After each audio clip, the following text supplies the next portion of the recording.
Her voice was now a banshee's hysterical shriek. "Answer me! Cheapside! How dare you?" Without looking at her, Bingley mumbled, "Not in Cheapside. Near it. Gracechurch Street is outside of the district." "It makes no difference." Bingley jumped back at the savage rage in his sister's voice. His terrified eyes darted around the richly decorated walls of his drawing-room. Darcy smiled and shrugged at him. He'd always hoped to be present when Miss Bingley made her bid to enter Bedlam. Miss Elizabeth's eyes would have been so bright and delighted as she watched. "Do you despise me?" Miss Bingley circled around the chair, trying to get closer to Bingley, who kept backing away to keep the chair between them. Miss Bingley stopped and clapped her hands over her mouth. "You do? That is it? You hate me?" "There could be no other reason. Why do you hate me? Have I not always loved you? Have I not always cared for you? How can you hate me? Oh, oh!" She moaned and turned her eyes toward the heavens. "What did I do to deserve such a hateful brother?" "Enough! I will not give way. I will not." Darcy had never heard Bingley shout so. Bingley's eyes were wide. Clearly he had never heard himself shout so either. He reverted to form. "Please, can we not stop this useless dispute? You know I hate to argue. I have never cared for another creature as I do Jane, and I will not give her up. Caroline, I love her. Does that matter nothing to you? Does my happiness mean nothing to you?" The longing in Bingley's eyes destroyed Darcy's glee. The situation was not amusing. Why couldn't Jane Bennet have loved his friend? Despite everything else, he could have supported Bingley if she loved him. Still shocked by Bingley's shout, Miss Bingley blinked at him for several seconds. Then she sneered, "I shall not cease. You flirt with so many angels. Just find another. It is never hard for men like you to switch the object of their affections." Darcy almost winced. It was clear as day that Bingley's feelings towards Jane Bennet were stronger than any before. And to insult a man so, it struck at his honour. He needed to stop Miss Bingley before she made Bingley immune to reason. "Miss Bingley," Darcy spoke coldly, "you have spoken. Your brother heard you. Give him an opportunity to consider your words." Miss Bingley startled. A struggle showed on her face. She clearly wished to use whatever argument was in her mind. She snarled at Bingley one last time. "If you marry Jane Bennet, I shall never speak to you again." As Bingley blinked at that threat, Miss Bingley gave Darcy the sweetest smile. "Of course, Mr. Darcy, whatever you think best." Miss Bingley and her sister left through the doors of the drawing-room. Though she had regained most of her gentlewoman's composure and glided gracefully out of the room, Darcy fancied that the back of Miss Bingley's dress still vibrated with tension. Mr. Hurst stood with a grunt and resettled his coat around his expansive waist. "Bingley, you care little for my counsel, so I'll not say much. Jane Bennet is a damn pretty girl, and her mother sets an excellent table. Still, they have nothing, and those younger sisters will embarrass the family terribly. However, you wouldn't marry them. Make your own choice, like a man. You will regret whatever you do, but—" He gave a significant look towards the door through which his wife had exited. "I prefer to regret mistakes I can blame on myself, to those where I trusted another." Darcy pursed his lips and stared at the closed door as Bingley let out a long breath and sprawled himself over the royal blue couch. "That was almost wise," Darcy said. "What, Hurst? Bingley had an arm over his eyes that muffled his voice. "He's deeper than he seems. Most people are." Darcy grunted and settled into an armchair and waited for Bingley to speak. It was several minutes before Bingley said, without removing the arm he had over his eyes, "Knew Caroline had a temper, but this one was special. I'm sorry you saw that. It didn't bother me. No, I could see you were laughing at her behind that steady expression. Still, I wish you hadn't seen it." Bingley sat up. "What convinced you I shouldn't marry Jane? You said some nonsense about how she didn't care for me." "I looked for evidence that she did.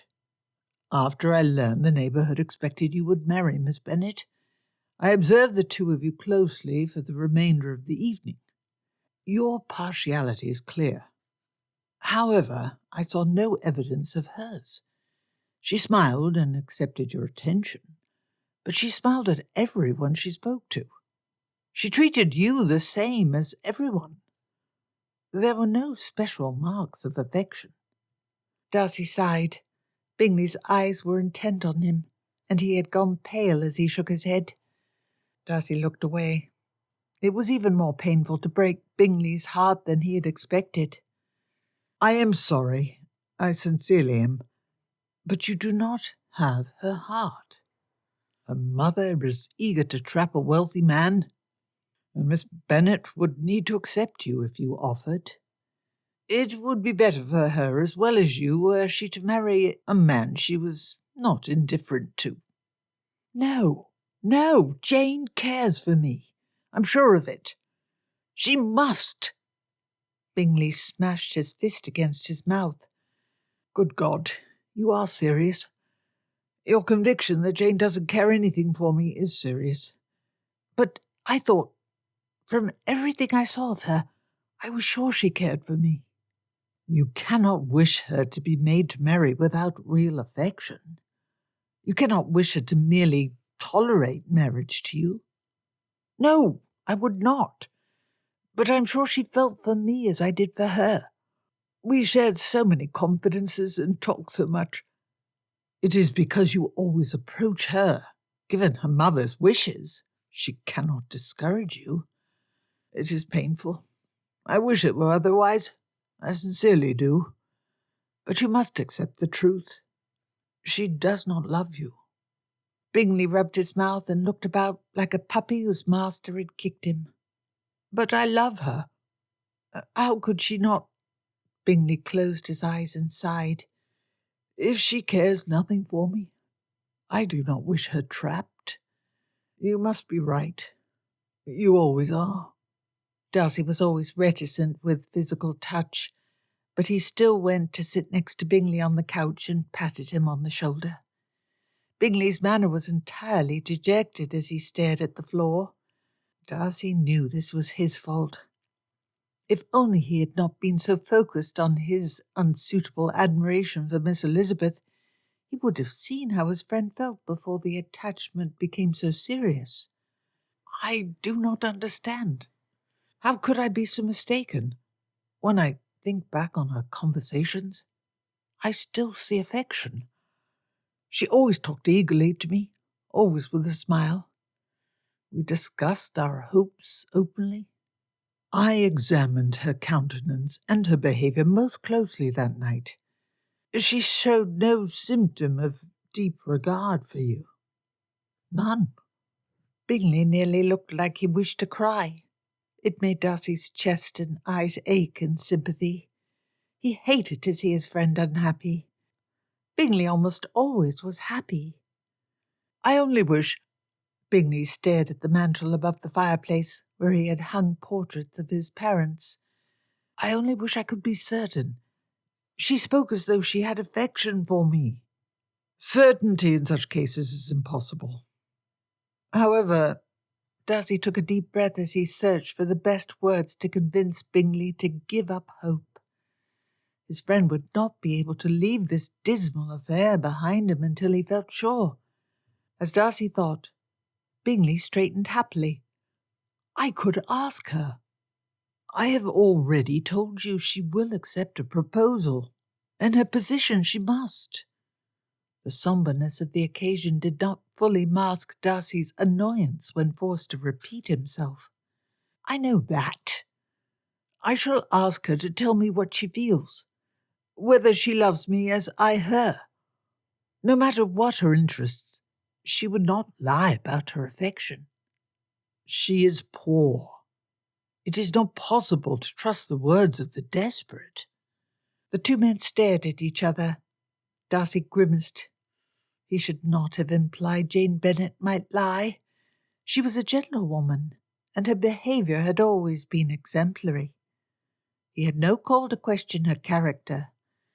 Yet Mrs. Young had been raised a gentlewoman, and she lied to them. He could not repent his caution to Bingley. Enough. You shall not insult my Jane. If she lies, I am entirely deceived in her character and will suffer the consequence. Besides, I love her. You and Caroline may think I am a useless, flighty gentleman, but I am not such a man. I could not find another angel to love just because I flirt easily. I love Jane, and I will remain in love with her. I am not so changeable. Until she says that she wishes nothing to do with me, I will pursue her. Bingley's sudden stubbornness surprised Darcy into silence. Why must his friend choose now to discover firmness? The consequences were very like to haunt him the rest of his life. He should have silenced Miss Bingley far sooner and not suggested Miss Bennet was dishonest. Bingley walked to the door with his head high. He turned around. I do not trust your observation of Jane any more. You do not understand her character. She would never deceive me in a matter of such import. You have had maybe half a conversation with her, because you were too busy arguing with Miss Elizabeth. I should trust my own observation. I am sure she loves me. Darcy started after his friend. Wait, Bingley. I should not have said that. Miss Bennet is a fine gentlewoman. But I beg you, be cautious. Bingley grinned back. I know you did not mean it. Even a man as fastidious as you can see Jane as an angel. Charles Bingley had been terrified when he first arrived at boarding school as the awkwardly dressed son of a man in trade. A lump had stuck in his throat, and his stomach remained clenched for a week. Finding the nerve to greet the aristocratic children around him had been the hardest thing he ever did. It was harder to jump into his saddle and set out upon the dirt road from Netherland to Longbourn. At first, he'd been sure Darcy misinterpreted Jane's reserved nature as a lack of affection. But Darcy was right about so many things. Bingley's certainty that he was wrong this time could not last. When he arrived at Netherfield the previous evening, it was too late to call upon Longbourn, but too early to sleep. Bingley tried to play billiards. He went to cleaners' hunting guns and found that they had been packed away and sent to London by Caroline. He tried to read a book from his small library. Nothing distracted him from the swirling thoughts. For half the night, he paced in fear down moonlit halls, distrusting every memory which suggested Jane had affection for him. Darcy would prove right again. Tomorrow he would learn for certain Jane did not care for him. He would walk into the room. He would ask Jane to tell him truly if she loved him, and she would tell him no. He would be terribly embarrassed. He would have made Jane uncomfortable. He would ride back to London, leave Hertfordshire behind forever, and tell Darcy that he was right again. But what if Jane loved him? If only his own happiness had been at stake, Bingley never could have gone to ask. He had been so sure she loved him the day before. If she loved him, and he abandoned her, she would be heartbroken. She would cry alone to not burden her sisters with the depth of her unhappiness, the unhappiness she felt because he abandoned her. The well-maintained surface of a turnpike to London crossed his path as he rode through Meryton. He could take it, but he needed to see Jane's face and ask her. He could not abandon her unless he knew she did not care. Jane would never lie about her feelings. He loved her, and she was an angel. If the Bennet situation was so desperate that she need marry the first rich man who came calling, no matter what his feelings, he'd rather she married him instead of someone else. He loved her. The butler immediately ushered Bingley into Longbourn's already familiar white drawing-room. A cheery fire burned, and decorative mahogany cabinets laden with brightly painted china and ivory figurines were scattered against the walls. The ladies had gathered to meet him. His eyes immediately turned towards her. Jane wore a high-necked blue day dress and had a handful of needlework upon her lap. Her blonde hair was uncovered and pinned into a neat bun. Rather than her usual smile, she looked down and twisted her hands together. Bingley's heart sank. Lord, it is very good to see you, Mr. Bingley. You are always so very, very welcome. Please sit down. Please sit down. You look very well. Girls, do you not agree? Is not Mr. Bingley looking very well? Bingley tried to give full attention to Mrs. Bennet. It would be polite and would distract him from his nerves. His sisters and Darcy were too fastidious. Though she was loud and wordy, he preferred Mrs. Bennet's country good cheer and hospitality to the cold civility often found in town. It surprised us exceedingly to hear your sisters had removed from Netherfield. I'm so pleased to see you have returned. You must come to dinner tomorrow. You had promised us a family dinner. I must have you soon. There should be 2 courses. Bingley nodded amicably, showing nothing of the flare of annoyance mention of his sisters brought. I shall certainly attend you. I look forward to it greatly. Your table is always well worth enjoying. Though, if Jane's response was unfavourable, he would not be at Longbourn's for dinner the next day. Lydia cried, Loud, there is such news. You must hear it. Mr. Collins made Elizabeth an offer, and she refused him. Not that I blame her. The ugly man. Jane spoke. Lydia, you should not speak so of your cousin. Despite the exasperation in her tone and words, it was music to Bingley's ears. Well, he was. He was boring. He was quite the most boring person I have ever met. It would have been no fun if Lizzie married him. Lydia returned her attention to Bingley. Then, not more than a day later, Mr. Collins became engaged to Charlotte Lucas. It was such a joke that he stayed with us till this morning. Lydia's words caused the lump in Bingley's throat to grow. Certainly Jane would refuse him like Elizabeth had Mr. Collins. She would be too kind to laugh at him. But it was absurd to think a man like him had the heart of such a perfect angel as Jane. Yet no distaste showed in the way Jane gave him quick glances and small smiles. Mrs. Bennet had begun to speak again when Bingley burst out, Might I have an opportunity to speak to Miss Bennet in private? It was impossible to stand the jagged tension which stabbed his chest longer. Jane gave him a nervous smile before her eyes returned to the hands folded on her lap. Her colour was high. Bingley's heart beat as though he had fenced for hours. Miss Elizabeth gave him a bright, friendly smile when she curtsied as she left. Bingley. Chapter 2. The next morning, Bingley arrived at Longbourn early and breakfasted with the Bennets. Everyone sat around the breakfast table together, and there was a great deal of noise and bustle. Bingley loved the way Jane darted sweet smiles at him, and his chest fluttered exultantly when once she snuck her hand under the table to squeeze his. She had always looked like an angel, but she had never looked so pretty as this morning. He enthusiastically participated in the morning conversation, but over the course of an hour, a desperate desire to have privacy so he might speak to Jane, and Jane alone, grew in him.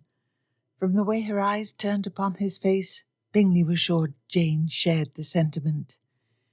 He watched her pretty red lips open to consume one last bite of pastry as they finished breakfast. Mrs. Bennet, Bingley began as the footman collected the dishes from the breakfast table. that was the best breakfast I've ever had. Finest repast, the best lemon tart, and the most excellent rolls and butter. Mrs. Bennet smiled prettily at the compliment. Lord, thank you for those very kind words, though I'm sure it is not true that you have never had a better meal. I put great effort into my entertainment, and I've taught my daughters how to manage a kitchen as well. You shall find nothing wanting once married. Bingley quickly grabbed Jane's hand. She blushed and looked lovely as he replied, I know I shall be very, very happy when I marry my dear Jane. He pulled her ungloved hand up to kiss it, and enjoyed the feel of her small, delicate fingers against his mouth. Releasing her hand, he said, I am quite ready to burst at the seams after that meal, and must have a walk. Jane, will you join me? She agreed. Oh, yes. There's nothing I'd like more than a walk now. Jane looked at Elizabeth, who said, I too would like the idea of a walk and shall join you. We should head in the opposite direction from Meryton. Have you seen the woods thereabouts? Damn, he'd hoped to have Jane alone and maybe kiss her again. Oh, well, it would be too much to expect the Bennets to allow them to walk about without chaperone. La, Lydia said, looking at the woods. Well, I wish to see if Mr. Wickham has returned from London. You may enjoy the woods without me. I shall visit our Aunt Phillips to hear the gossip. Though clear, the day was cold, and when they exited the house, Jane and Elizabeth were tightly bundled up. Mr. Bingley took Jane's arm and looked to see if Elizabeth wished to walk on his other side. She backed away with a dimpled smile and held up the huge rectangle of a book she had brought out. I wish to compare the plants hereabouts to those in this guide to the fauna of southern England. I fear I shall be quite absorbed doing so and have absolutely no attention for your conversation or doings. She winked at them, adding, I know this distresses you, but it shall be almost as though I were not present. The three set off on their walk, and Elizabeth had soon trailed a fair distance behind them. As promised, any time Bingley glanced back at her, she appeared preoccupied by her book. The woods Elizabeth had suggested were coppiced and at points could only be traversed through a woodsman's path. The trees deadened sound, and as Bingley animatedly talked with Jane, it felt like they were alone. Jane stopped walking and looked back at her sister. Bingley faintly saw Jane raise her eyebrows before lifting the large book so it entirely covered her face, removing any view she might have had of them. He stared quizzically at her form. Jane laid her gloved hand on his cheeks and pulled him to look towards her. Blushing brightly at her forwardness, she stepped up to kiss him. Bingley wanted to dance a fast jig from happiness when Jane broke their kiss and nervously looked at her sister. Elizabeth stood where she had before, with the book held up in front of her face. How long would it take before her arms grew tired? Jane's sweet lips were red and entrancing. Bingley ran his knuckles down Jane's cheek and placed his lips on hers. When they broke off again, Elizabeth still stood with the book in front of her face. She was an excellent chaperone. This time, Jane took Bingley's arm and firmly grasped his hand. Her face glowed a delightful shade of red. It had been very clever of them all to decide the previous day they had no reason to wait more than a month for this wedding. Bingley wanted to roar with happiness. He wished to tilt his head back and shout at the skies, Jane Bennet loves me. The most perfect woman in England loves me. Instead, he laced his fingers with Jane's and smiled gaily. When Bingley glanced back, he saw that Elizabeth, alerted by the sound of the footsteps moving away, had lowered the book and followed them again, though she pretended to be engaged by her study of a thicket. For a time, smug happiness prevented speech. The sweet taste of her mouth lingered. Everything was perfect. Recollection of his sister damaged his mood. Bingley sighed. He had firmly decided the previous night he must know. If he were to become a married man, responsibility demanded he protect his wife and manage his sister. What did Caroline write which concerned you? I forgot to ask yesterday in the midst of our happiness. Yet I must. Jane looked away and clearly did not wish to speak of it. I am sure they only misunderstood your feelings and plans.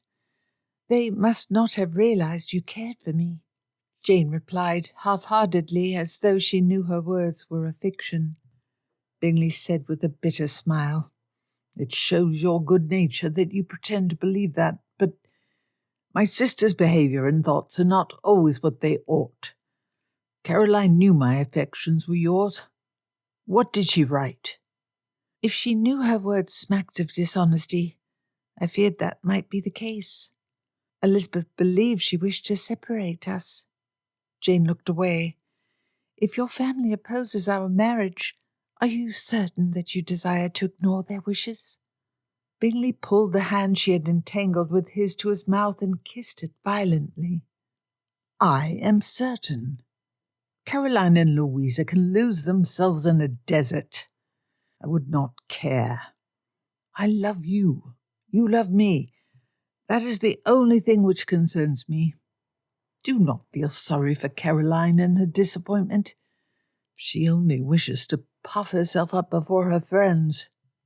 Jane still frowned and would not meet his eyes. You love me, do you not? You said you loved me. Her beautiful eyes flew to his. You know I do. Do not doubt it. My affection for you is strong and steady. Then we shall be happy. I need no one but you. He kissed Jane's hands again. Her face blossomed into a smile. Oh, Charles. She blushed pink as a carnation at the use of his Christian name. I am so happy. So very happy. I only wish everyone, especially your sisters, were as happy as I am. Bingley loved his sisters, but he knew them too well to have any great illusions. Until Caroline had Jane's goodness, it would be impossible for her to have the pure, unselfish happiness in the eyes of his beloved. For his own part, he wished nothing more than to stare into those beautiful eyes forever, and to think Darcy had nearly convinced him to stay in London. It would have been the worst mistake of his life. He wished to kiss Jane and looked at Elizabeth to see if she watched. Her face was hidden behind that excellent book of hers. He caught Jane's eyes. She had glanced at Elizabeth as well, and with a smile they kissed. When their mouths parted this time, Bingley said, I rather prefer your sister to my own. Jane giggled and said, She will soon be your sister as well. That she will. I hope some day we shall do her equally good service as chaperones. They began to walk again, and a minute later Bingley sighed. I must know all my sister wrote to you, else it will nag at my mind. Jane looked away and sighed as she fished the letter out of the inner pocket of her coat. I confess it had gravely concerned me, so I read it several times. Bingley took the perfume papers, which he recognized as his sister's stationery, and unfolded them. He read the letter with a silent frown as Jane watched anxiously. Damn Caroline! To tell Jane he wished to become attached to another. His dear angel was too trusting and kind. She must have believed the message, at least in part. He pulled his arm around Jane and embraced her. This letter must have pained you so. It would not be in your heart to suspect Caroline of treachery. So your only hope must have been that she was mistaken, and your understanding of my character and desires was superior to hers." Jane nodded and wriggled closer to him. "I tried to hide it. I tried to maintain some hope, but I was miserable for 2 days. "I am most angry at Caroline to do that to you. The story's ridiculous. Georgiana? Why, she's almost a child." They reached the edge of the woods and turned to walk along a low hedge which marked the edge of Longbourn's fields. They headed back towards the house. Jane asked, "You were uncertain yesterday. Had I not given you enough indication of my affection? Charlotte, Miss Lucas, that is, told me I ought to be more forward, yet I could not bring myself to show more than I did." "'Tis not your fault. Your feelings were clear. Last night I tried to recall every conversation we have had, so I could impress them forever into my memories. I hope to never forget anything from the first few months of our happiness together.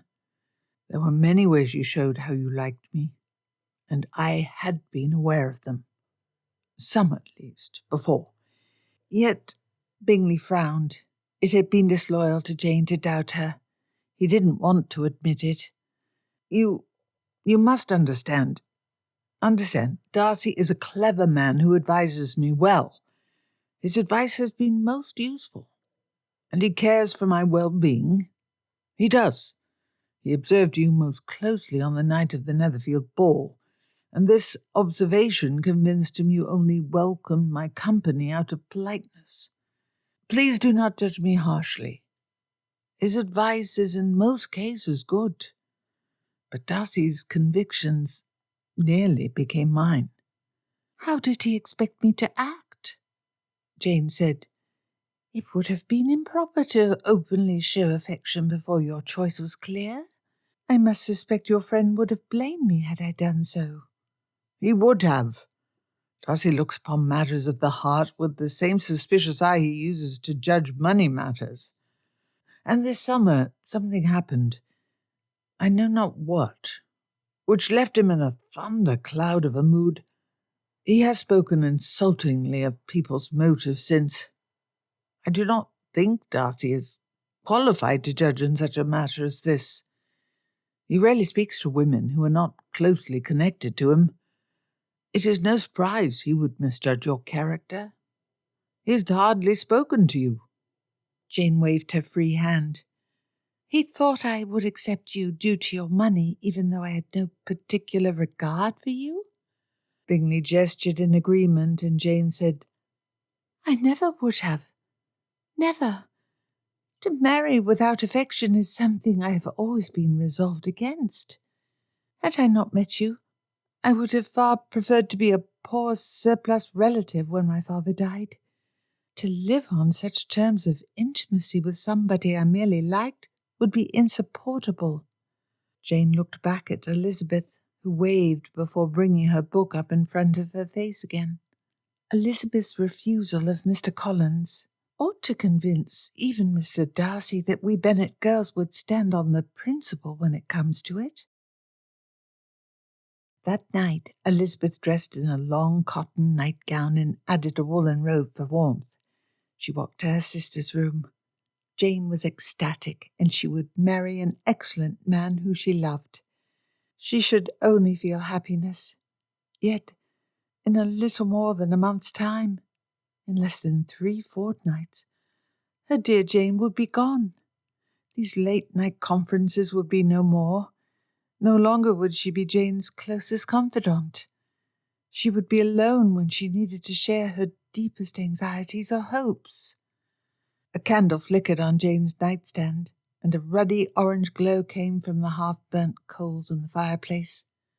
Jane had snuck under the quilt for warmth, and a blizzard of white curling paper floated about her hand. Her teeth flashed as she sat up to greet her sister. "Is it not perfect? I still fear it is a dream." Elizabeth smiled mischievously and hopped into the bed next to Jane, causing it to creak. "Tell me, was I not an exceptional chaperone?" The skin on Jane's cheeks went dark red in the dim candlelight, and she coughed at Elizabeth's eager grin. You were the best of chaperons. So, what is it like to kiss him? Jane flushed even redder and looked away. Lizzie? Pray tell. Pray tell. If I were such a good chaperone, I must be rewarded. Do tell. Jane was too flushed to speak. Please. My sweet Jane won't deny me, will she?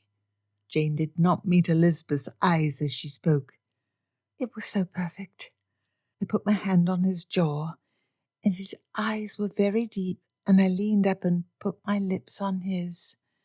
I've never felt so bold. My stomach fluttered wildly, and he put his hand on my back and drew me closer.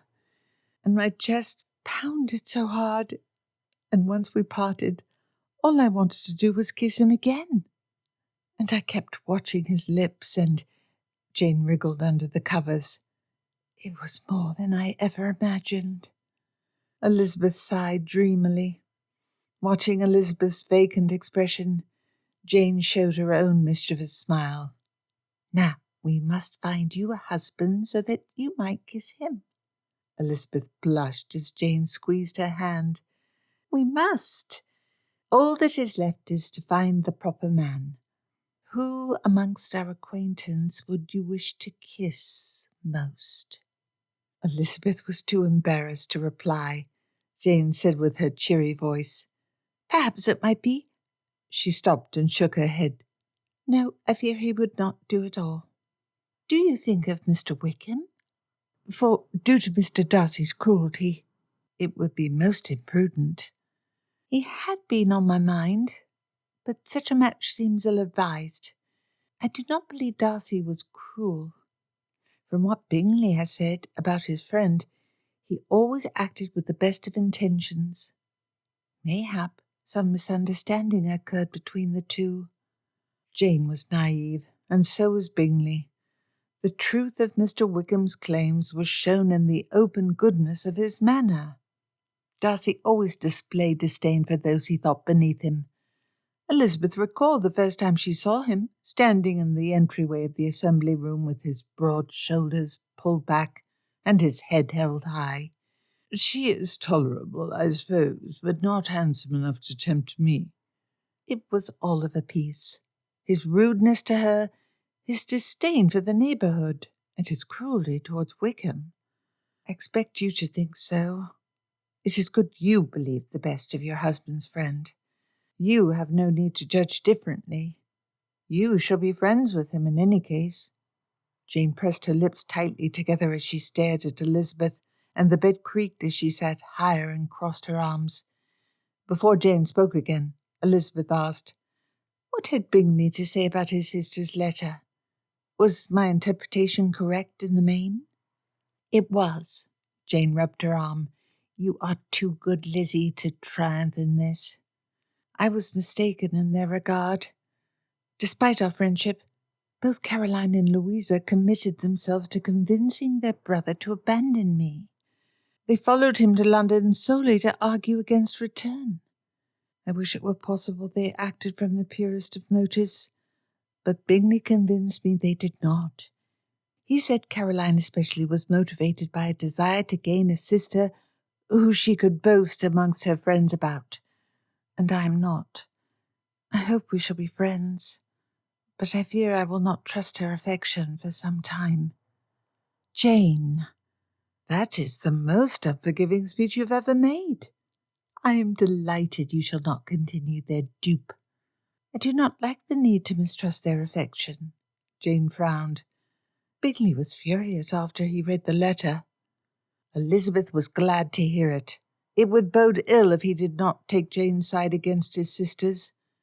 She asked, What part did Mr. Darcy play? Unless you say otherwise, I shall believe he strenuously counselled his friend against you. Mr. Darcy acted from the purest motives. He observed me during the ball at Netherfield, and became convinced from my calm manner that I did not have the strong affection for Bingley. I could not be happy for the mistake, but it was honest. Charlotte had counselled me to show my affection more openly. I shall not hold it against him, and neither shall you. I ought to have said nothing, given your dislike for him. Bingley depends greatly upon Mr. Darcy's advice, and it proceeds from a real concern in his friend's well-being. I am certain you believe that. For my part, I am convinced his real objection was our want of wealth and connections. As Mr. Wickham told me, Darcy wishes everyone about him to be well spoken of. A half-hour later, Elizabeth slipped back into her bed. Her mind went immediately to the kisses she carefully had not watched that morning. It sounded delightful and sensuous. She imagined kissing Wickham. After a minute she gave up. The idea was a little pleasant. He was very handsome, but the fantasy lacked something. Wickham was shallow, almost bland. He was not bland, but he would become so with time. Marriage to him would entail decades of empty compliments, and no matter how prettily they were said, no matter how handsome the sayer, the prospect was dreary. Marrying Mr. Wickham's sameness would be nearly as horrid as marrying Mr. Collins's heaviness. Elizabeth pulled her blankets tightly around to ward off the cold of the early December night.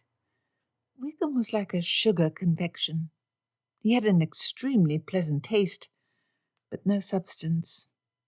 One could not live off of it. She would never marry a man like Mr. Wickham. What sort of a man did she desire? Perhaps because she had spoken of him with Jane, Elizabeth's mind flitted to Darcy. His intense, burning blue eyes and strong jawline. The restrained anger in his eyes when they spoke of Wickham during their dance. Elizabeth's breath flew away, and her face burned hot as she imagined him pushing her against a wall and laying his lips upon hers. Her heart pounded uncomfortably, and her body felt tight and twisted in odd places. He would push his long, lean form against hers. Elizabeth forced her mind away from that image.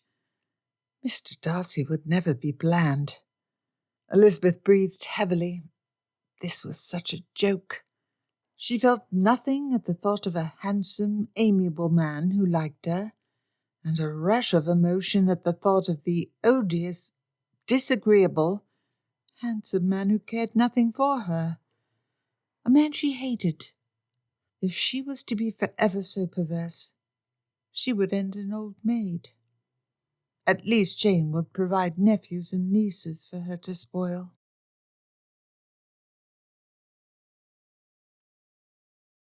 Chapter 3.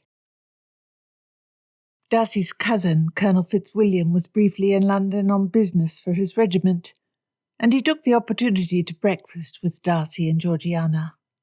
While the two men endeavoured to draw more enthusiasm from their quiet cousin, the letter arrived. Darcy immediately recognised Bingley's hand and, with an unpleasant premonition, tore the envelope open.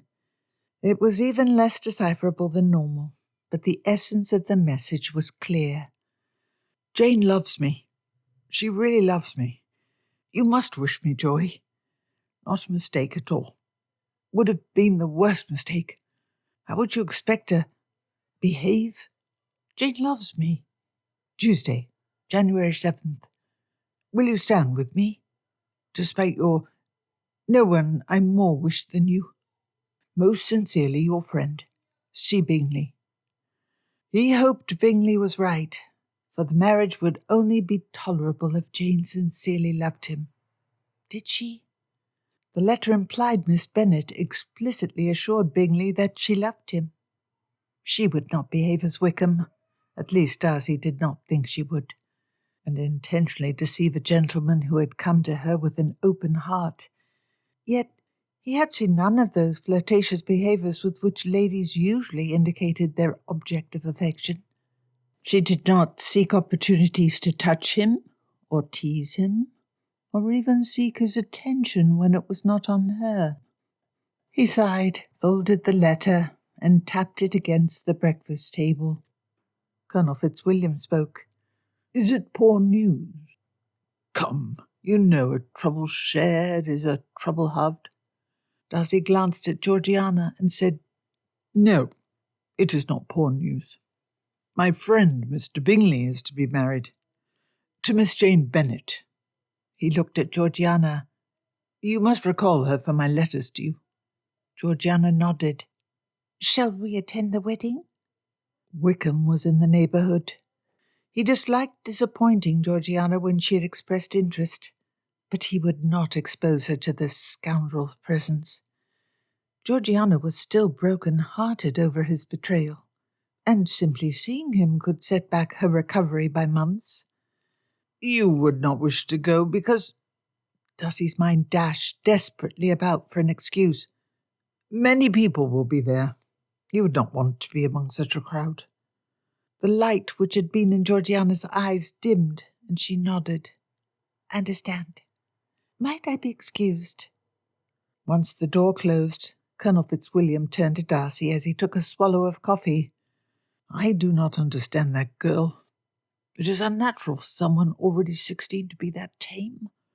Pray tell, what was the real reason you wished to keep her away from Bingley's wedding? Wickham is present in the neighbourhood. He enlisted in the militia regiment stationed at Meryton. Blast that man! I understand. Perhaps we should tell her why we wish to keep her away. Colonel Fitzwilliam leaned forward. What is it about Bingley's marriage that made you respond to its announcement with that stormy expression? You dislike the lady? No, I know no ill about Miss Bennet, except that... Darcy stopped himself. As you are like to meet the people involved, I think this conversation ought not continue. The deuce! Come now, Darcy, we're cousins. I'm your closest relation in terms of age and beauty. If you are not going to make confidences which should not be made with me, who are you going to give them to? Darcy raised his eyebrows, and Colonel Fitzwilliam grinned.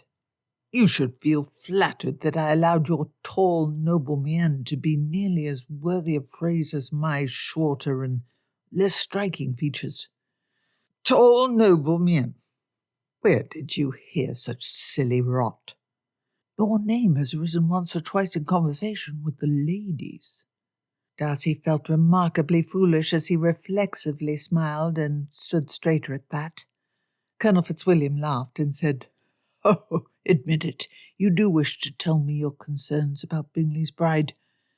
What is that small matter that concerns you? The accept. Well, I suspect Miss Bennet may not really care for Bingley. Oh, that is a very small matter. She is poor, she has essentially nothing, and the behaviour of her family is often abominable. And you fear she marries him for his money, as opposed to affection, due to her poverty. Unlike the many girls who ignore penniless colonels because they are greedy for more money, despite having a great deal already, your Bingley is quite the handsome fellow, with charming manners. Have you considered that she might marry him, despite having no true affection, out of greed for his person and address as opposed to greed for his purse? I know if I were as tall as you, I would have had no trouble attracting some heiress. Please be serious. I am concerned for my friend. I salute you for your worry. However, all you said, except of course the matter of the girl's poverty, could be said about half the marriages in our set. If Bingley fancies himself desperately in love and imagines the lady's feelings to be similar, I dare say he has better than the average hope of happiness. Maybe. Fitzwilliam laughed. If you will not be reassured by that consideration, let us see what else I might say to encourage you. What led you to conclude she cares for nothing but his purse? When I realized on Tuesday last a general expectation had formed that the two would make a match of it, I spent the remainder of the evening carefully observing Miss Bennet. She was restrained with Bingley, and showed little more enthusiasm for him than for anyone else. She did smile a great deal at Bingley, but she always smiles. So the foundation of your case is that she smiles no matter who she's with? I looked for signs of particular regard and saw none, and perhaps she only displayed maidenly reserve. It is on occasion real, especially among girls who have not been regularly to London, as I imagine Bingley's penniless lady-love has not. And what consideration led Bingley to be so convinced of the affection of his lady, since from your words Bingley is convinced of her love, that it overcame his usual dependence on your counsel? He thought her words in their private conversations indicated affection, and after our conversation he determined to ask her directly if she loved him. He planned to offer only if she claimed to love him. From Bingley's letter she replied in the affirmative. And yet you still doubt? Colonel Fitzwilliam looked incredulous at Darcy.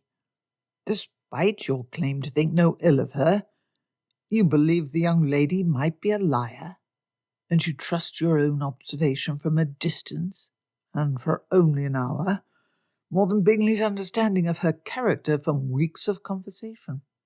I know your counsel to him in usual is good, but in this case likely he is fortunate he ignored you. Darcy smiled. So you are convinced, based on my second-hand description of the situation, that the lady is in love with Bingley. You think yourself such a good judge as to see better in this case than me. Nay, do not put those words in my mouth.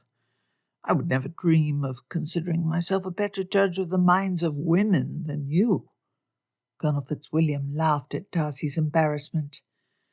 You may gain their attention easily, but there are few men of my acquaintance whose judgment on a lady's feelings I would trust less than yours. You have never been easy in conversation with them. Darcy bowed his head to acknowledge the point. I still can observe. True, but Bingley had far better opportunity to observe Miss Bennet. Enough of this. You could do no good by continuing to worry about it. If I were you, I would believe Jane Bennet is sincere in her professions of affection, and resolve to feel happy for Bingley. I feel happy for Bingley, and will congratulate him heartily when next I see him. Colonel Fitzwilliam was right. What was done. Even if Jane did not love Bingley, she did not dislike him, and was a good sort of woman. Perhaps his friend would be happy. Darcy himself could help to contain any scandal the younger girls entered in, and Bingley's temperament would not rebel at a mother-in-law like Mrs. Bennet in the way Darcy's did. The situation was unfortunate, not horrid. Darcy at last nodded. For once, I believe your counsel wise. The two sat. Colonel Fitzwilliam forked several more pieces of sausage onto his plate and refilled his coffee. Darcy's mind turned from Miss Bennet to her sister. He had abandoned all thought of Elizabeth when he left. Her family displayed improper behaviour, was poorly connected, and provided no dowry worth mentioning. It was insane to consider such a marriage, though now it would make him Bingley's brother. She was not so poorly connected as before. Her sparkling eyes were beautiful. Her mouth was pretty, and begged to be kissed, and her mind was first-rate. She didn't bore him like every lady he'd met during a London season. She argued and smiled and charmed. He would see her in a month more. Could he force himself away this time? The news of her brother's engagement threw Caroline Bingley into turmoil. Mr. Darcy had, unexpectedly, failed to persuade her brother to see his interest. Caroline felt too embarrassed by her brother and her new connections to call upon the Darcys for several days. After all the care Mr. Darcy had given her mostly useless brother, he threw it away by making the wrong choice in the second most important decision of his life. Eventually, Darcy would grow tired of Charles's impertinence and foolishness. She had long ago. Would Charles also ignore Mr. Darcy's advice when he purchased an estate? Charles never appreciated the greatness of his luck in attracting the friendship of a man who so perfectly combined excellence of family connections and personal capability. It astonished her that Charles treated Mr. Darcy in such a flippant manner. He even told Darcy that he could hug himself if he was not interested in the ball. Balls and dancing were great fun, but Darcy's distaste was clear, and Charles should have respected it. At least until now, Charles always followed Darcy's lead in matters of importance. Perhaps this would end the steady friendship between the two. It would be natural for Darcy to refuse to connect himself any longer with a family which not only gained its great fortune in trade 1 generation ago, though the stain was reduced because their uncle had a substantial estate in Northumberland, but which also now had relatives actively in trade. Certainly this marriage damaged her hope to attach the great man to herself. It was with trepidation that Caroline called upon Georgiana about a week after Bingley had returned to Netherfield. Miss Darcy met her with the new companion, whose name Caroline simply could not recall. It was not important. After all, she was barely more than a servant. Georgiana wore a handsome silk shawl which she buried her hands under. Her reply to Miss Bingley's "Good day" was an embarrassed blush and a mumbled "Good day to you too." "We are pleased to see you, Miss Bingley." The companion spoke when it became clear her charge would not take more of the conversational burden. "I know you returned to town only a week past. Has your stay been pleasant so far?" Georgiana was an odd, insipid creature. Caroline tried. She certainly tried to make friends with her, but it was impossible to get 2 words out of the pathetic dear. Why Darcy doted on her was a confusing mystery. "Is your brother well? I've not seen him since the day we all arrived in London," Georgiana quietly mumbled. The only word of which Miss Bingley understood was fencing. The companion elaborated. "Mr. Darcy went out to his fencing club an hour or so ago. He should return within a little time, if you hope to speak to him. We have heard your brother is to be married." Before Caroline began her carefully crafted speech, which would show a tolerant bemusement of her brother's foolishness, but express her intention to remain above the new connections he had saddled her with, Georgiana spoke. "You must be happy. Very pleased. My brother said Miss Bennet is a most elegant and kind woman." That was promising. Mr. Darcy would not praise Jane Bennet to his sister if he intended to cut them all over her. Caroline said, "I'm sure Jane will be an excellent sister. It is such a pleasant thought, your brother's marriage." Georgiana spoke with an unusual fervency and glow. "I understand Miss Bennet has almost no dowry. It made me very happy to hear of a marriage where the man only cared for his beloved and nothing else." "Yes, my sentiments are... Well, it is certainly true my brother marries Jane solely for her own sake." Caroline could not quite bring herself to verbally agree with the soft-headed nonsense Georgiana just expressed. She almost never spoke, but when she did, it was to praise imprudent marriages. Something had gone badly amiss in Georgiana's education. Perhaps she had been pulled from school too soon, and while equally admired and well known, Georgiana's school lacked compared to her own. "That shawl is delightful. Where did you acquire it?" Her brother's marriage was not something she wished to discuss, especially not with this odd girl who approved of it. Georgiana's awkward nature returned, and she looked away with a blush while fingering the fabric. "Do you think so? My brother bought it for me, so I know it must be excellent, but it seems almost too pretty for me to wear." The last words were barely audible as Georgiana's voice trailed away. "Of course not. You are the most elegant girl I know, and you are so beautiful. Your brother knows that. Is it not very sweet how he dotes upon you? When Georgiana looked at her during the speech, Caroline detected a hint of a frown on the girl's face. She looked away immediately with her usual shyness. That was the worst part of it. Despite all her efforts to praise and flatter Georgiana, even though the girl deserved no such consideration, Caroline often received the distinct impression that Georgiana disliked her. Hopefully, if that was true, she would be too backward in her brother's presence to ever mention it. To Caroline's great happiness, Darcy entered the room. His thick, dark hair was damp from a bath, and he was dressed in an elegant and form-fitting coat. The tan breeches tucked into his boots moulded perfectly around the muscles of Darcy's legs, and his strong hands peeked out from the elegant fall of his long sleeves. He was not only the richest man of her close acquaintances, but also the most handsome. I apologize. I was fencing. Darcy gave that small, elegant incline of his head which showed his perfect gentlemanly self-confidence and breeding. His movements were smooth as Beau Brummell's, but far more masculine and intense. After the initial greetings, Darcy spoke quietly to Georgiana. Instead of following the conversation closely, Caroline's mind wandered while she watched his perfect gestures and the flow of his clothing. If only she could convince him to marry her, then she would be entirely happy forever.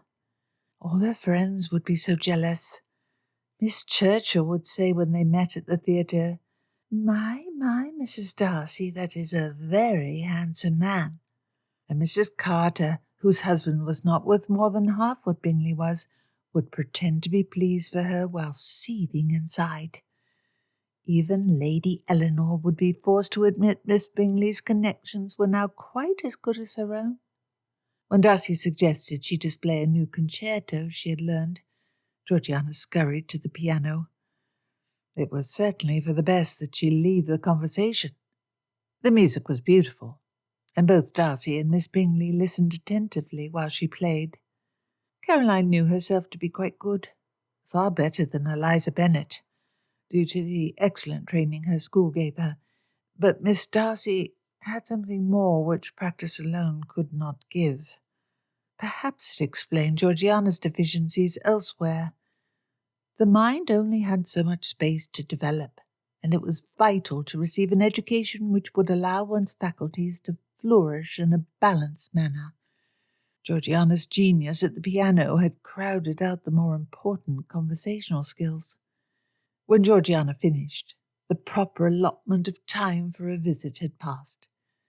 Caroline had sat in the room far beyond a civil half-hour. She knew they would not invite her to stay longer, so it was time to leave. She never behaved improperly in front of Darcy.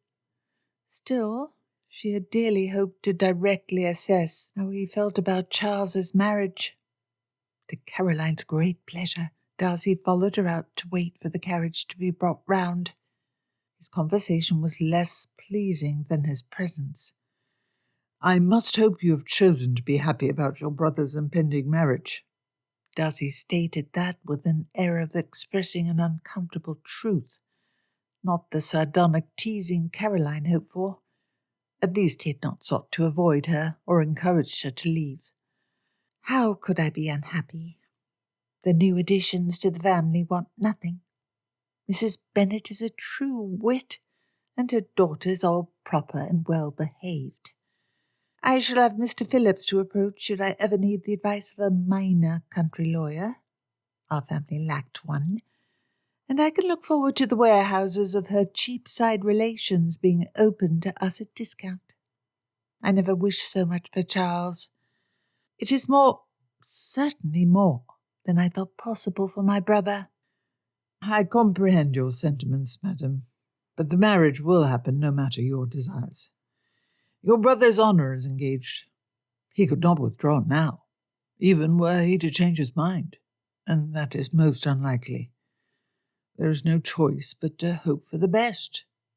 Bingley is convinced Jane holds him in great affection, and if she truly does, I will be sincerely happy for him. I have agreed to stand with Bingley, and will do so with all the happiness and good cheer appropriate to the occasion." Caroline could not refrain from speaking something of her real opinion, an opinion she knew was shared by Darcy. No matter how Jane cares for him, it does not make Mrs. Bennet 1 ounce more respectable. It does not make the family 1 bit better managed. It does not improve their status at all. Darcy's face was impassive. What thoughts were held behind the elegant mask he presented to the world? At last he said, "I have thought a great deal on Bingley's behaviour. He perhaps showed great wisdom. In marriage, affection and true companionship is important. Perhaps it is the only important thing." Darcy shrugged. "The connection will do more to raise the status of the Bennets than it will to lower the status of your brother." No matter who the girls marry, they always will have the aunt and uncle in Cheapside. They will still be related to those in trade. "There are those who can never forget nor overlook the stench of trade." Darcy agreed, but there was that in his eye which showed her own relatives were on his mind. Caroline flushed.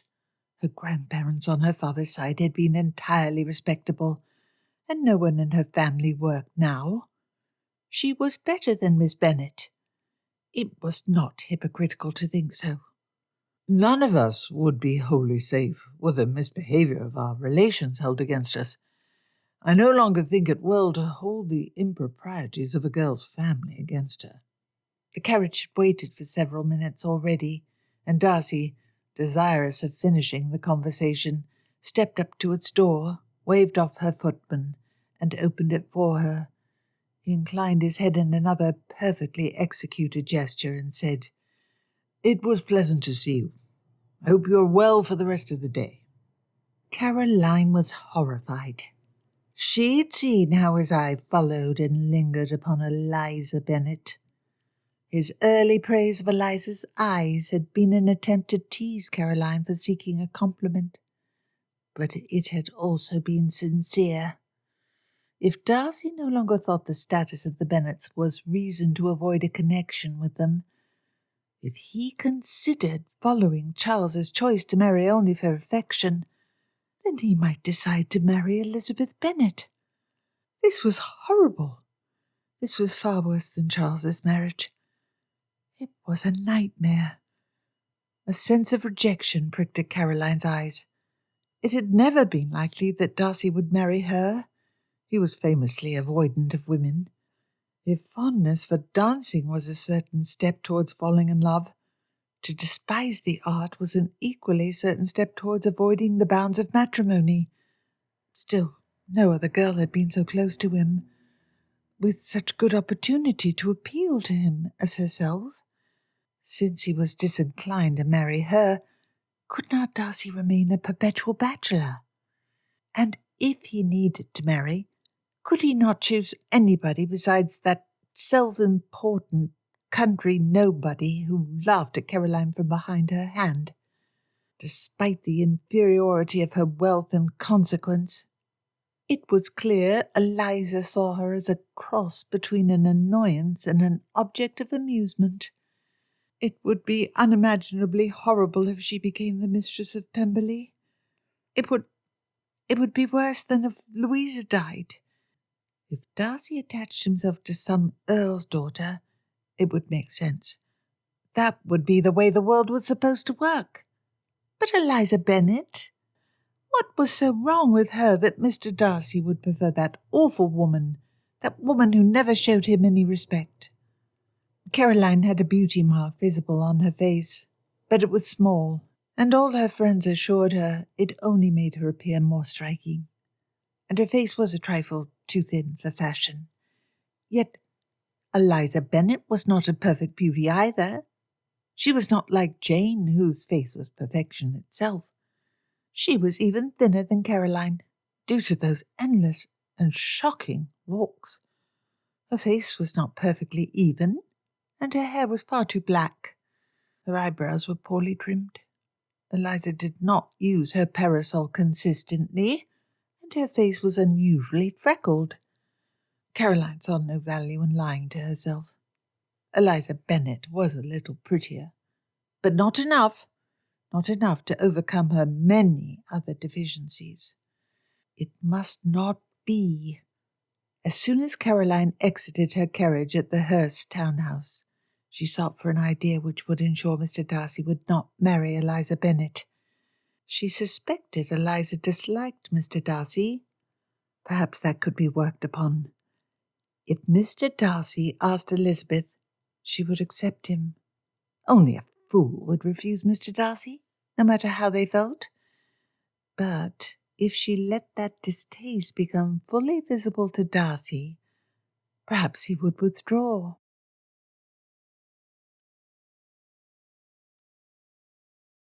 Chapter 4. Caroline Bingley returned to Netherfield 2 weeks before her brother's wedding. For Elizabeth, it was not the happiest event of a happy season. To Elizabeth's surprise, at her first opportunity, when Jane and Bingley went out for one of their walks, and Elizabeth made to follow them with a book, Miss Bingley latched onto her arm and said, "My dear Miss Eliza, you must let me accompany you. Oh, how I adore a good walk. I've needed a good country walk since I returned to London. You shall make the best possible walking companion." "Of course, Miss Bingley. I can imagine no better walking companion either." Miss Bingley wore an elegant walking costume. It was made with a thin silk fabric and hung beautifully. However, it would be impractical for either a long or a fast walk, and would not survive much mud or dust. And her spencer would do little to protect from the December winds. Elizabeth wondered how Jane would dress now that she would have the money to afford finer fabrics and London designers.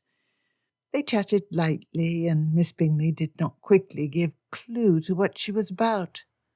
During the stay at Netherfield, Elizabeth learned Miss Bingley was no great walker, unless it was to accompany Mr. Darcy. At last, Miss Bingley asked, after a hard gust of wind which made her shiver, "We are likely to be nearly sisters, Eliza. We should become the closest of friends as well." Politeness meant no matter what Elizabeth's feelings were. Only one response was possible. In any case, Miss Bingley's, Caroline's, choice to change her manner after so strenuously objecting to the marriage was quite amusing and sensible. Dear Caroline would not wish to be excluded from the house of the future Mrs. Bingley. Of course, Elizabeth smiled sweetly. Nothing prevents us from being the best of friends.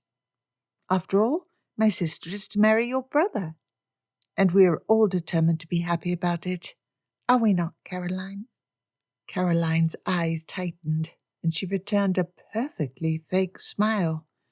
"I am delighted. A wedding is such a happy event, is it not? And I shall gain a perfect sister. Your sister is so very beautiful. No one would deny her beauty. It pains me greatly to say, but one gentleman was so rude as to suggest— No, I cannot say it. It was too awful." Elizabeth raised her eyebrows. Was Miss Bingley attempting to insult her? No doubt Darcy had discoursed at length in private on his distaste of her appearance. Obviously he was the gentleman Miss Bingley referred to.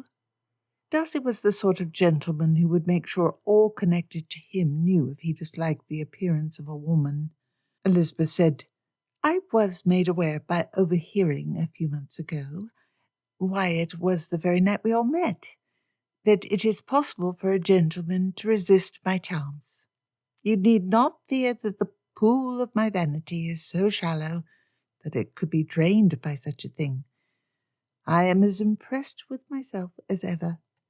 It would be vanity indeed if the existence of one gentleman who I was not handsome enough to tempt hurt me." The two walked on, slowly following Bingley and Jane. The wind kicked up, flowing freely through the bare branches of the trees surrounding them. Miss Bingley shivered and exclaimed, "It is so dreadfully cold. How do you not feel it?" "You perhaps should have selected a heavier overcoat." "It is a clear day and there was no wind blowing. I did not realize it could become so sharp. Do you always go so far? I remember you went to Netherfield when our dear Jane was sick. As we are now such close friends, I know you will not take it amiss if I admit the mud on the hem of your petticoat was most shocking. It was a sign of my affection for Jane. I strode into your breakfast room wholly satisfied with myself. I promise you that. I cannot be intimidated. I rise to every occasion. You are most forward," Miss Bingley added with a twist of her mouth. "It is your charm." The falsity and superficial regard of this interaction delighted Elizabeth. She recalled no conversation that was its equal.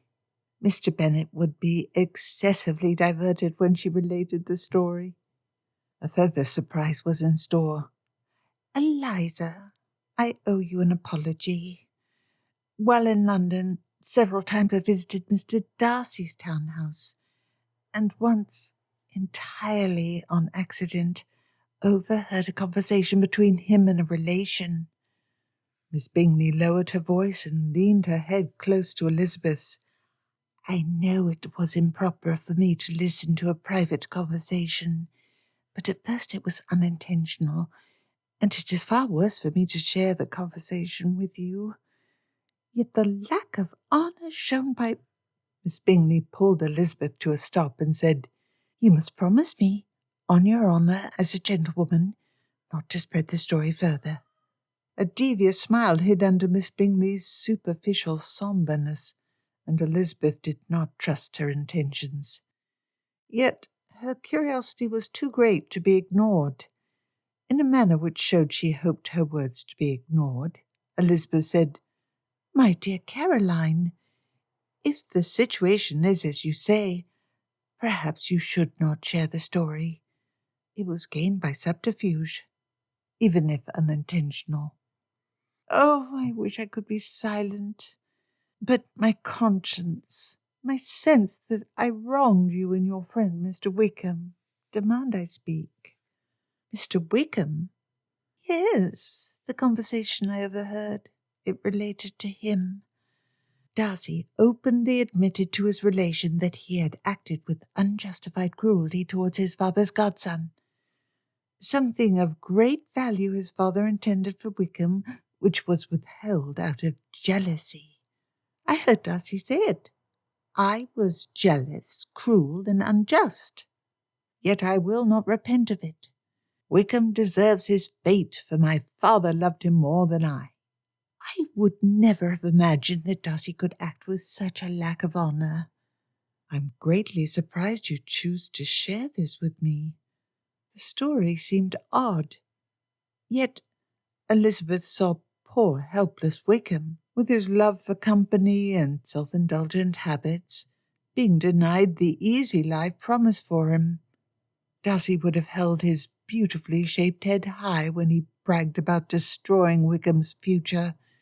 It nearly fit her picture of Darcy that he had sufficient cleverness and self-awareness to see that the source of his anger solely was petty jealousy, and yet a poor enough character to still mistreat his father's favourite.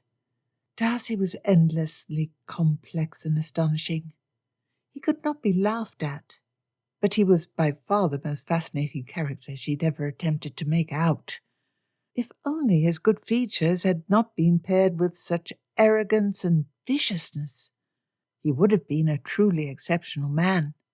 Miss Bingley replied to Elizabeth, "I had attacked your friend, and solely because I trusted Mr. Darcy. And I fear, because I knew Wickham to be of modest birth, I had not thought a man of Darcy's breeding and education could be so duplicitous. But he is. That is what made me speak. My conscience could not rest easy till you heard the full truth about Mr. Darcy and Mr. Wickham." Elizabeth paused a long time to digest Miss Bingley's words before she replied. I thank you for telling me. It must have been an unpleasant shock to learn the truth about your favourite. This is no surprise to me. I had already known his character to be poor. I accept your apology. Have you attempted to warn Mr. Bingley? Oh, my brother never listens to me. The irritation in Miss Bingley's voice and pursed lips was genuine. She was probably still angry Mr. Bingley had not listened when she begged him to abandon Jane. And Darcy is his dearest friend. He would never listen to words against him. And Darcy himself. I was never so shocked as when I heard he was to stand up with Bingley at the wedding. Before Bingley proposed, he had— Miss Bingley caught herself and looked at Elizabeth. She paused for a moment of clearly false consideration, during which another stiff breeze led Miss Bingley to shiver and shout, Lord, it's cold! At last Miss Bingley said, while hugging herself for warmth, After I've said so much, I must tell you all. Darcy spoke most violently against the marriage. He dwelt first on the disgrace of relations and trade. Then he railed against what he called the vulgarity of your aunt and mother. He dislikes your mother very much. He called her a scheming, mercenary, fat wit, and you as well. He despises you. He claimed you to be ill-bred and rude and argumentative. Your manners are certainly not those of the best refined society. But to say such, it shocked me. And then he insulted your appearance as an argument against my brother marrying your sister. The gleam in Miss Bingley's eye and the enthusiasm in her voice convinced Elizabeth she was, at least in part, expressing her own insults under the cover of attributing them to Darcy. Miss Bingley waved her hands, forgetting the cold. He told us the thickness of your eyebrows resembled the backside of the horse, an impression not contradicted by the dung-like colour of your eyes. Elizabeth's hand came up with some discomfort to rub at her eyebrows, and she attempted to interrupt Miss Bingley. Really, I don't— To no avail, as Miss Bingley continued with glee in her voice. And your nose, those freckles, are so shocking. Shocking. He said, How does that girl not know she should use a parasol and not walk about like a wild harridan? Why, I would be horrified if I saw my sister to act so. And that beauty mark on your neck, the one you did not properly cover at the Netherfield ball, why, he discoursed for a full 5 minutes about how it unbalances your appearance. That is enough. We have nothing further to say to each other, ever. And you accuse my manners of being ill-bred. Miss Bingley froze, and her ears turned red. Elizabeth shook her head in amazement as she stepped backwards. Dear Caroline was a marvel. Elizabeth briskly walked down the road towards Jane and Bingley, who had disappeared over the horizon. Was that mole really so bad? Elizabeth had thought it added a certain, maybe not elegance, but distinction to her neck. And Miss Bingley had her own beauty mark. It was even bigger and less well placed. Miss Bingley tried to catch up and called out, It was Mr. Darcy who accused you of that. Not I. Not I.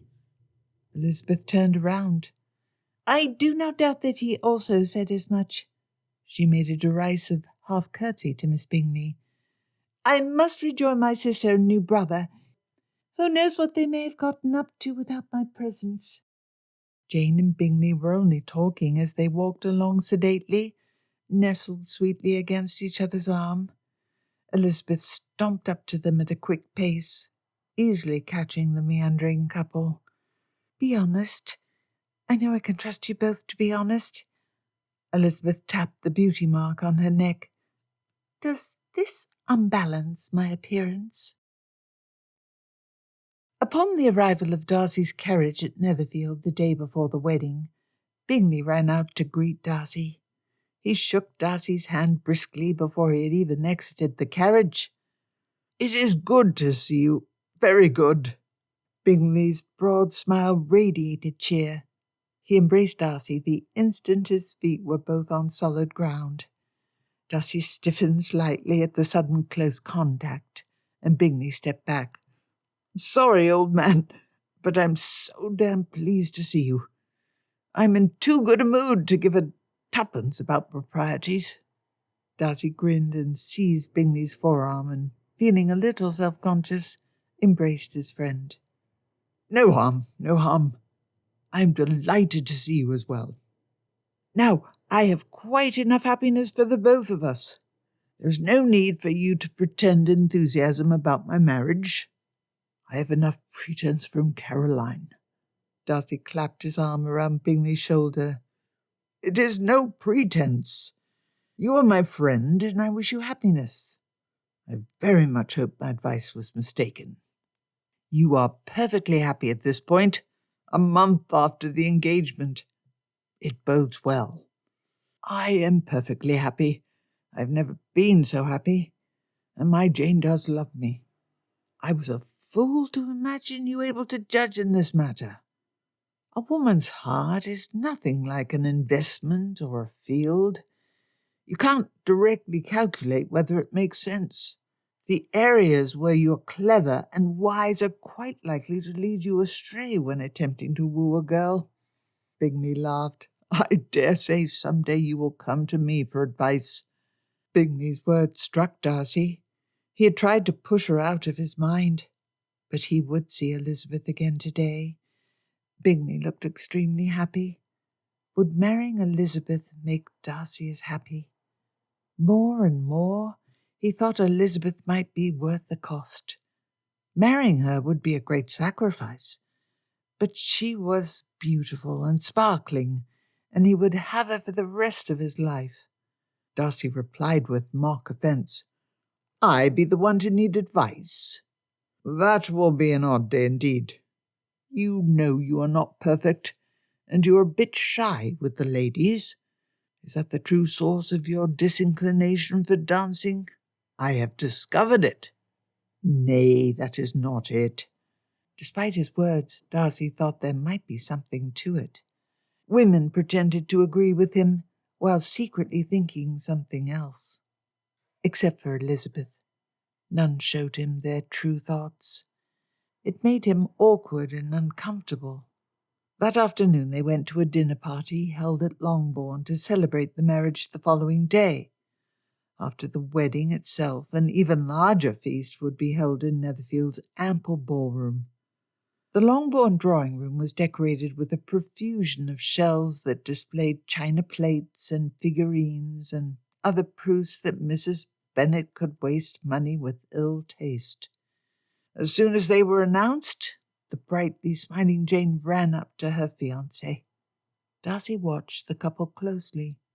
He had promised to feel happy for his friend, but worry remained. Did Jane actually love him? Bingley was ecstatic and devoted, while Jane was radiant. Her eyes lingered on Bingley, and they were both filled with ready smiles and good nature. Darcy was shocked by the difference in Jane's behaviour. She glowed with sweet affection. He had believed Jane likely felt something for Bingley, but he had not imagined she felt nearly as much as she should. But no hint of anything but the strongest and sincerest affection showed in her manner. If this be not love, then he had never seen it. Elizabeth frustrated him. When he approached, she immediately moved to engage herself in a conversation with other women. He was sure it was to avoid him. Their eyes had met before he started to walk over. Could she not let him speak? Was she disappointed he had not followed Bingley's example? Surely she could not blame him for not lowering himself so far. They had ended their last conversation on a poor note. She had defended Wickham. An anxious chill vibrated in Darcy's throat. Had Wickham poisoned her further against him? Maybe he ought to have been explicit about some of Wickham's misbehaviours. No. Had Elizabeth been sensible, She would have trusted him immediately. She was exquisite. When the company settled around the table for the meal, she sat on the opposite side of the long table, next to Jane and Bingley. A gentleman from the neighbourhood, whose name Darcy could not recall, sat on her other side. As she ate, the delicate movement of her hand half hypnotized him. She carefully pulled spoonful after spoonful from the bowl of soup to her mouth. Once the dishes were changed, the way she held her knife to cut the roast seemed perfect. It was the elegant twist of her wrist. Once or twice their eyes met. There was strong emotion in hers, but Darcy could not interpret it. She would look away and frown. Several times Elizabeth laughed, her head rocking back and forth as she smiled at the person she spoke with. After the dinner, Darcy had no opportunity to seek her out for conversation. A group of the local gentlemen Bingley had turned into close companions dragged him away to drink during his last night as a free man. Darcy barely knew the other gentleman, so he stood next to a stuffed deer-head in Netherfield's billiard-room. With a glass in his hand and watched the others carouse, he drank a little and thought about Elizabeth. He could make her play for him every evening. Those delicate hands against his body, her slippered foot. He did need heirs. She was still beneath him. Mrs. Bennet disgusted him. Miss Lydia would create a scandal. It would be a mistake, and he would regret it. He'd met the Gardiners briefly, and while they behaved in a well-bred fashion, their situation in life was far beneath his own. He shouldn't do it. He should not. After everyone but Darcy was drunk, Bingley decided to refresh his haircut, though it had been done only a week before, to look his best for Jane. It was a clear night with a full moon, so they could safely ride to Meryton to wake the barber. After Bingley's hair was done, he shouted, "Darcy, you should get it done as well. Otherwise people will think you are one of those long-haired poets." It had been well above a month. Elizabeth might like it more if he had it cut. She probably would. With a wordless grimace, Darcy sat to allow the bold middle-aged man to work upon his head. Elizabeth's poverty and disgraceful relations didn't matter. He was giving up. For once he would do what he wanted, not what he should. It may be a mistake. He might regret it some day. But he would marry Elizabeth Bennet nonetheless. It was how she laughed, that happy, unembarrassed guffaw, that wonderful sound which all the society-bred ladies had been taught to disguise. He couldn't leave her behind in Hertfordshire. He couldn't return to Pemberley and never hear her laugh.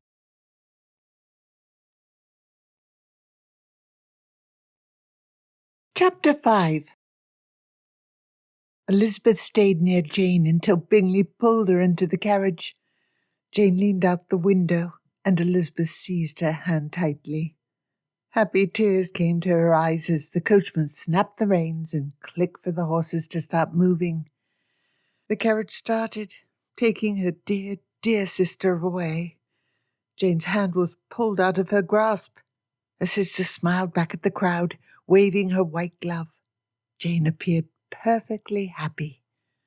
The carriage turned a corner in the distance and disappeared, and Elizabeth looked at the handsome figure next to her. The haircut he'd received the previous day accentuated his aristocratic beauty, and the bright blue of his intense eyes had caught her repeatedly during the ceremony. Darcy appeared impassive, with a slight, preoccupied frown, as he stared down the cobbled lane the carriage had disappeared from. Miss Bingley exclaimed, "Come, do not all stand out here in the cold. We have an excellent view set up in the house. Everyone come up." Darcy handed Elizabeth his arm, and she had no choice but to take it. His expression was sombre. No doubt he lamented the happy event. Elizabeth looked at the curl of his lips and the hard shape of his jaw. The contrast of his handsome form and solid mind with his horrid character fascinated her. She had spent 10 minutes this morning covering the beauty mark on the back of her neck, so that he would have no cause to despise her, before she violently washed away the white powder when she realized that she distorted her own sense of beauty to please a man she hated. His good opinion mattered to her, and that enraged her. She felt ugly and awkward around him. Each time he stared at her with those piercing blue eyes, she flushed and felt sick. He had judged her appearance and found it wanting. She was not handsome enough to tempt him. She knew herself to be one of the handsomest beauties of the county. That Darcy held this control over her emotions was ridiculous. Their eyes met again as they stepped into the Netherfield entry hall. A jolt of nervous energy went through Elizabeth. She felt his gaze in her stomach. He studied her face inappropriately long. Breaking the moment, Darcy spoke in a pleasant tone. The bride exemplified beauty and grace, did she not? Yes, Jane is always beautiful. Everyone calls her the prettiest girl in the room.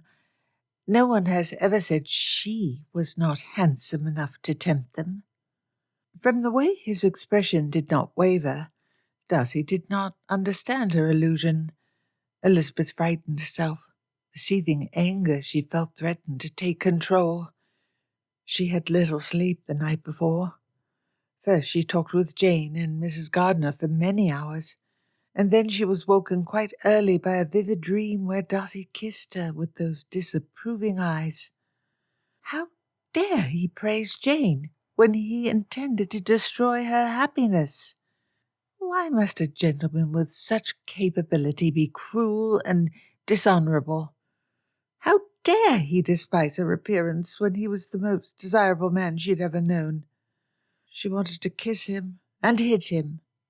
Darcy said, Jane certainly was handsome enough to tempt my friend. From the first, Bingley always insisted she was an angel. And Darcy looked pained as he added, I believe her to care for him very much. They are a happy and promising couple. He still wished them separate. His distaste at Jane's affection for Bingley made that clear, and yet he pretended to approve. Hypocrite. Their entry to the ballroom allowed Elizabeth to avoid replying. The large room had been laid out with long tables for the guests, and each spot had a label to identify who was assigned there. The tables were covered with silk tablecloths. Elizabeth took a deep breath as she sat on her chair next to Mr. Darcy. They were seated alone around a table too large for just two of them. Elizabeth took a deep breath. She would tolerate his presence. She would be polite, and above all, she would not attempt to flirt or gain his good opinion. Jane and Bingley were to have been at the breakfast and depart afterwards, but they had decided to honeymoon at a seaside resort, which required them to leave immediately to avoid a stop at an inn before reaching their rented lodgings.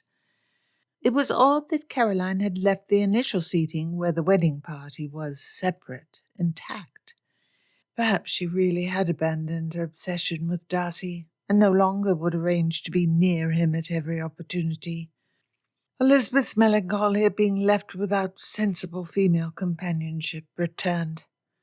With the loss of both Charlotte and Jane, Meryton seemed barren. She should think about Jane's happiness. Jane looked divine during the ceremony. Her sister was happy, and that was all which mattered. She needed her own husband who could absorb her mind the way Bingley would Jane's. Mr. Darcy. Elizabeth's gaze involuntarily turned to him, and she imagined him kissing her. It was far more intense and ridiculously more improper, now that he sat next to her. She tingled with his closeness. She could reach out and rub her hand along his well-muscled leg. Elizabeth frowned. Odious thought! Darcy interrupted her reverie. I can guess what thought absorbs your attention this morning. For a horrified moment, Elizabeth thought he knew her fantasy. You miss your sister and know she will not be so much with you in the future. You are enough of the philosopher to not be surprised that even the happiest of events brings some sadness. Your closeness is clear, as shown by your walk to Netherfield when she was ill. I was most impressed by your appearance when you arrived half breathless that morning after a 3-mile walk. Elizabeth interpreted the real meaning of his smile well enough. Darcy meant to say, Your petticoats were 6 inches in the mud, and by the way, do you not think you would be happier had I separated the couple? Hateful man, mocking her, even after his defeat. Her concern had been Jane alone. Her appearance that morning did not shame her. It was petty of Darcy to mention it. This reminder of his pettiness did little to settle the tingling nerves that pulled in her stomach due to how close they sat. Jane's happiness and well-being has always been paramount to me. I have no concern for how I might appear while tending to it. Elizabeth's voice was sharp, and Mr. Darcy looked sideways at her. Of course it is. But you must put concern towards your own well-being, especially now that your sister's left the house. There must be much less to attach you to Longbourn now. Your eagerness to leave yourself must be proportionately greater. The example of marriage encourages others to enter the same state, and I suspect much of the happiness you have felt at Longbourn must be bound up with Jane. Did he hint she was unmarriageable? For that was silly. She may not be able to marry very well indeed, like Jane had, but she had already refused one eligible offer. Rather than replying, Elizabeth took several bites from the strawberry tart in front of her. It was delicious. What think you of the pastries? Miss Bingley went to great effort to select them this morning. Had Miss Bingley's claimed discovery of Darcy's flaws changed her behaviour towards him? I am aware. This table is well supplied with my favourites. Miss Bingley works very hard indeed in cases of this sort. Darcy's voice was dry, and Elizabeth could not suppress her smile. He may be a hateful man, but he was a clever one. That answered Elizabeth's question. Miss Bingley behaved as she always had towards him. At least Mr. Darcy perceived no change. Without being able to stop herself, she did not wish to banter with Mr. Darcy. Elizabeth said, She works hardest in the case where it is clear success is unreachable. But do not philosophers say the greatest value is often attained from the effort and not the success? She will have no real cause to repine. I had not considered the situation in such a light. I fear she will not consider the improvement her endless effort makes in her character a sufficient reward. Darcy caught Elizabeth's eye and added dryly, Alas, if she chooses not to seek the lesson in her failures, they shall not make her wise. Elizabeth smirked back at Darcy, who smiled in a way that made Elizabeth's stomach flutter with butterflies. It was strange how amiable he suddenly was. Was it wrong to disdain Miss Bingley? If Darcy did as well, surely it was wrong. Yet it was such fun. Darcy spoke again. Bingley's happiness has been on my mind since I heard of his engagement. I feared he acted rashly, yet, despite everything, well, maybe he was not a fool. Darcy looked uncomfortable and started and stopped as he spoke. He looked away from Elizabeth, then back towards her. His face went from pale to red. I had many reasons to doubt. That is, to doubt Bingley's wisdom. You cannot doubt that. And yet, despite the manners of your family, Darcy looked to where Mrs. Bennet sat on the other side of the room, jubilantly speaking to Lady Lucas. Such considerations perhaps are not that important. Darcy's voice steadied. It has been contrary to my character to approve of imprudent matches. But maybe one's own happiness should be the paramount consideration in marriage. Darcy caught Elizabeth's eye and added, "This leads me to think I myself have acted amiss. I believe you understand what matter I speak of." She did not. Elizabeth wrinkled her forehead. Surely Darcy had not changed his opinion about Bingley and Jane, though that was the obvious interpretation of his words. A Darcy who approved of Jane marrying his friend was inconceivable. He regretted his engagement to his cousin and had decided to jilt her. That was it. Likely the girl was unpleasant and similar to him. A desire to oblige himself rather than his family in the choice of wife was a selfish, Darcy-like thing to do. No longer confused, Elizabeth remembered to feel angry about how he insulted her family. Despite their manners, who was he to insult them? He had no manners. At least Mrs. Bennet never sat 30 minutes entire with a person at a ball without once opening her mouth. Quite the contrary. When Elizabeth did not reply, Darcy added, "As you may guess, I had counselled my friend against your sister. My honest belief was that she was indifferent to him. Added to the other objections I had to the marriage, that seemed reason enough." The truth? Elizabeth did not believe him and did not understand why he wished to defend his behaviour. You believed Jane to be indifferent, and now that you see she is in love with your friend, you repent your advice to him. Not in the slightest. My counsel was the best I could give. I spoke after careful consideration of what I knew at the time. That I was mistaken in fact does not mean I was mistaken in giving the advice.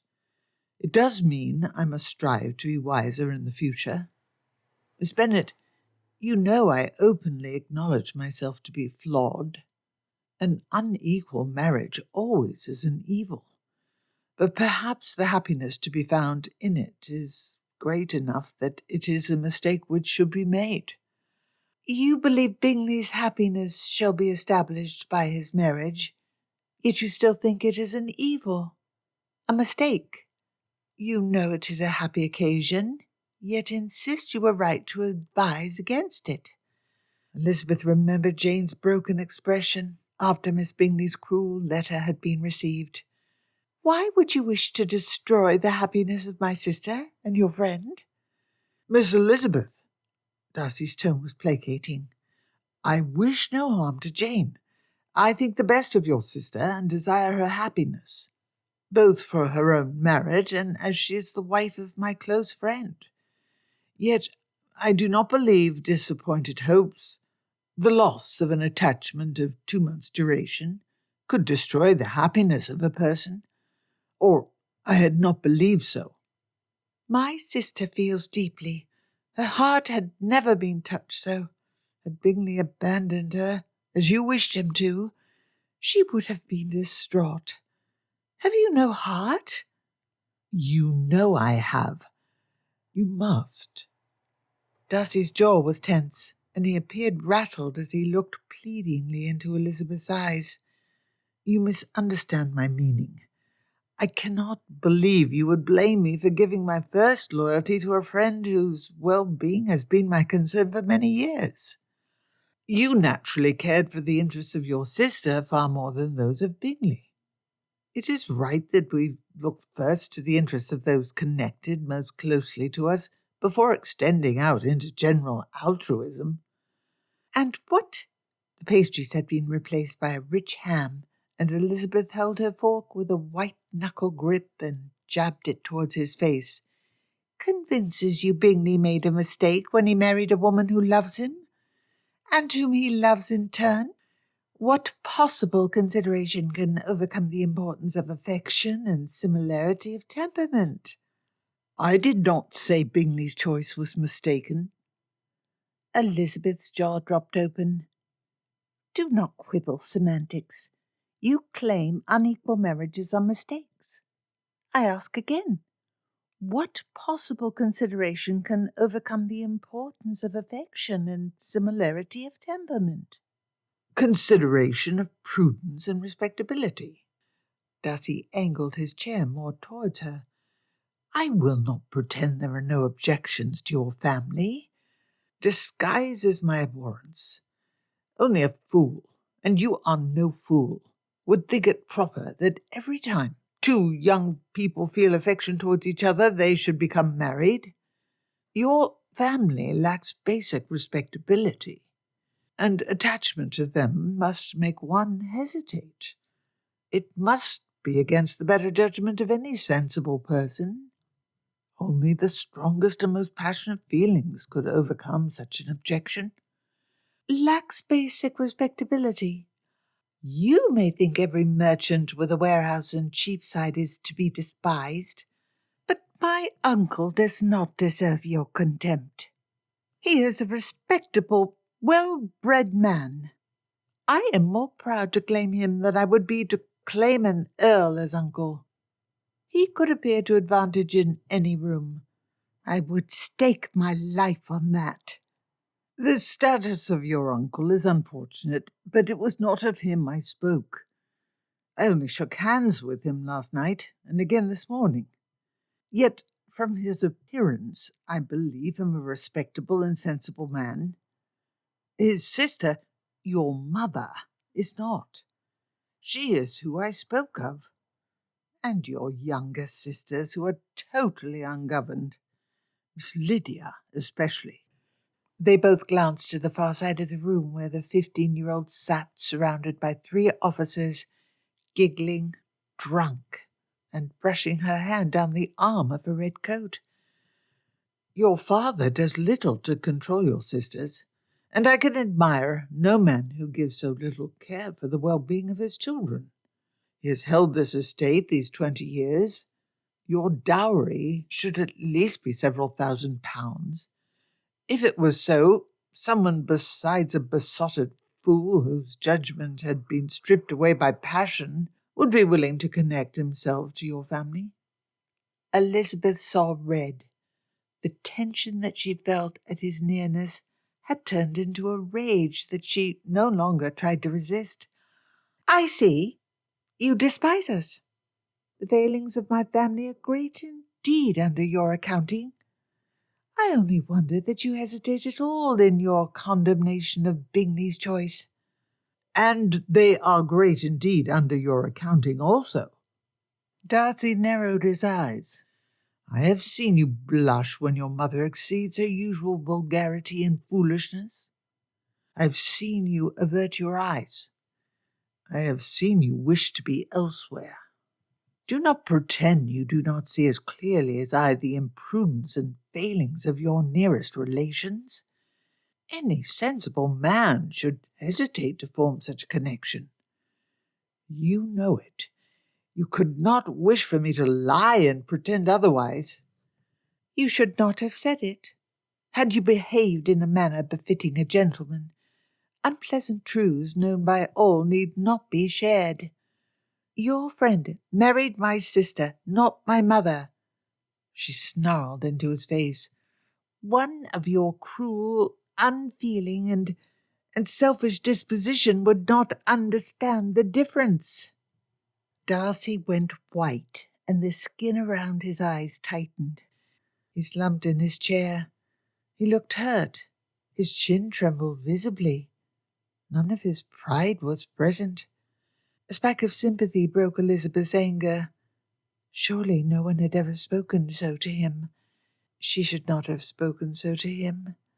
Yet he could not really care for her opinion. He opened and closed his mouth without speaking for a full minute. A sick pit grew in Elizabeth's stomach. She had stepped beyond the bounds of propriety. She had stepped out of the bounds of Christian charity.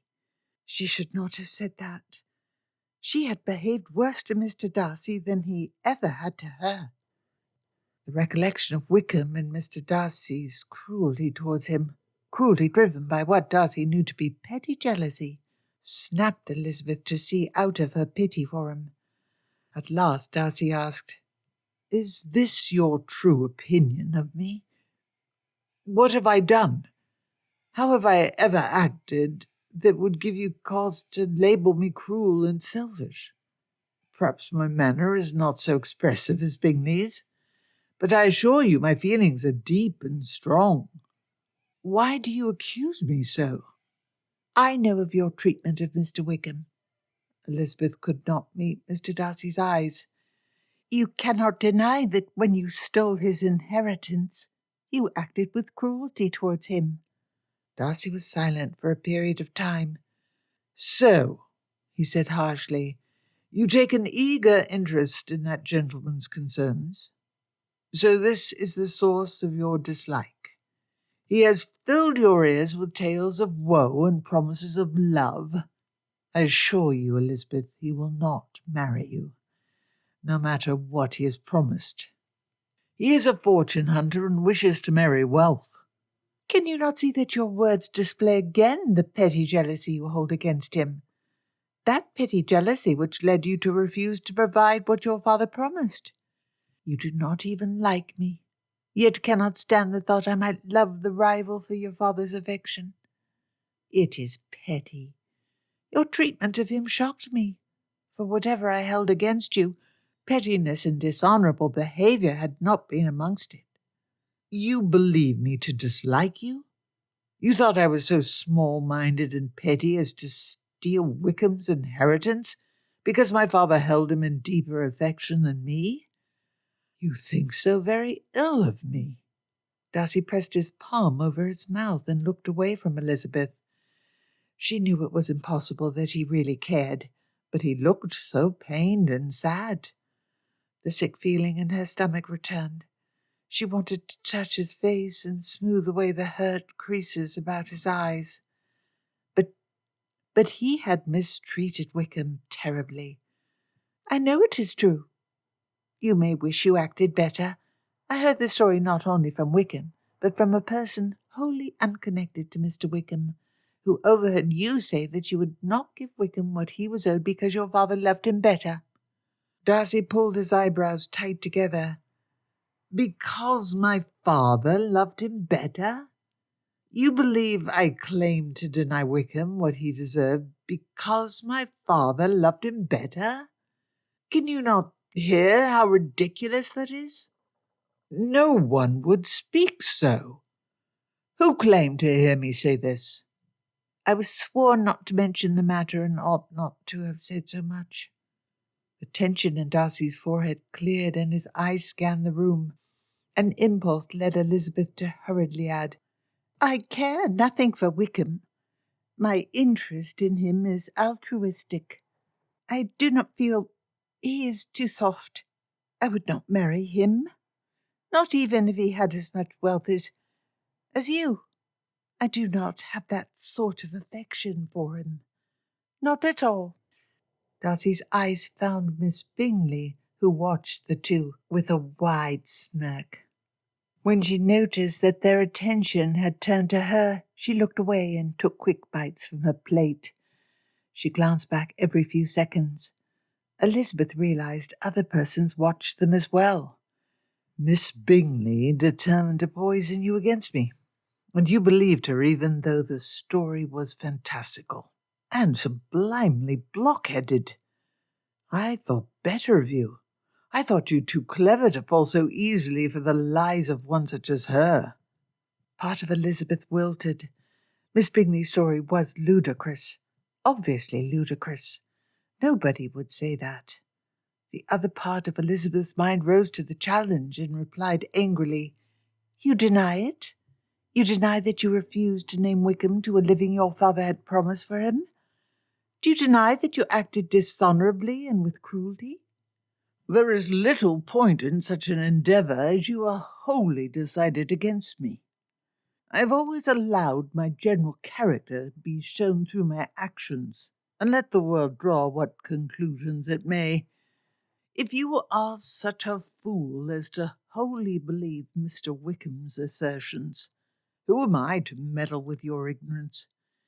I might ask, however, how you became so set against me as to unquestioningly believe the accusations of a poor gambler and a jealous shrew. Miss Bingley is the sister of your closest friend. Ought I not trust what she says about you? And Miss Lydia is your sister. Ought I trust her if she brings some fantastical story about Charlotte Lucas to me?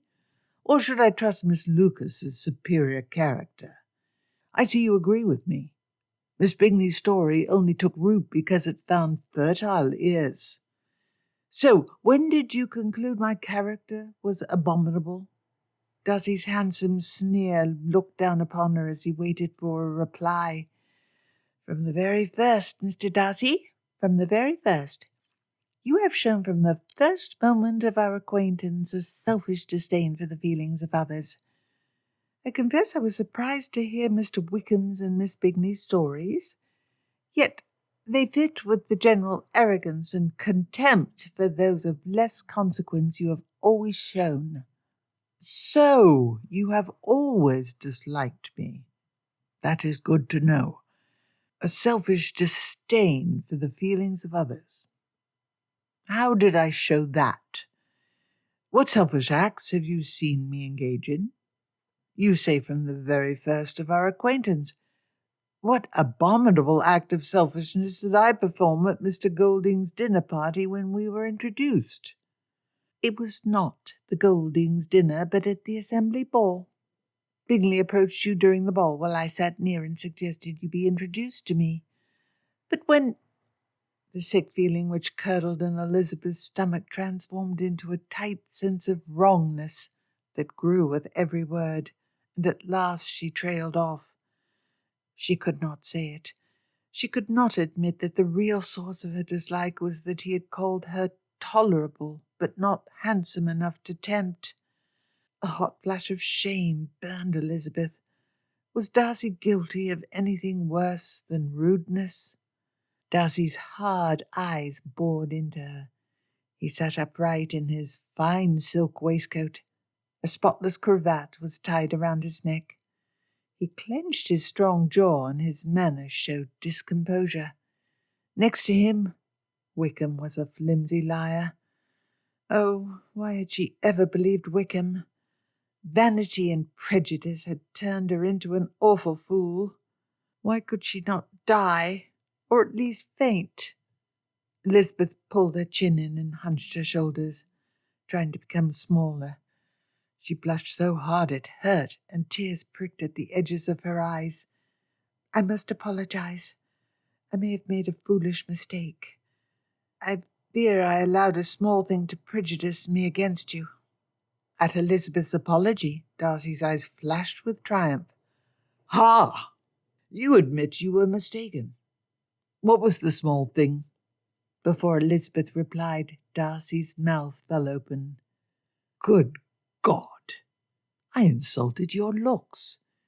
You have hated me all this time because you heard me disparage your appearance. Vanity, thy name is woman. Bingley wished me to dance. I wished him away. I said the first thing which came into my mind. I suppose I was rude. I apologize I did not speak in glowing terms of your appearance. That I did not praise you endlessly showed enormous selfishness. And vanity. We must not forget vanity. I showed great vanity in not praising your beauty effusively after a half-second's glance. The way Darcy crowed in triumph over Elizabeth's stupidity was all of a piece with his general arrogance of character. Resentment flared back, killing her humiliation. Darcy shook his head theatrically and turned his chair fully forward the table again. I understand. I understand the awful truth now. For a man to resist your beauty encompasses every other vice as well. Darcy turned back towards her and asked in a resentful tone, Is that not so? Elizabeth clenched her jaw. I insulted your appearance, so I am selfish. I insulted your appearance, so I care nothing for the feelings of others. I insulted your appearance, so I steal. I insulted your appearance, so I am devoid of all right and proper feelings." Darcy's voice rose with each sentence, and by the end he nearly shouted. His sarcasm roused Elizabeth to anger. "It was not that alone. You earned my ill opinion. No, do not doubt that. You show contempt for the neighbourhood. You walk about and stare at us as though you wished not to share the same air. When you insulted me openly, you behaved in the same contemptuous manner you always have." Darcy sneered and rolled his eyes. "I act as though I am above merit in society because I am. You know I am. I shall not pretend that they are my equals. I shall not pretend you are my equal." A hot anger clenched in Elizabeth's chest, and for a desperate moment she wished to stab his handsome face with her fork. Darcy added, "You are my only mistake. I thought you better than this. I thought you my equal in sense, though not in consequence. I was wrong. You are as much fool as every other ordinary stupid girl." The two fell silent. Elizabeth stared at the roast in front of her. Instead of anger, Darcy's last words made Elizabeth struggle to keep tears away. She was as stupid as every other ordinary foolish girl. She was not clever. She was not insightful. She was not proper. How had she ever let Wickham make her such a fool? Damn Darcy! He sat smugly despising her. He had acted wrongly too. He may be her superior in wit, but not breeding. No true gentleman would have behaved in the manner he did. Darcy's cold face stared straight ahead. The white fingers of his left hand curled around a fork, while the right rested on his lap out of view. His bearing was erect. There was no sign in his manner of anything but self-certainty. Damn Darcy! Damn him for arrogance, rudeness, and poor manners. The footmen removed their plates and replaced them with slices from the wedding cake. During the disturbance, Darcy glanced around, and Elizabeth caught his eye. Once the footman stepped away, Elizabeth spoke. She kept her voice quiet, so as not to be overheard, but tension coiled in her gut at the effort of suppressing its volume. "I may be a silly girl driven by vanity, but I only returned contempt where contempt was given. I would not have eagerly thought the worst of you. I may be a foolish twit. I may deserve to be despised as much as you despise me. I despise myself. But you, sir, are no gentleman." Elizabeth shredded the slice of cake. They sat in silence. Elizabeth had turned the cake into a pile of crumbs and was mushing the crumbs together. Why was not the day over? After she went home, she would curl up in her bed and never speak to anyone again. Elizabeth looked around, but many people's eyes were on her, and Miss Bingley caught her gaze and smirked. She did not look up again. Another slice of cake pushed by Darcy's hand entered her field of view. Elizabeth looked at him, and he said, "I know not what Wickham has said to you, and I know not if you shall believe me, but I did not behave dishonourably towards him. My father hoped for Wickham to enter the church. When he died, the living intended for Wickham was still occupied. He then desired to be my clergyman as little as I desired to have him. I gave him £3,000 to support his planned study of law. He also had a £1,000 bequest in my father's will. In exchange, he gave up all claim to the Kimpton parsonage." Elizabeth's eyes widened at the sum named. £4,000 was a great deal of money. Darcy held up a hand to forestall any response. "That is the truth. Disbelieve it if you wish. At this moment, I care not. You may wonder where the money is. I cannot know for certain. Most likely he spent and gambled it away. Such was his habit while supported by my father at Cambridge. The breakfast was mostly over, and the other guests had begun to leave. Darcy stood and stiffly inclined his head to Elizabeth, who rose with him. She gave him an almost involuntary curtsy.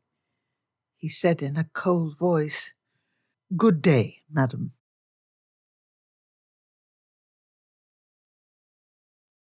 Chapter 6. People glanced at her and talked.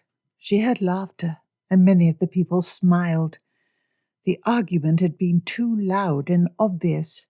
Both had broken the bounds of proper behaviour, but, like always in their interactions, she more than he. She would not cry. No matter how much she had shamed herself, she would not make a further display. Elizabeth ate the slice of cake in front of her. The flour and sugar had no taste. It took an act of will to force each bite down. Halfway through, she remembered it had been Darcy's slice initially. She had prided herself on her cleverness. It had been so clever to take fast dislike to Darcy. "I had thought you better than this." So had she. He was arrogant and rude, but he was not the fool. Why had he decided to tell her the story about Wickham? When enough time passed to leave the ballroom with dignity, Elizabeth went to a small dressing room on the second floor. From the servant's habits during her stay at Netherfield, it was likely to be open. She didn't want to be stumbled upon. As soon as Elizabeth felt safe, it was impossible to stop tears. She'd been such a fool. She had liked Darcy all along, even if he was rude. His eyes had looked so hurt when she said he was cruel and selfish. He wasn't cruel or dishonourable. He wasn't more self-centred than every other person. He had even approved of her. He said as much. "I thought you were my equal in sense." Ha! He was terribly wrong. Why couldn't she have been clever enough to realize Wickham and Miss Bingley lied to her? Why couldn't she have at least been polite? He had seen himself as far above all the neighbourhood, but he was far greater in consequence. Yes, visibly displaying feelings of superiority was a poor way to gain friends, and Darcy was not perfect. But now that she'd made him hate her, she saw him clearer, and she liked his character in the whole very much. Too silent, too proud, but very clever, honourable, and interesting, more so than any other man she had met. There was still movement below. She could not re-enter Netherfield's ballroom with her face tear-streaked. The water in the copper basin set on a table was freezing. Elizabeth used a towel to carefully wet her face. She looked critically at the fine rosewood mirror. Much of the redness was gone, but the powder and rouge on her face was terribly streaked. If only Jane were here, Jane would make her feel better. She could not speak to Papa about this. He would make fun of her. She knew she was a fool. She did not need Papa to laugh at her for it. Miss Bingley entered the room. "Eliza, so here is where you went. Everyone wondered. You had a most fascinating conversation with Mr. Darcy. Whatever did you two talk about? I know Wickham's name was spoken." The fake pleasantness of Bingley's sister oppressed Elizabeth. With a step further into the room, Miss Bingley gave Elizabeth's face a critical look. She made little attempt to hide her smile as she said in a sympathetic tone, "Heavens, you poor dear! Have you been crying?" "You have been. Whatever did Mr. Darcy say to you? I'd always imagined you to be made of sterner stuff than that. That cruel man, I'm sure he should not have hurt you so. For shame to push you to tears, and on your sister's wedding day." Jane and Bingley were long gone. They shall be above a month on the honeymoon, and they will spend the season in London. This will be a half-forgotten story when they return. I suppose Miss Bingley pulled a handkerchief and blue porcelain powder box out of her bag. "Let me help you. We would not wish anyone to think something was amiss." The day had drained her. Elizabeth couldn't find the energy to stop Miss Bingley as she dipped the handkerchief in the cold water and dabbed at her face. She would need to check any work done by dear Caroline before she re-entered the ballroom. Miss Bingley was petty enough to intentionally damage her face. As she rubbed the white powder into Elizabeth's face, Miss Bingley said conversationally, "You can tell me. We're nearly sisters. You took my words amiss the other day. I do want us to be friends. And you know I'm aware of Mr. Darcy's faults. I told you of them myself. Why did you lie to me about Mr. Darcy?" Miss Bingley laughed, a triumphant sound. "I lie to you? That is a horrid accusation. Why would I do that?" Elizabeth stepped back and slapped away Miss Bingley's hands. "Do not regard the question. I cannot really care. But if I find you lied about my sister, I swear I will find way to revenge her." "Dear Jane, why, how could you even dream that someone would mistreat her?" Elizabeth wished to seize the gilt chamber pot hidden in the corner of the room to dash it against Miss Bingley's head. "Oh, you need not worry for your sister." Miss Bingley wrinkled her nose in disgust. "She is my sister as well." Elizabeth believed Miss Bingley. She had no motive to harm Jane. Elizabeth still hated Miss Bingley. "It is too good to hide. It is too good." Miss Bingley smiled happily in response to Elizabeth's cold stare. "It may be imprudent, but I cannot. I shall tell you. I wish to tell you the purpose of my scheme. After how angry Mr. Darcy was as he left, it can hurt little. His good opinion once lost is lost forever." Elizabeth blanched. He would always remember her as the foolish girl who hated him for insulting her beauty. It was painful to consider. Someday she wished Darcy to think better of her. Elizabeth remembered when they were at Netherfield. His intense blue eyes. "I cannot forget the follies and vices of others so soon as I ought, nor their offences against myself. My temper would perhaps be called resentful." Elizabeth's emotions lashed back the other direction. How dare he? Even if he hated her forever, it was no loss to her.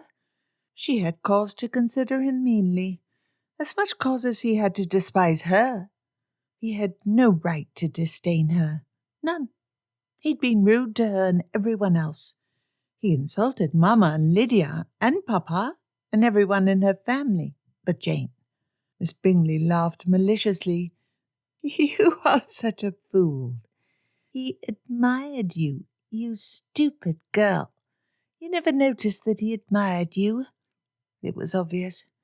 He was torn between attraction and being repulsed by your family and situation. And with my brother's marriage, the attraction may have won." "It is such a joke." Miss Bingley's smile was malicious.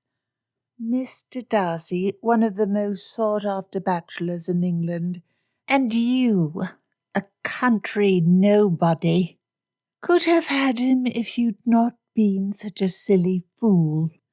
Now, after you praised his steward's son to the heavens, he must be disgusted with you.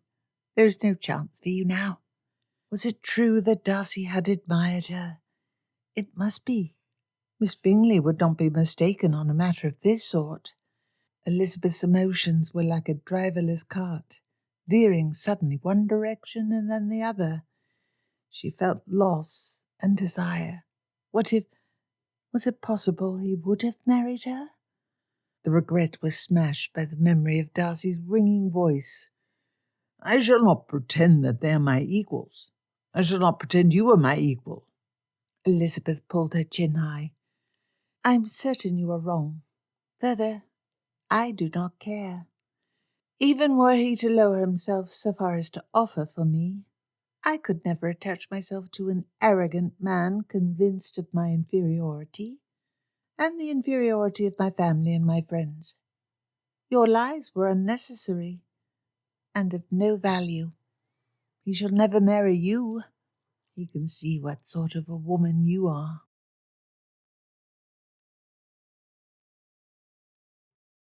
Chapter 7.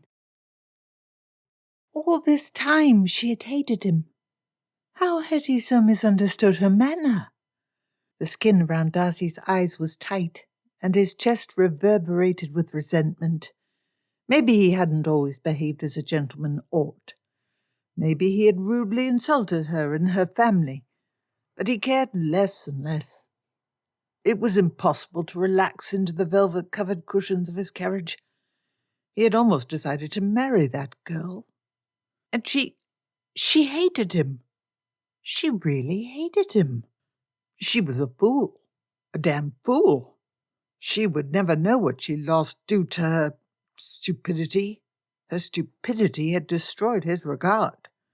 Elizabeth Bennet was a stupid, foolish girl, solely controlled by her own vanity and not worth thinking upon.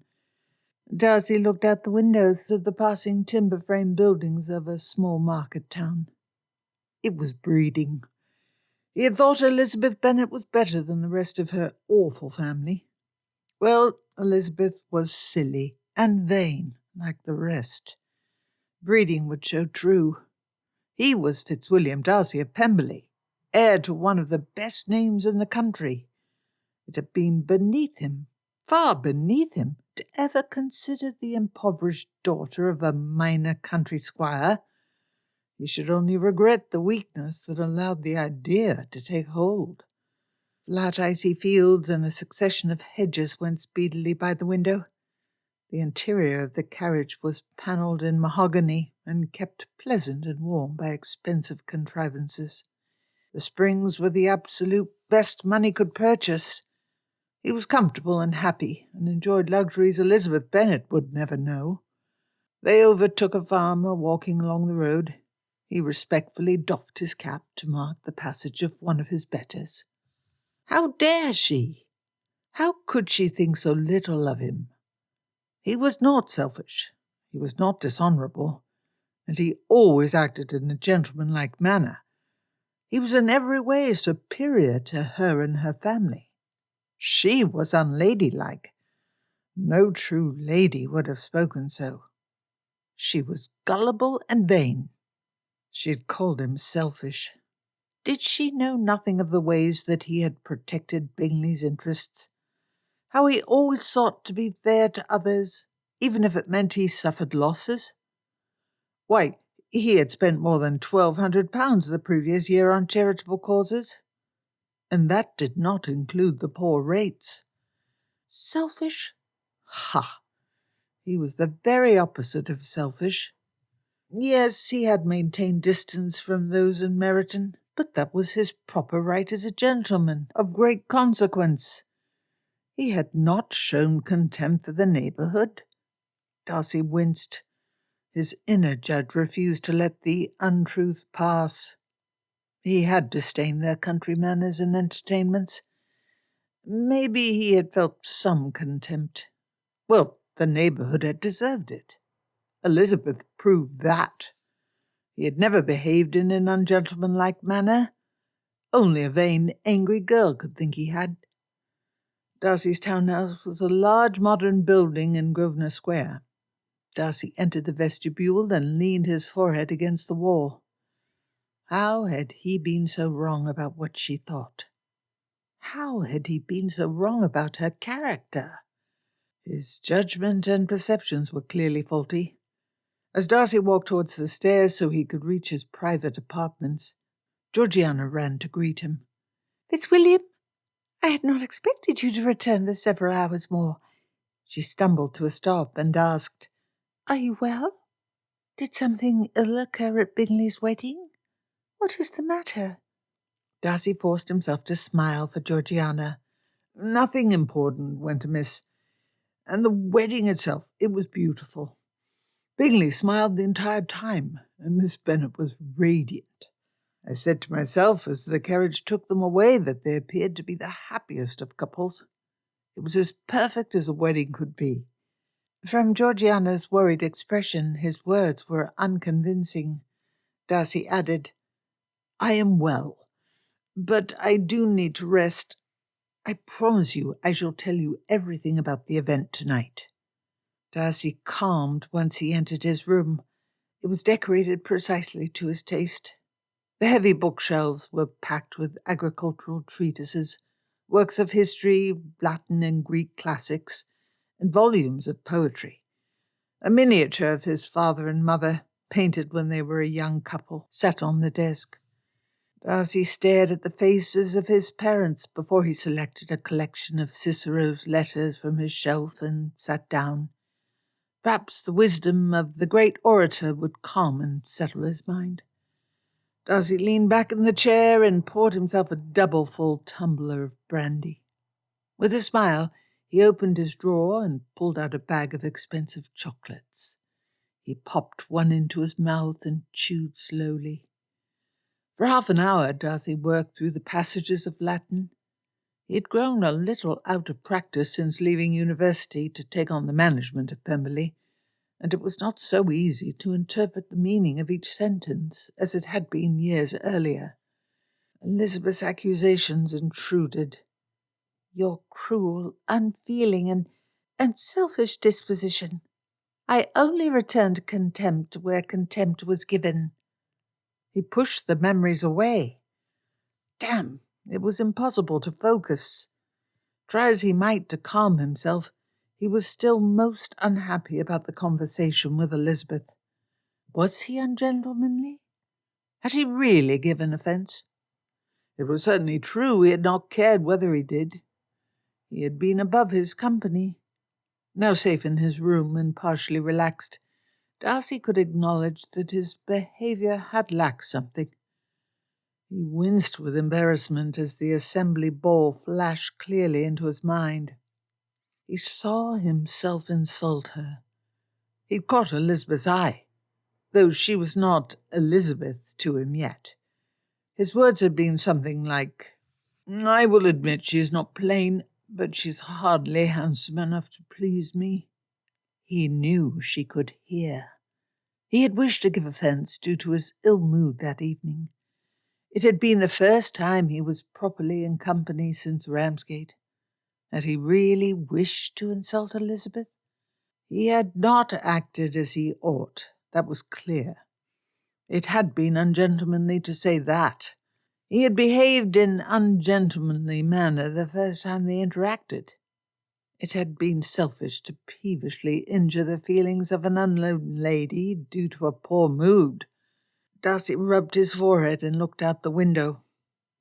Despite the lateness of the season and hour, only a few persons walked vigorously along the road, and a man and woman decked in heavy coats meandered arm in arm through the garden in the centre of the square.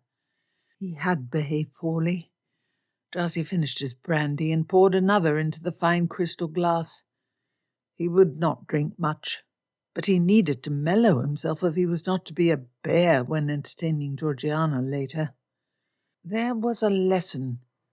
Never insult a lady's appearance when she might hear it. See, Elizabeth, I can admit my behaviour was not perfect. She'd hated him. Every time Elizabeth spoke with that arch smile and her sparkling eyes, she had thought, this man does not think I am handsome, so I shall be as disagreeable as I can. The situation was absurd. It was ridiculous. The woman he'd formed an infatuation towards had hated him because she thought he found her ugly. Well, it had been foolish of her to pay no attention to his later behaviour and manner. Darcy grimaced and slid down in his chair.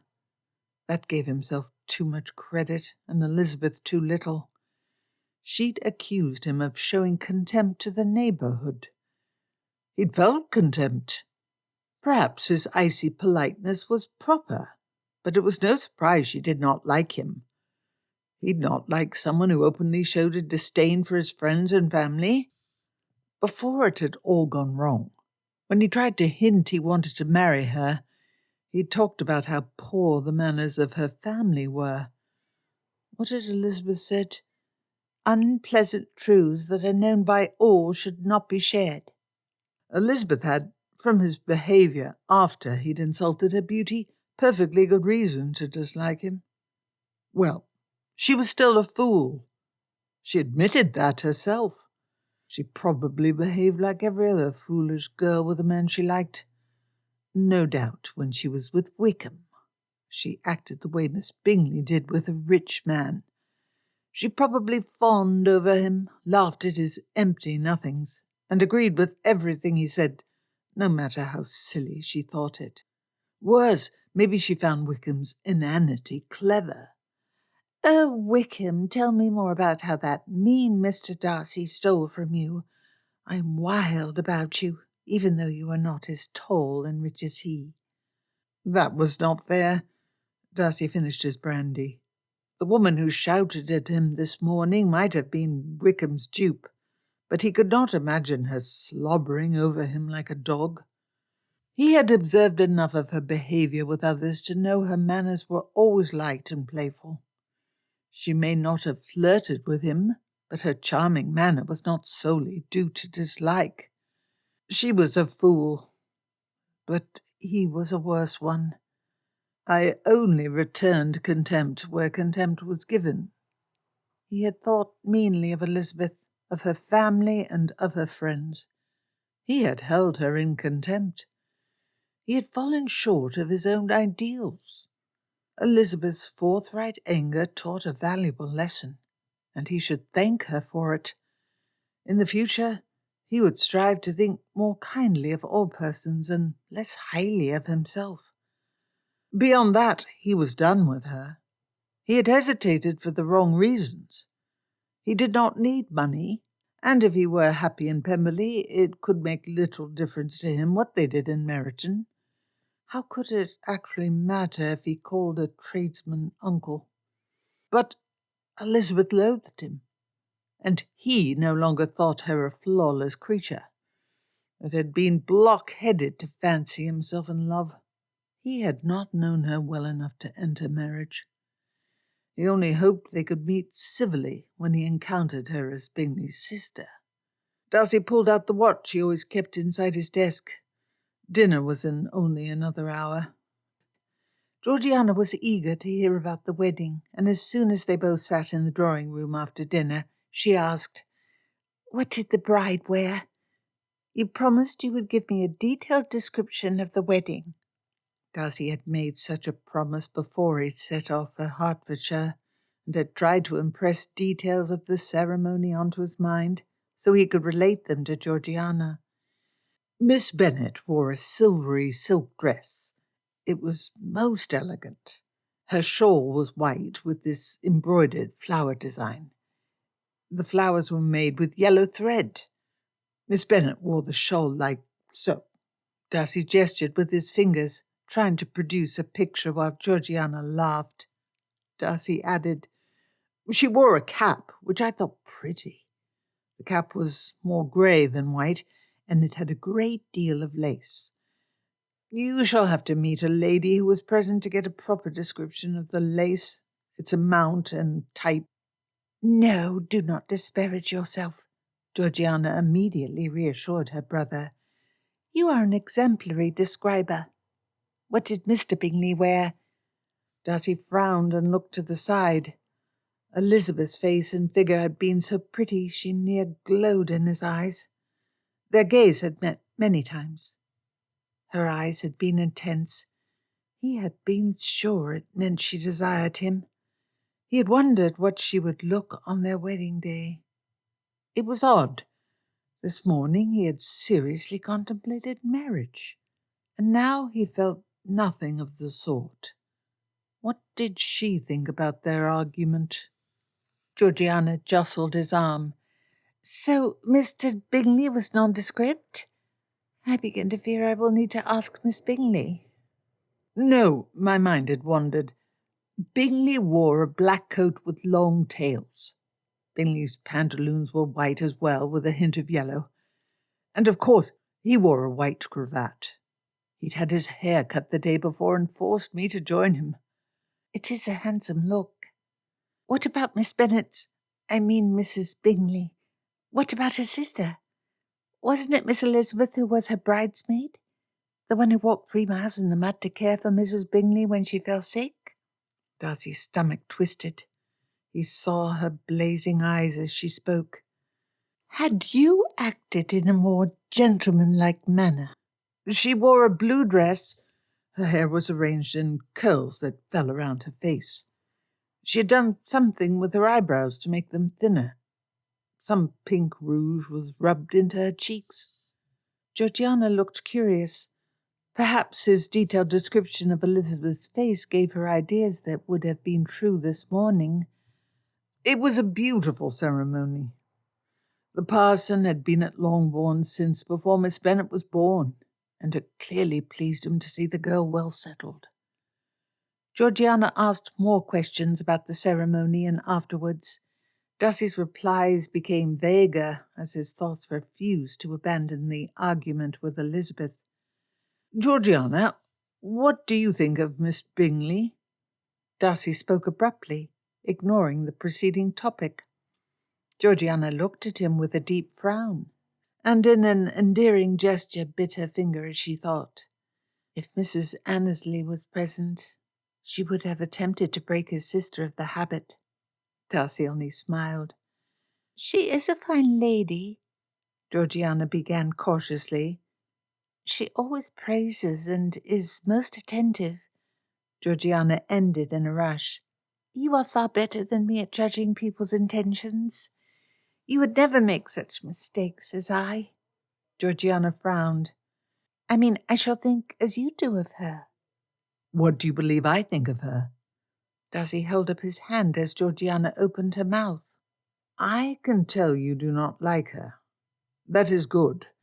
I wish you to be cautious in her presence.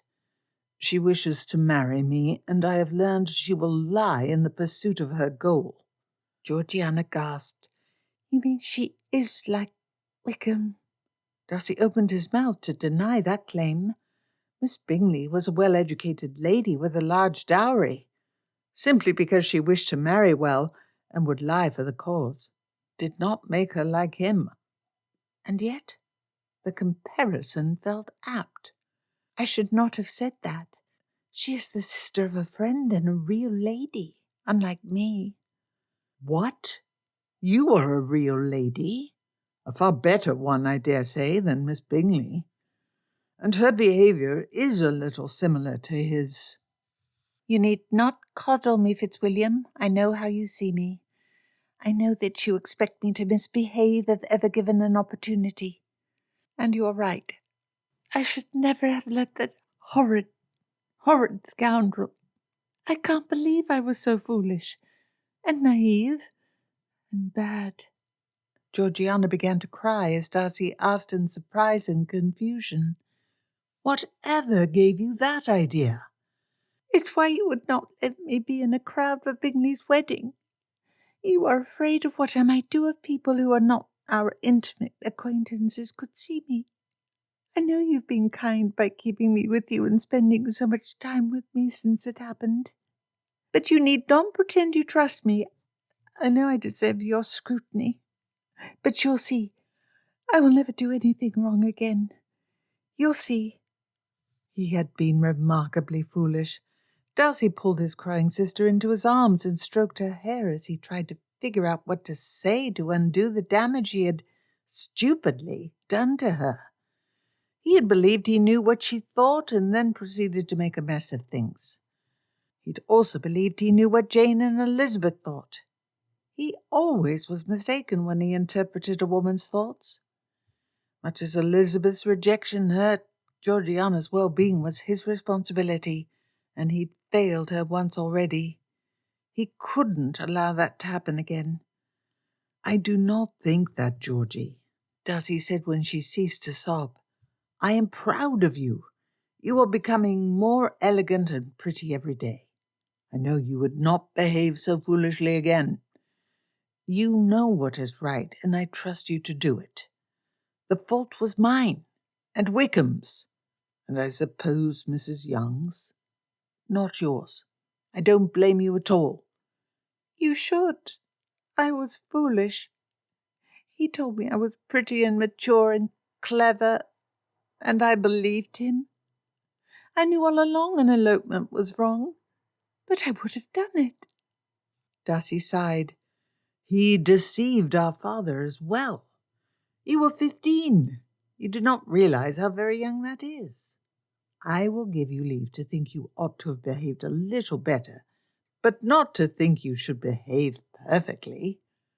Georgiana sat up so she could look at his face, and Darcy smiled and flicked her nose. Why do you think you had a companion and were not yet out? It is because 15-year-olds cannot be trusted to make serious decisions. You behaved no worse, and perhaps a little better, than most girls your age would when their appointed guardian had been subverted. If you were not scared I would embarrass you, why did you not let me go to Bingley's wedding? Darcy was still scared what might happen if he discussed Wickham with Georgiana. Perhaps I made a mistake. I did not wish to remind you. His face went stiff as he said in a cold voice, Mr. Wickham is in Hertfordshire. He enrolled as an officer in the militia regiment stationed in Meryton. I had not wished to risk you meeting him. Oh, Georgiana asked in a small voice. You were scared he might convince me to run off with him? No. If he had spoken more with Georgiana and not been so scared to talk about Wickham with her, she would not have developed these ideas. I did not fear that. I trust you. I know you would act as you ought. I thought you still heartbroken over his betrayal, and that it would hurt you were you to see him again. No, I hate him. I was naive and foolish, but it was terribly wrong of him to pretend he loved me. I know it was fictitious. He only wanted my fortune. Why else would somebody attempt to gain my affection? Darcy missed his parents. Mother would have known what to say to Georgiana. Georgiana took the way Darcy froze as agreement. See? You know the only reason a man would wish my affection is due to our wealth. Well, I wish I were penniless. Do not be ridiculous. Such a wish is melodramatic and silly. You are a kind, elegant, and highly accomplished lady. Only a fool would not see your worth. Darcy's sister sat tall and pulled away from the arm he had had around her shoulder. I am backward in company, and besides our family, other girls only seek me out to become closer to you. And Wickham only, if I had no dowry, he would not have treated me so. Georgiana allowed Darcy to pull her close again and started to cry. He let out a long breath. Wickham lied to penniless girls all the time. That was a topic impossible to discuss with his little sister. Darcy murmured comforting nothings to Georgiana. He needed to fix her unhappiness, but could find no words which would work. His mind drifted back to Elizabeth. Something in her manner when she denied affection for Wickham that convinced him she was sincere. Elizabeth had called him soft. Darcy smiled. She may be his dupe, but she was not his conquest. He shouldn't care. When Georgiana stopped crying, Darcy asked, Do you feel better? Georgiana nodded her head, and Darcy said, It is not just our family relationship which makes me think well of you. Were you to act as Miss Bingley acts, I would care for you as my sister, but I hardly could approve of you. Georgiana giggled wetly. Did she really lie to you? Not to me, but about me.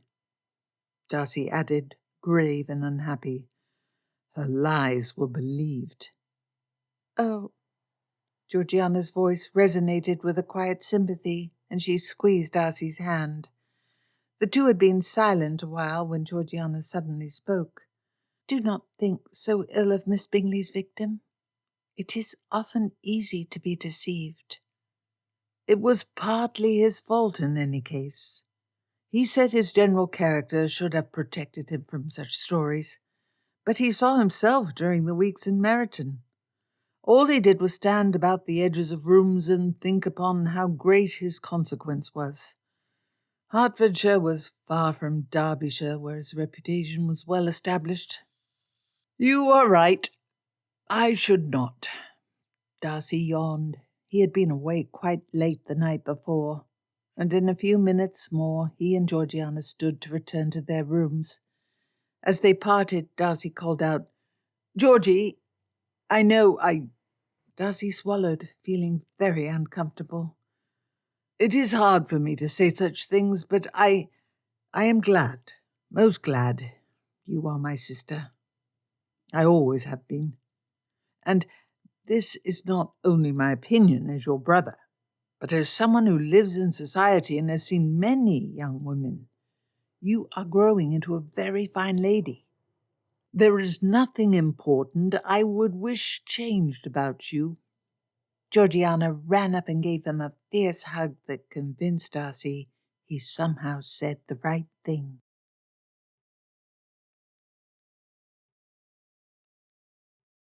Chapter 8. While Elizabeth managed to avoid company the evening after the wedding, she needed to sit with her family the next morning at breakfast. Lydia laughed at her and exclaimed again and again, "La, what a joke! To quarrel with that dull Mr. Darcy. What a joke!" Mamma was worse. "Lord!" she cried out to Lady Lucas when her friend arrived to commiserate on both losing a daughter so close in time together. "You saw my Lizzie put down that horrid ill-mannered man. Was it not good of her to do it? Miss Bingley said Mr. Darcy tried to keep our Bingley from marrying Jane. Horrid man! Lizzie will not say what they argued about, but he slunk off defeated. I've never seen such an arrogant man give up the ground so." Elizabeth blushed and blushed at her mother's foolishness. Lady Lucas turned a more critical eye upon her and said, "It was quite the spectacle. Nothing of the sort happened after my Charlotte was married. Though, Lizzie, was it wise to argue with him so? I heard from my dear son, Mr. Collins, about how grand his estates are. But never mind, we all know you never look towards your interests first. It is a virtue, and one all those around you must be pleased at." Maria Lucas had called at Longbourn with her mother and cried out, "Oh, Lizzie, do tell us, please do tell us. What was it about? I'm so terribly curious. Was he so terribly angry about Bingley marrying your sister? I heard you use our dear Wickham's name. Did you rail at him for stealing Wickham's inheritance?" Elizabeth plastered a fake smile on her face. "Really, Maria, you would hardly wish me to reveal what was said in a private conversation." Lydia prevented Maria's answer by exclaiming, "La, I certainly would. It would be such a joke. Besides, your conversation was hardly private. Did you declare your undying love for our handsome Wickham?" And Darcy sulked away because he realized how, despite his ill humour, he would not prevent the dashing officer from finding happiness. "I do not care a whit for Mr. Wickham. Not a whit." There was a startled moment of silence. Lydia got a mischievous smile, and with a lilting voice said, "La, methinks the lady doth protest." "Enough." Elizabeth stood. "Do not suggest such things.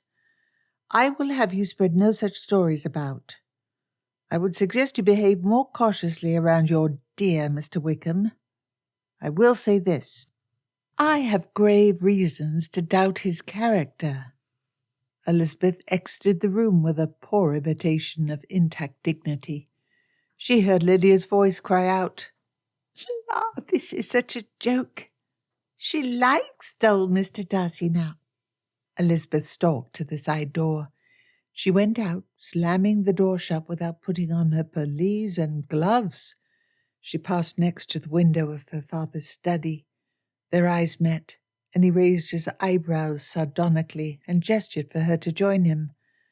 Papa had gone home immediately after the departure of Jane and Bingley's carriage, so at least he'd not seen their argument. But by now he had heard enough of the story to laugh at her. She did not wish to talk to him. She was already ill-tempered, and he would be displeased that his most sensible daughter had made a spectacle of herself on such an important occasion. Worse, he would make her an object of sport. Elizabeth entered the study by a side door. It would do no good to put off the interview. Mr. Bennet smiled jovially and fitted a piece of paper by his side into the book he was reading.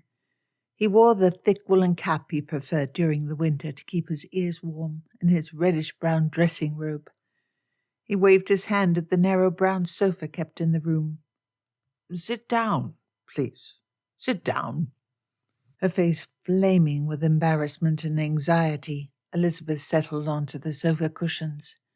Mr. Bennet made a dramatic production of it as he pushed his spectacles down his nose to peer over them at her. "Lizzie, tell me what horrid crime of Mr. Darcy's led you to quarrel so publicly with Bingley's rich friend?" Elizabeth scowled. Mr. Bennet smiled. "That is a most ferocious expression. Why, I have been deluged with reports of your behaviour. Surely you would expect me to demand explanation of what you were about? Don't be missish. Do tell me." Elizabeth rubbed her hand back and forth on the couch and examined the pattern and the rug as she decided what to say. Several sources had informed me that Mr. Darcy had been vocally opposed to the match. And when he commented on how happy Jane and Bingley looked together, I asked him to explain himself. Capital, capital. You decided to confront the rich man with his hypocrisy.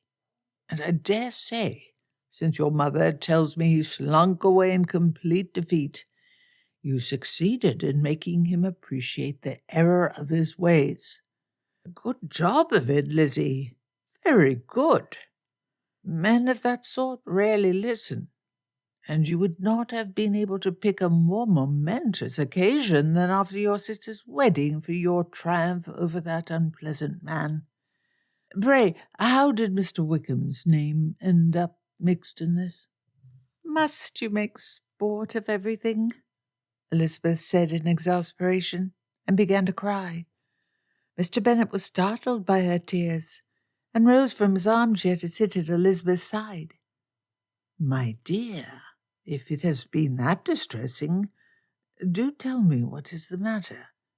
Your real unhappiness can never be a matter of fun for me. It ought to be. I deserve it to be.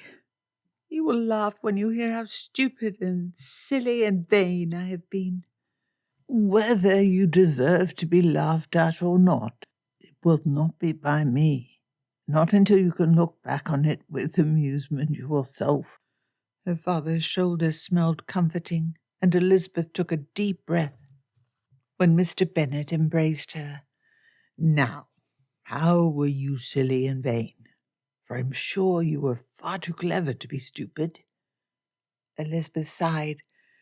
I was not clever when I chose to dislike Mr. Darcy for so slight a cause. So slight a cause? Why, you are not the only young lady who would declare eternal enmity over such a serious cause as being declared merely tolerable. At Elizabeth's forbidding expression, Mr. Bennet apologized. I had promised not to make fun. My habits have led me astray. It will not occur again. He was rude, but that would not have bothered me had he not injured my vanity. Then every interaction I used to justify my dislike of him. It did not matter what he did. He was that hateful, odious man. And I believed those awful stories about his behaviour and character from Miss Bingley and Mr. Wickham. Mr. Bennet raised his eyebrows. Miss Bingley? I knew that Mr. Wickham wished to blacken Darcy's character, but I imagined Miss Bingley quite, intention towards him.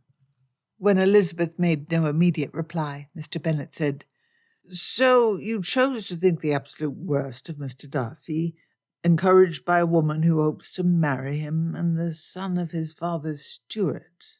And you did not have any thought these stories might be false, as you knew him to be the most horrid sort of person, proven by his having declared you not handsome enough to tempt him.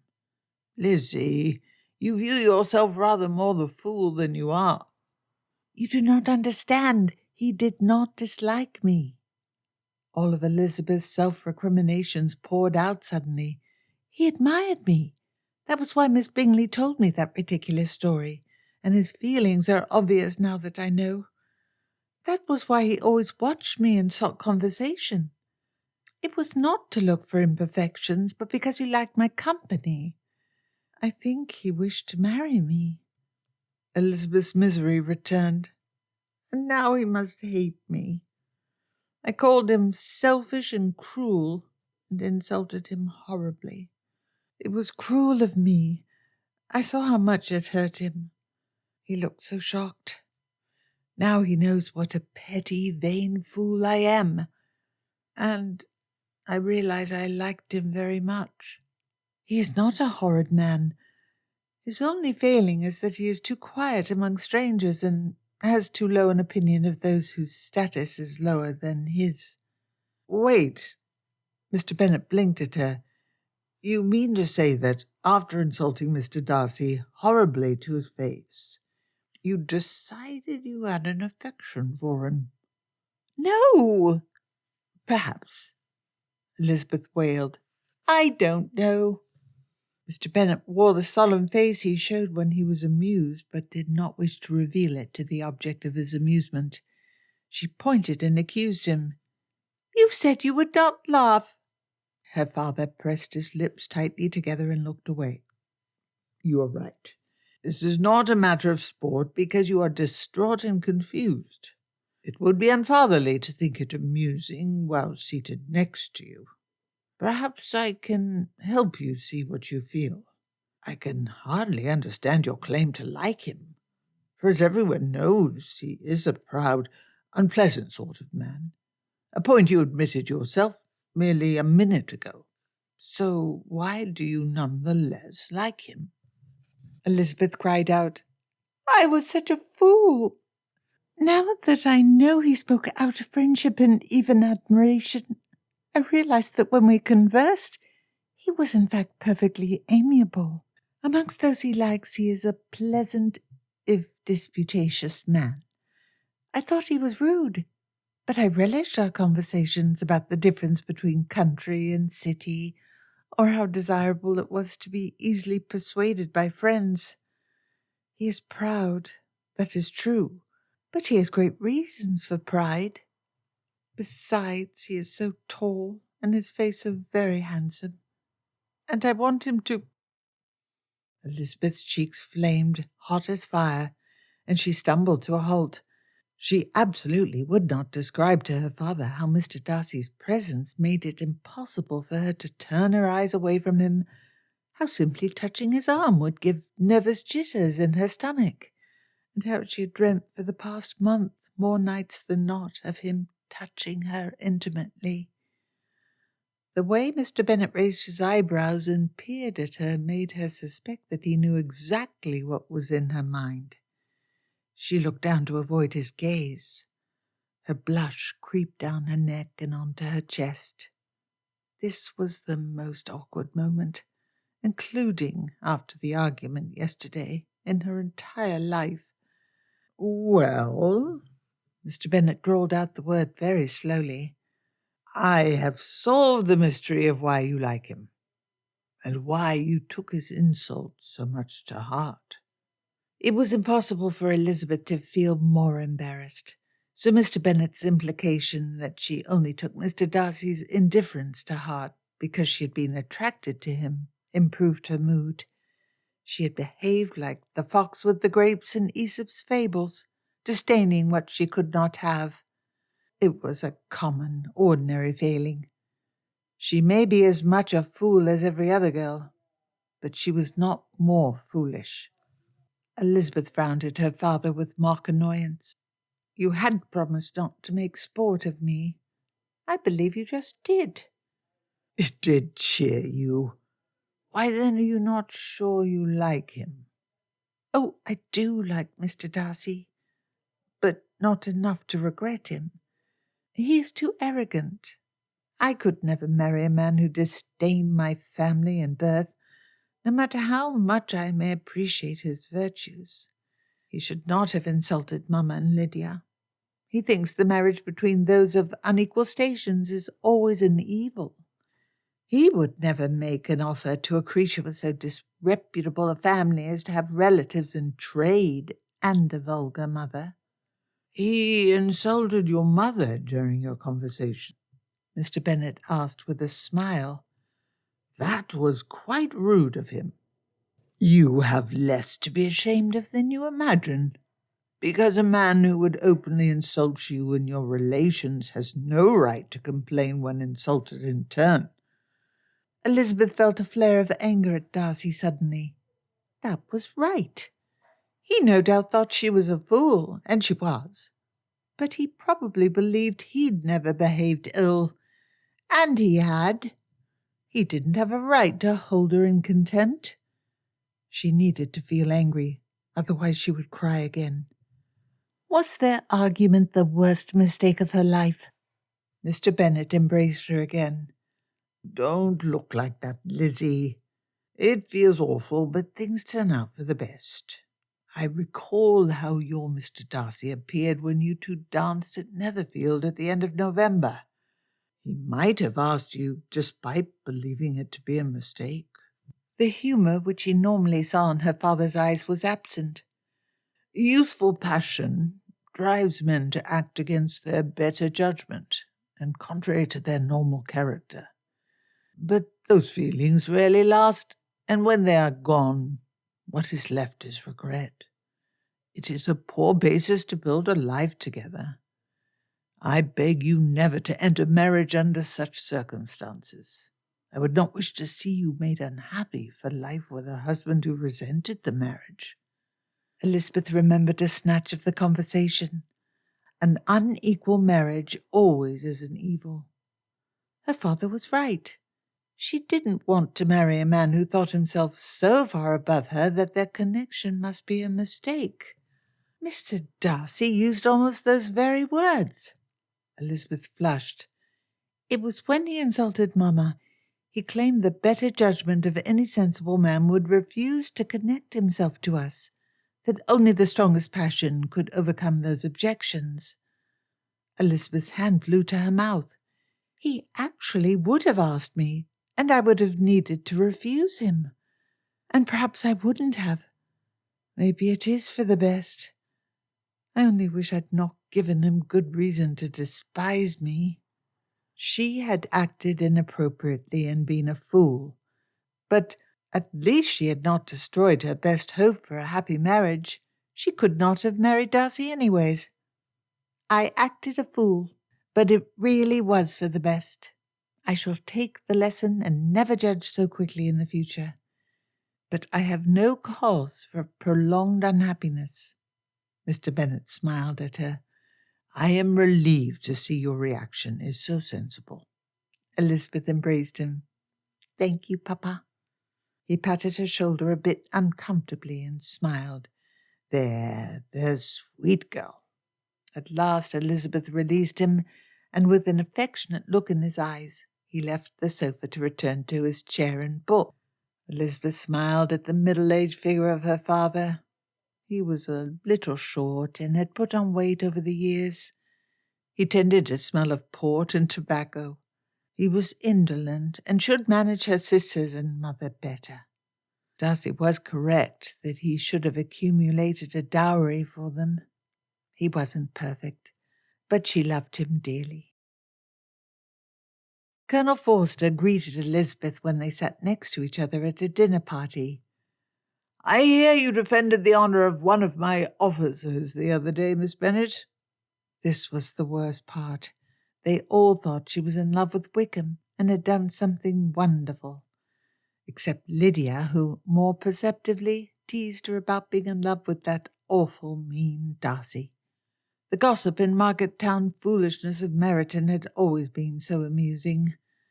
This was not amusing, not at all. Maybe it would be funny if it happened to someone else. Papa found it hilarious, though he never teased her about it. Even if it was funny, must they think she was in love with Wickham? Would it cause so very much difficulty to speak kindly of Darcy? His pride did not make him dishonourable, and much of his rudeness was discomfort in company. Oh, if only she had not insulted his character herself. Then she could properly despise the neighbourhood. But she was no better than any of them. Colonel Forster, I assure you I did nothing praiseworthy. He responded as Elizabeth expected him to, as everyone had. You are far too modest. Lieutenant Wickham is a good man, and he was cruelly wronged by Mr. Darcy. Few persons would be willing to challenge a man with Darcy's consequence for the sake of one with as little material worth as Lieutenant Wickham. Wickham had used her. He was as petty and miserable in character as she had imagined Darcy to be. He deserved to have his true nature made known, and he deserved to be disliked by everyone. However, Elizabeth did not dare repeat Darcy's accusations. It would be the absent and disliked Darcy's word against that of the present, handsome and charming Mr. Wickham.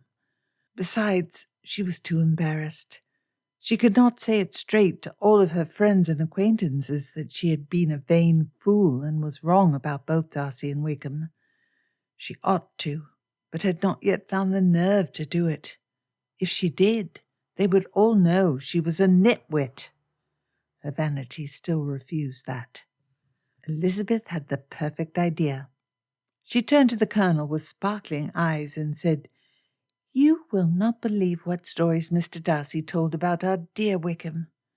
They were horrid.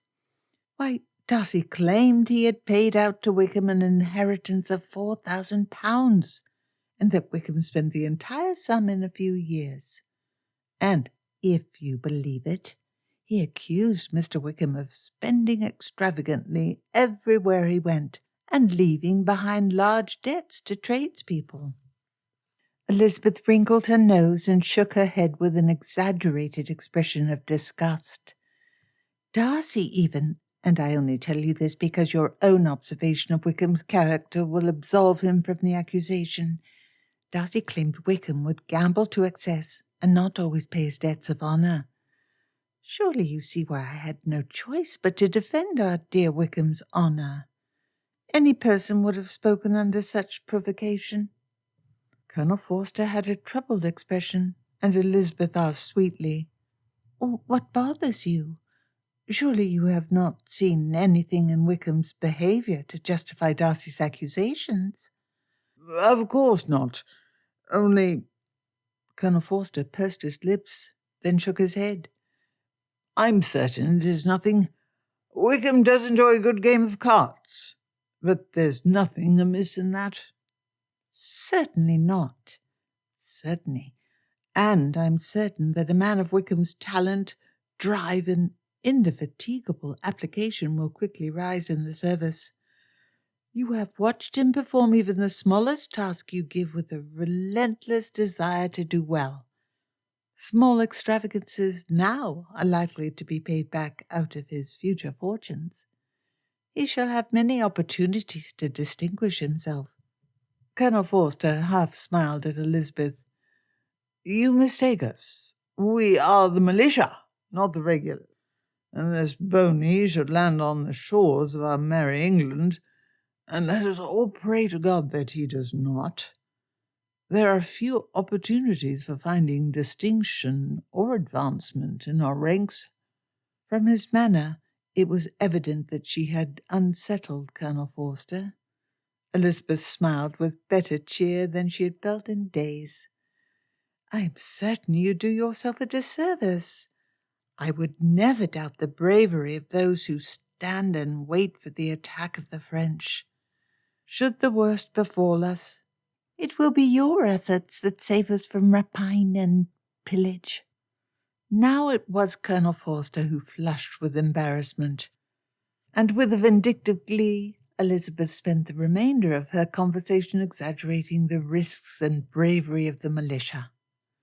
Over the next days, Elizabeth had enormous fun spreading the story of how Darcy had paid out a large inheritance to Wickham, which he spent and gambled away.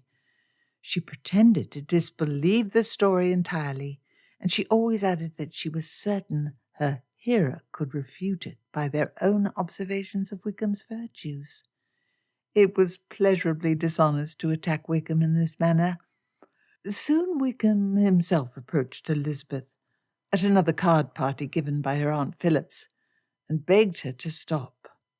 Elizabeth pretended to be pleased when he came to sit next to her and smiled in reply, but the sight of his smirking, handsome features made her gut clench with anger. He had taken and used her vanity and foolishness to further his own ends. She deserved every censure for her failings, but he was the liar. "My dear Miss Bennet, by the way, have you enjoyed the added distinction of being the Miss Bennet? I know it can be so pleasant to be the first among anything." Elizabeth returned a vague, tight smile. "I have enjoyed it. My dear Jane likely is less thrilled when called Mrs. Bingley than I am when called Miss Bennet." Though his smile did not waver, Mr. Wickham was taken aback by Elizabeth's sharp tone. At first they talked about the weather, and Wickham politely asked questions about the wedding. Elizabeth mostly restrained herself, but her anger towards Wickham showed in her manner. At last Wickham reached his point. "I was most pleased to hear you defended me in conversation with a certain gentleman. I salute you for your forwardness in doing so." "Of course I did." Elizabeth forced a smile. "We are friends, are we not?" "We are friends, very good friends, I believe, and though I understand your desire to see that certain gentleman be shamed, he did fill your ears with a shocking deception. Perhaps it might be best to be silent on the matter. When people hear such stories second-hand, they can be easily misinterpreted. Reputation is such a fragile thing." "I do sense your meaning. Had I thought you anything to fear from this, I would never have spoken. Your goodness, which shines forth from your face and manner, and the general upright mode of your life, must be applied to any accusations against you. Those who know you, your friends, will always see the truth in your behaviour." Mr. Wickham smiled and inclined his head at Elizabeth's praise. "I thank you for those kind words, and you are far too kind to think otherwise. However, I have learned through hard experience that wealth often speaks louder than goodness, and one has few true friends when poor." "I, Mr. Wickham, am I not your true friend? Is not Captain Denny? And has not Colonel Forster become your true friend? Are we not all your friends here in Hertfordshire? I will not have you speak such calumnies, unintended though they were, against this neighbourhood or yourself.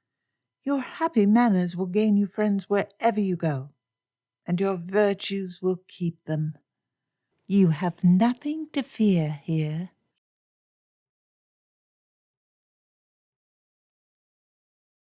Chapter 9. Months passed. Elizabeth was not often present in Darcy's mind. He had learned a lesson, but the affair was past. He did not view Elizabeth poorly. She had been governed by vanity and prejudice, but he had been governed by an excess of pride and selfishness.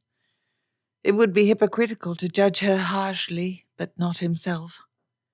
However, she had disliked him the entire time. His behaviour had been reprehensible, But hers had been foolish. It was a cold splash that doused the flame of ardour. Beyond that, Darcy thought little about the matter. His mind was filled with the welfare of his sister and the entertainments of the season. Following the conversation on the night of Bingley's wedding, Darcy always sought to ask Georgiana her wishes instead of assuming them. Under this increased consideration, she blossomed, and the melancholy which had lingered since the previous summer disappeared. After their honeymoon, Bingley and Jane settled in London for the season. At the first moment convenient for the couple, Darcy and Georgiana dined at Bingley's rented house. Georgiana and Jane immediately took to each other, and the next day Georgiana filled Darcy's ears with exclamations on how gracious, elegant, and sweet Mrs. Bingley was. Soon Georgiana and Jane were the closest of friends, and they shopped together, exchanged confidences, and visited each other several times a week. Soon Georgiana started to imitate her older friend, adopting the same mannerisms and wearing gloves pushed down to her wrists in the same way as Jane. It amused both Darcy and Bingley. The friendship would be good for Georgiana. Jane was an excellent woman, and Georgiana needed female companionship closer to her own age and station than a paid companion. In the middle of March, the Bingleys dined at Darcy's townhouse. It was a small party, just the four of them and Georgiana's companion, Mrs. Annesley. Near the end of the evening, Jane and Georgiana sat on the couch planning the alteration of a hat, and Darcy and Bingley had drawn up around the card table and set up a game of backgammon.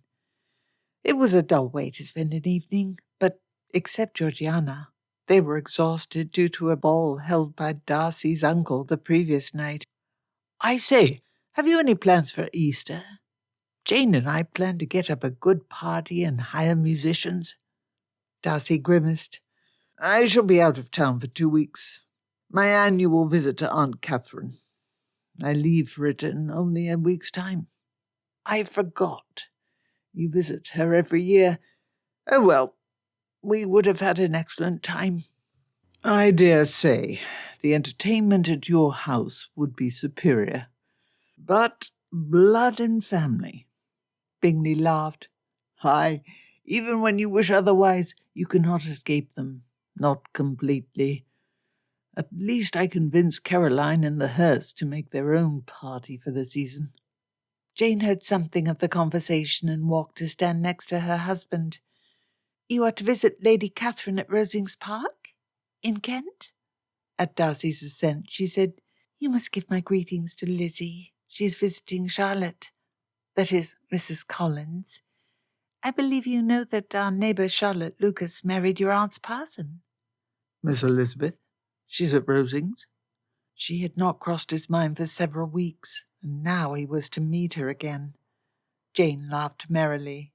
"Nay, she is at Hunsford Parsonage.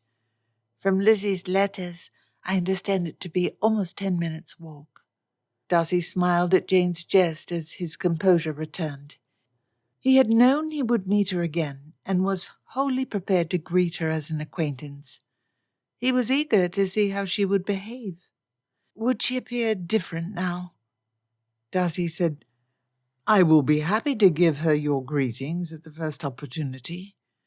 Might you wish to use me as a courier?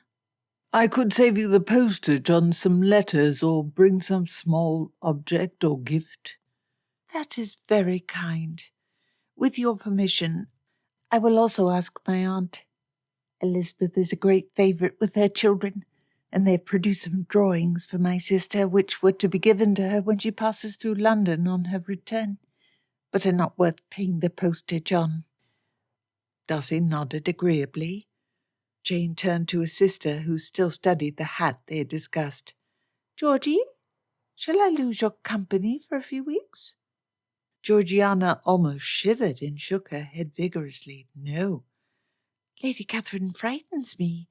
I never visit her if I can avoid it. Fitzwilliam does not make me any more." Georgiana blushed and said, "I ought not to have spoken of my aunt so." Bingley laughed. "No harm done. We all have difficult relations. And she frightens me as well. I once went to a dinner here when she was present. Bingley showed his friendly grin. Like the best dandies, I decided I wouldn't change out of my riding jacket. I was at the height of fashion. Lady Catherine delivered such a blistering lecture that the next week I was too terrified to wear my riding clothes even to ride, and wore evening dress from morning till supper. Ruined a good coat and tails that way and made myself the joke of the week. Everyone laughed at Bingley's manner of telling the story. Darcy remembered how embarrassed he had been by his aunt's behaviour. To make such a speech to another man's guest. It showed a great want of sense on his aunt's part. Darcy said, I apologized then, and I will apologize now. She should not have spoken so to you. But Lady Catherine is not to be gainsaid. When she wishes to speak her mind, she always shall, no matter the situation. Lizzie, in one of her letters, said your aunt is celebrated for the frankness of her advice. Jane smiled sweetly and patted her husband on the shoulder. It was merely that. She realized how handsome you are in a white cravat and waistcoat. Georgiana hugged herself. I do not wish her advice, no matter how sound. Have you any plans for while your brother's in Kent? Jane asked. Georgiana shook her head. For it may be lonely with only your companion. If your brother is willing, I would like to invite you to stay with Bingley and me. I grew up with 4 sisters and would enjoy the company of another lady again for a few weeks. Georgiana's eyes lit at Jane's offer. Oh, please, Fitzwilliam, might I? Darcy grinned at Georgiana's enthusiasm, and after a quick glance at Bingley to see him nod and smile, gave permission. Jane wrote that Mr. Darcy was coming to Rosings. He would visit her to give his greetings and deliver her next letter. Elizabeth definitely would see him. What manner would he show? She had offended him badly. Likely he would treat her with an icy politeness and hidden contempt. She did not want him to despise her. Yes, she had misjudged him horribly. She had thought far worse of him than he deserved. Yet the idea of him thinking ill of her filled Elizabeth half with resentment and half with hurt. She had been prejudiced in vain, but he had shown persistent rudeness towards the neighbourhood. He did not have the right to despise her for her failings. Yet she shied away from the next meeting. She would feel terribly rejected when he proved to hold her in contempt. The day came when Mr. Darcy and his cousin, a Colonel Fitzwilliam, made the trip to visit their aunt. Mr. Collins stood out at the edge of the road by his garden gate so he could doff his cap and show them respect as the carriage passed. Given her curiosity to see Mr. Darcy again and perceive his manner towards her, Elizabeth had a brief urge to join Mr. Collins when the hour of their expected arrival drew near. She was stopped by horrible embarrassment. What would Darcy think if he saw her waiting out for him? Charlotte watched Elizabeth's agitation as she could not settle down and would look out the window at Mr. Collins standing next to the lane every few minutes. 20 minutes after Mr. Collins went out, for the 3rd time Elizabeth stood up, looked through the window, sat back down, and ordered herself to focus on the needlework she did for the poor box. This time she really would think no more on Darcy. Charlotte asked, Eliza, pray tell, what has you so fascinated with Mr. Darcy's arrival? You dislike him. Elizabeth threw the needlework to the side in frustration. I do not. I only wonder how he will treat me. It was a mistake to dislike him. A terrible one. I believed Wickham when he attacked Darcy's character simply because Darcy had offended my vanity. So charming Mr. Wickham lost your favour. I expected he would in the end. He seemed insubstantial. But I was not the object of his attentions, hence I could hardly trust myself. In that you were my superior, for I took his attention as confirmation of the wisdom of my preference. I see myself clearly now. Vanity and prejudice drove my behaviour, not reason. I had not imagined I could be so foolish. I can see that you laugh at me." Elizabeth grinned back at her friend. Enough time had passed for her to see the humour in the situation. "I admit the discovery of my own foolishness is humorous, but it was not pleasant." Charlotte pursed her lips. "Poor Lizzie.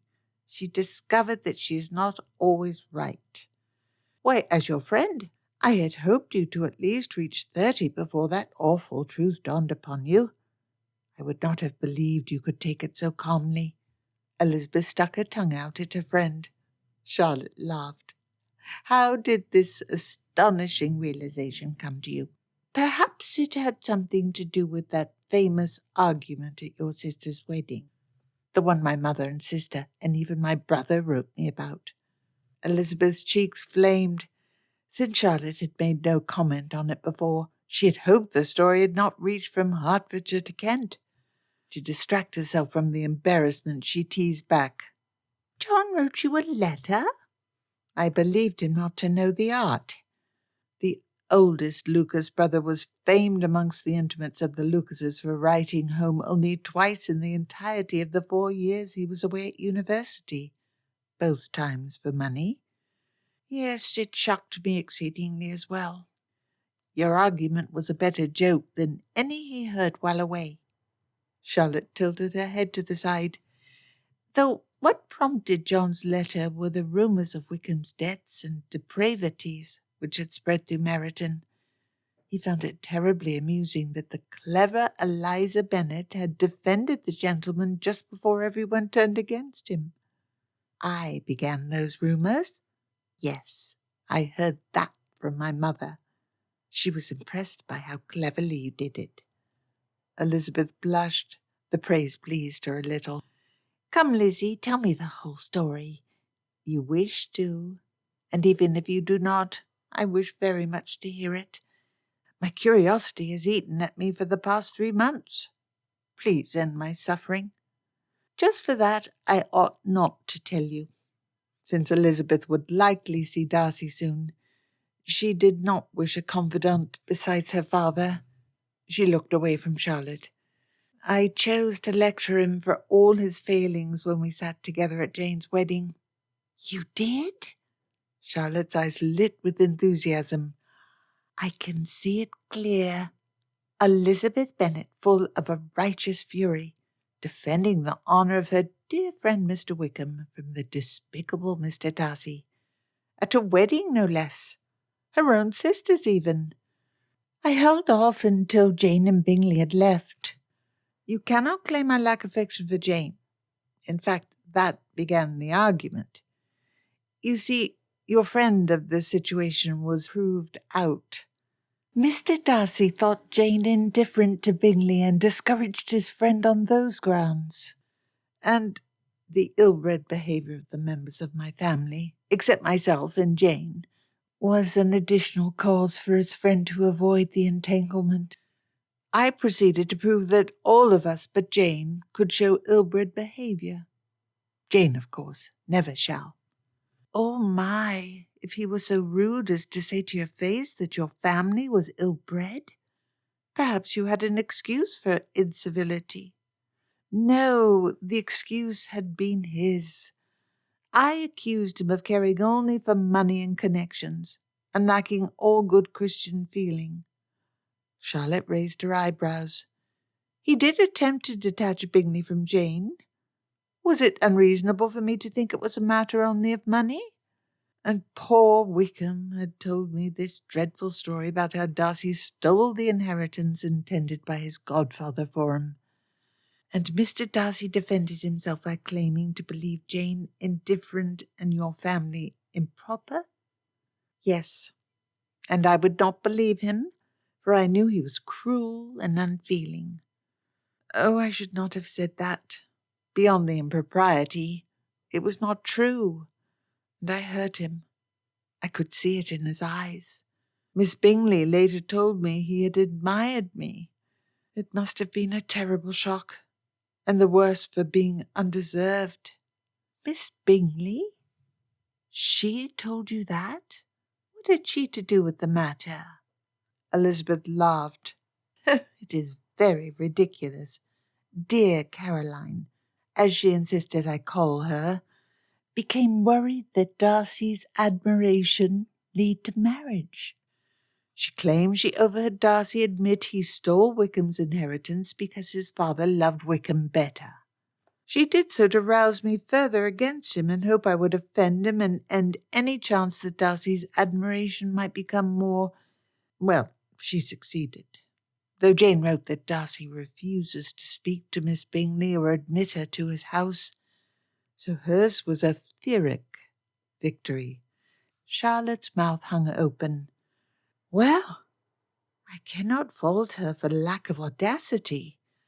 I thought he admired you when he asked you to dance at Netherfield. Charlotte smiled smugly. I told you not to offend a man with 100 times Mr. Wickham's consequence. Elizabeth waved her hand dismissively. The reason you gave was not why it was a mistake. You would think that? Charlotte asked cautiously. Have you some fear or hope for his behaviour? Elizabeth shook her head vigorously. Oh, he would see the effort of treating a silly girl, such as myself, as anything but an indifferent acquaintance as beneath him. I do not care how he treats me. I behaved abominably towards him, and he was right to call me a prejudiced, silly girl. The superiority of mind I admired in myself proved to be empty vanity. Elizabeth violently stood and threw her hands in the air. Lord, he acted quite as poorly as I. He is a clever man. Perhaps he can see how his behaviour gave us good excuse to dislike him. Yet I imagine that he despises me and views himself wholly blameless. Oh, it makes me angry to imagine that arrogant sneer refused to acknowledge any fault. Charlotte turned away with a smile. Elizabeth flopped into one of the oak chairs around the writing table. Charlotte bit her lip and tilted her head in a manner she used when seeking a clever phrase to tease Elizabeth with. It was silly to care what Mr. Darcy thought about their argument. Charlotte was a good friend. Elizabeth would never act as her friend had with Mr. Collins, but she had no right to look down upon her for it. After all, she could behave foolishly too.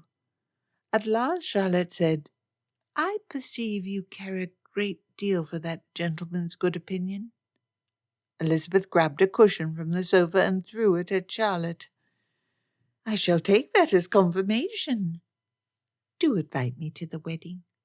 Do not forget that he is still rude, arrogant, untalkative, and excessively fastidious. Oh, I had not, Charlotte said with wide, innocent eyes. Still, if that be your sole objection, I dare say his tall, handsome person and ability to argue you down will overcome those considerations. It was ridiculous, but maybe the jokes would prove true. No reasonable man would maintain an infatuation to a woman who had called him cruel and selfish. She knew that. But maybe he would treat her as he had before.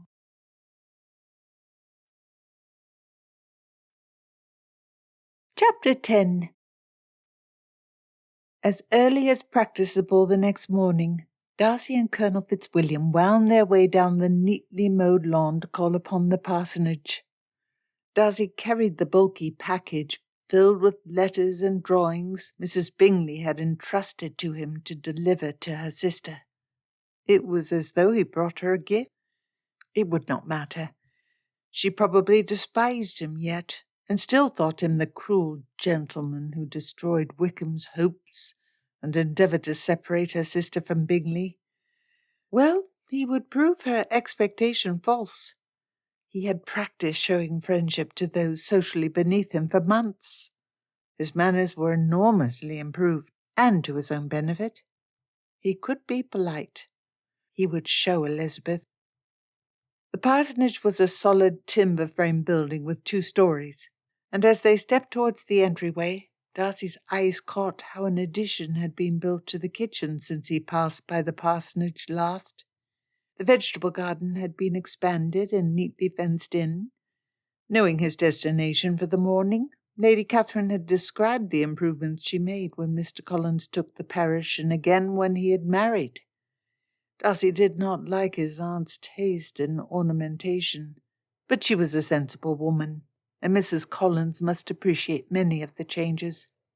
The fresh-faced young maid showed them in. Upon entering the drawing-room, Darcy's eyes uncontrollably sought out Elizabeth's form. He felt a shock at seeing her, and there was still a glow around her pretty face and figure. But it was a quiet whisper compared to what he had felt at Bingley's wedding. Elizabeth's face was red, and she did not meet his eyes. She wore a yellow dress with a white lace collar around her neck.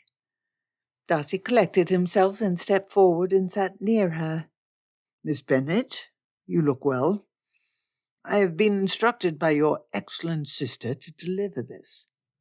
Darcy handed her the wrapped parcel. "I understand it contains not only her letters, but also a collection of drawings from your young cousins. I can assure you from my own observation that your sister was in the very best of health only yesterday morning." Elizabeth at last looked at his face. Her blush darkened further, and she looked away again immediately. He recalled how striking her eyes could be. Elizabeth said with a smile that did not reach her eyes, "I am glad to hear that. You are well enough acquainted with Jane to know that she would claim to be in the best of health until quite sick.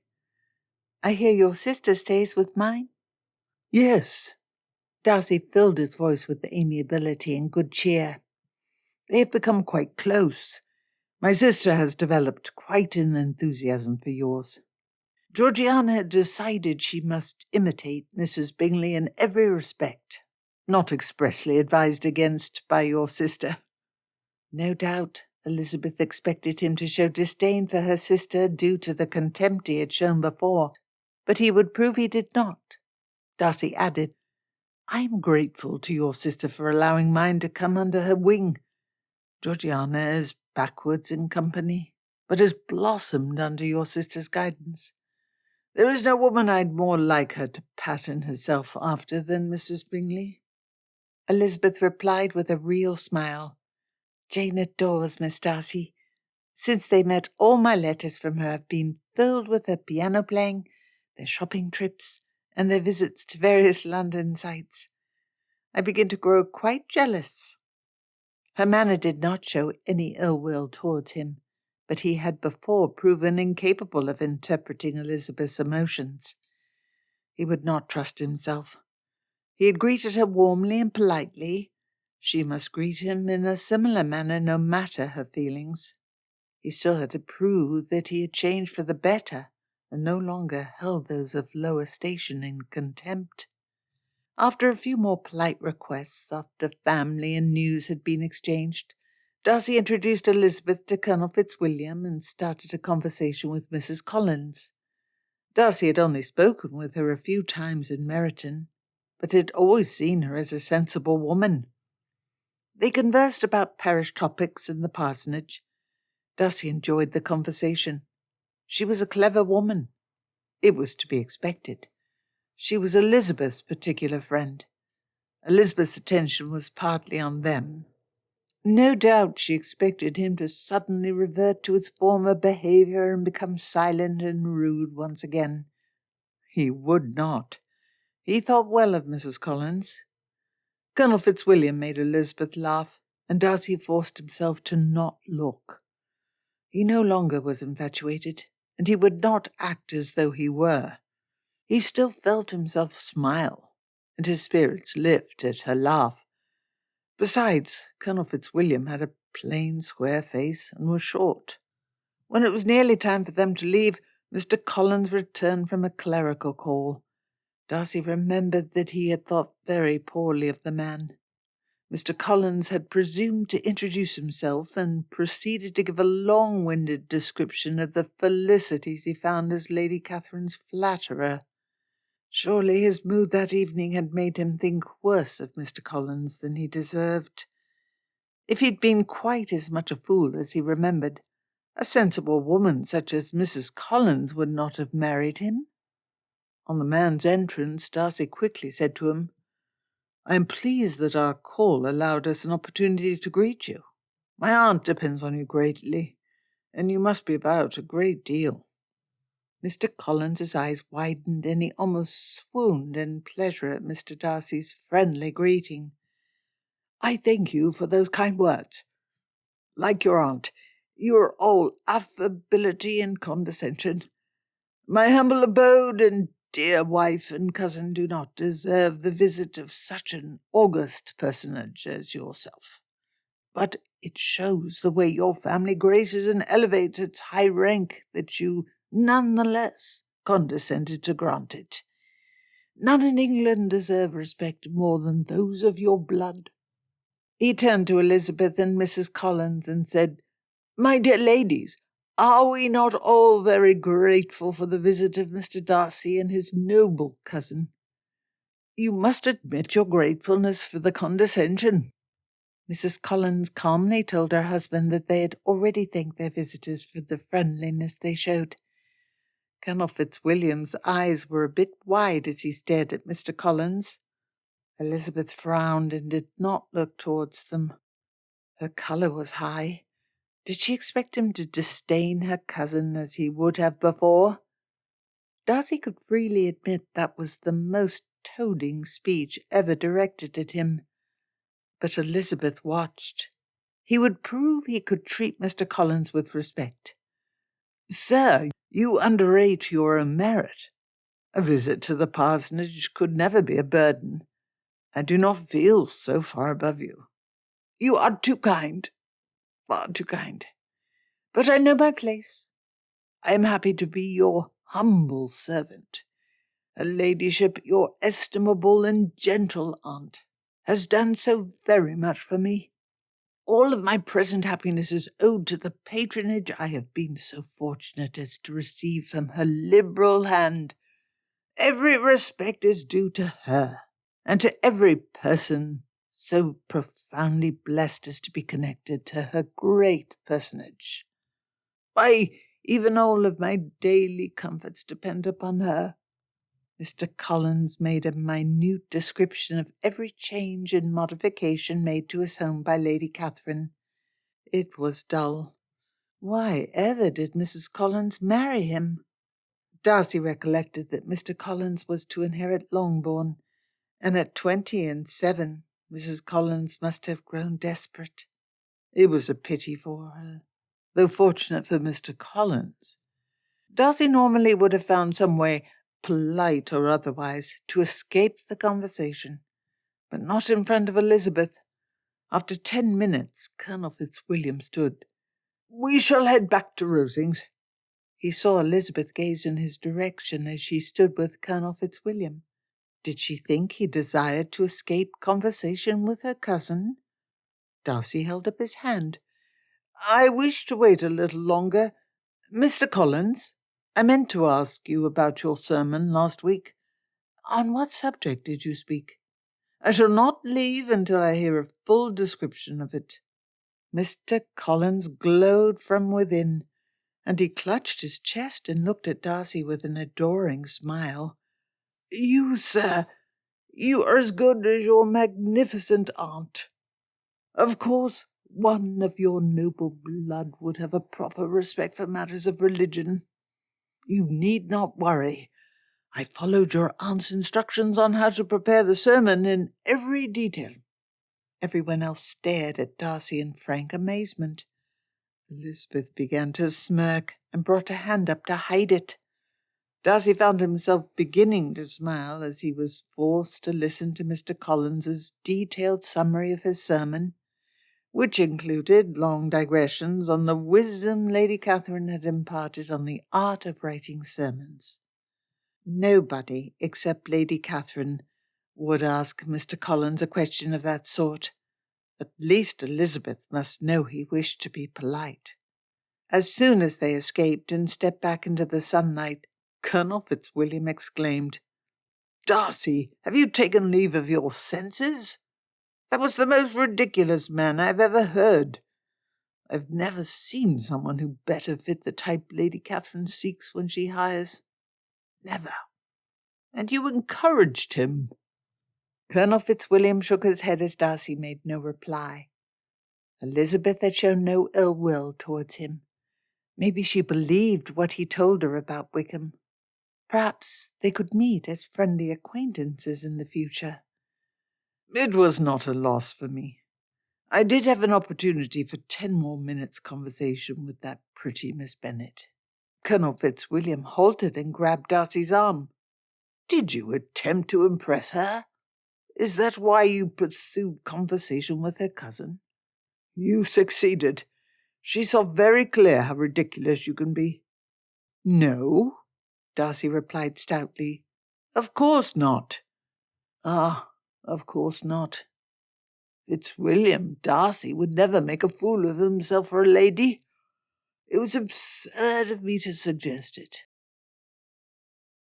Once the two gentlemen left, Mr. Collins exclaimed, "Were Mr. Darcy and Colonel Fitzwilliam not the very epitomes of affability? Did they not show the very essence of civility? I should never have expected such a compliment as for them to call upon us the day after their arrival. And Mr. Darcy showed a serious care his own soul and those of inferiors. It is most becoming for one in his station. I have never been so pleased by an encounter. We must not expect such attentions in the future. As you know, Mr. Darcy is a very great gentleman." Elizabeth decided not to undercut Mr. Collins's ecstasy by pointing out that Mr. Darcy had been required to visit so quick due to an errand entrusted to him by the wife of a dear friend. Elizabeth opened her parcel as Mr. Collins exulted in the triumph of the call. She set aside Jane and Mrs. Gardiner's letters for when she would have greater leisure, and looked with a smile at the pictures drawn by her cousins. Whatever did Darcy's manner mean? Mr. Collins at last left the room and hummed a horribly off-key tune as he walked down the hall to his study. Charlotte exclaimed, "Lord, he must be in love with you. I can imagine no other cause which would make such a man seek conversation with my husband." "I do not think so." Elizabeth had paid much attention to Darcy during the call, but he rarely looked at her. He talked with Charlotte and Mr. Collins far more than herself. That showed indifference. He must realize he behaved a little wrong in Hertfordshire. He wished to prove to me he could behave better. It showed more resentment than admiration. A part of her wanted to cry, but she would not let herself. She had made her choice. His behavior showed he could acknowledge when he behaved poorly. Perhaps he could have learned to respect her. Perhaps a marriage between them would have been happy if she had not destroyed his affection. Charlotte peered at Elizabeth. "That is a perverse notion. You must truly wish to believe he dislikes you." "I am sorry, but you are not right. He desires your good opinion and was most interested in how you took his conversations.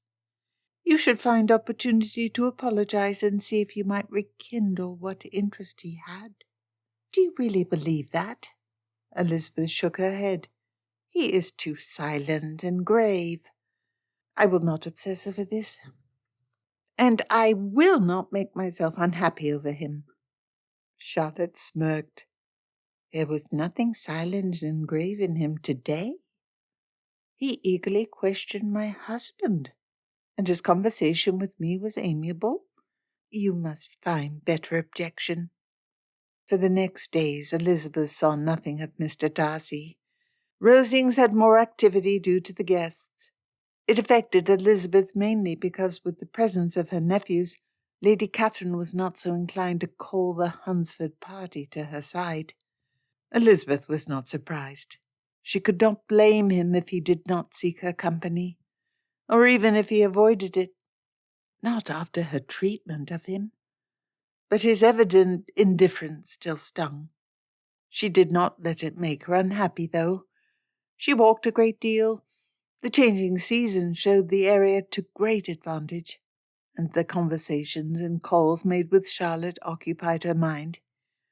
A little less than a week after Mr. Darcy and Colonel Fitzwilliam had called upon the parsonage, Mr. Collins returned from a consultation with Lady Catherine to give them the momentous news.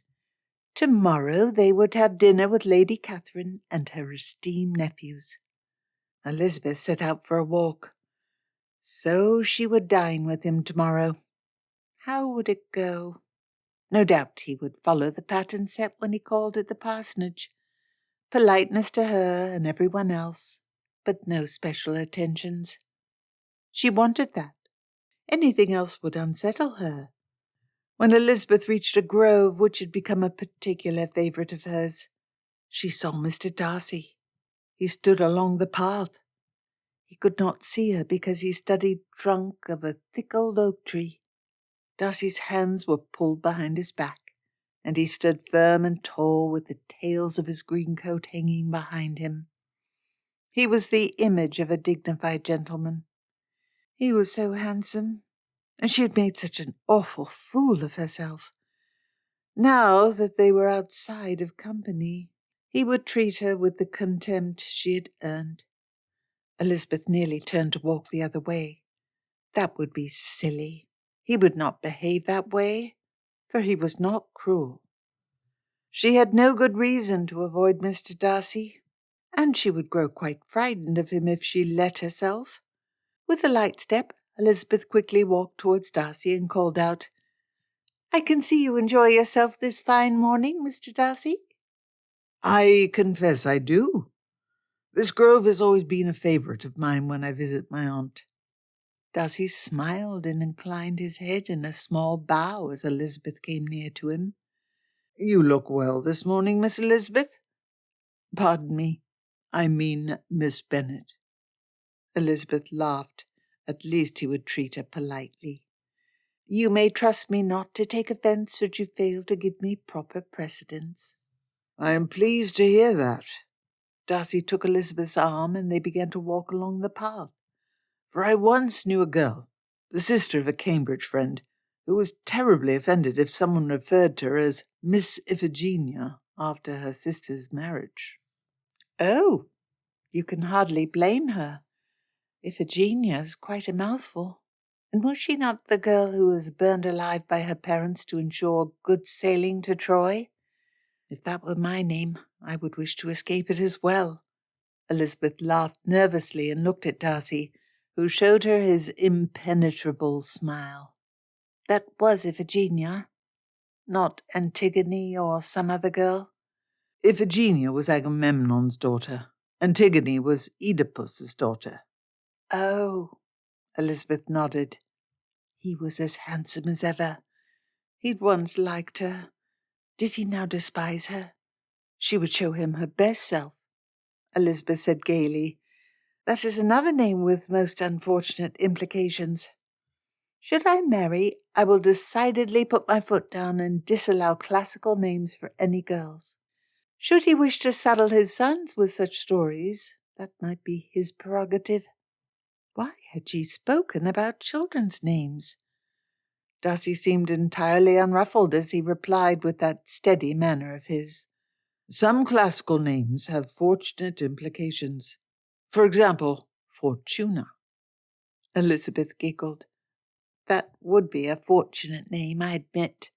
Still, the best names for girls are those of reigning British monarchs, such as Elizabeth."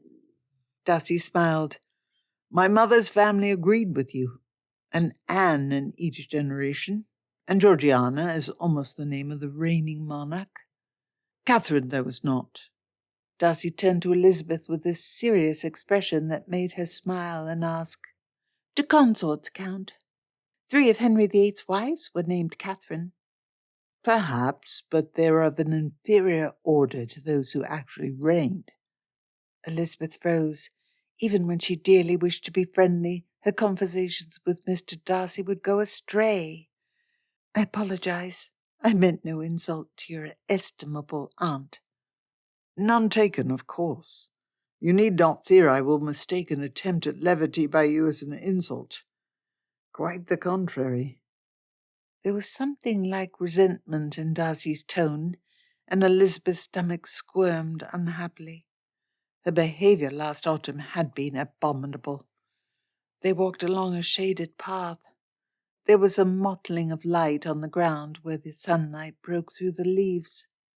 Darcy snorted. Elizabeth turned to look at him, and his eyes were bright and mischievous. He said with a serious expression, "Perhaps you ought to discuss whether the name of a monarch regnant is intrinsically superior to that of a queen consort with my aunt when you dine with us tomorrow." Elizabeth raised her eyebrows. "I shall. Your aunt is a sensible woman, who has always been praised for the soundness of her advice. She shall set us right. We may trust her to not let the small matter of her own name, not being that of a reigning monarch, to bias her. I eagerly await the enlightenment I shall receive from your discussion." Tension fell over the two, or at least over Elizabeth, as they silently walked through the woody thickets of Lady Catherine's estate. She had behaved badly. The horrible accusations she'd thrown at Mr. Darcy weighed on her. She would have been prickly and offended had he shown the reserved contempt she had half expected from him. But Darcy's unusual amiability left Elizabeth uncertain and guilty. Elizabeth pulled away from Mr. Darcy and, wringing her hands, burst out, "Mr. Darcy, you must allow me to apologize most profusely for the abominable way I treated you in January. I accused you in the most vile manner, with absolutely no justification, and showed my poor judgment and extreme vanity. There is no justification for what I said, and I have long since realized that you are far better than what I accused you of being." Mr. Darcy's deep blue eyes searched her face with a serious expression Elizabeth could not interpret for a seeming eternity. "Please, sir, I must know that I have not lost any hope of your good opinion forever. You once said you can be resentful. Please tell me I have not earned that resentment. I deserve it, but—" "Elizabeth, do not fret so. You have quite as much to forgive as I do. More. While much of what you said was rude, it was amply justified by my own rudeness. And of what you said, little was not true. I did not, out of a selfish sense of my own superiority, give proper consideration to the feelings of others. I had given you cause to feel offence, and made no effort to correct that offence. Mr. Wickham is a practised liar, and I have no right to blame you for believing his stories, as I had given no reason to trust my character." "Yes, but there is ample evidence of inconsistency in Wickham's stories. Had I not been blinded by vanity, I would have seen it and seen your worth. I was blinded by prejudice. Before I thought myself clever, one who would not be so easily duped. I learned a great deal about myself and my own weaknesses. I can only hope to be less nitwitted in the future." After completing the speech, Elizabeth looked down in shame and then glanced up shyly to see how Darcy had taken it. His clear blue eyes met her gaze. "And I learned much as well. I found that I thought meanly of those with less consequence than myself. Since then I have striven to improve my manners, and I hope to never act or think as I did in Hertfordshire again.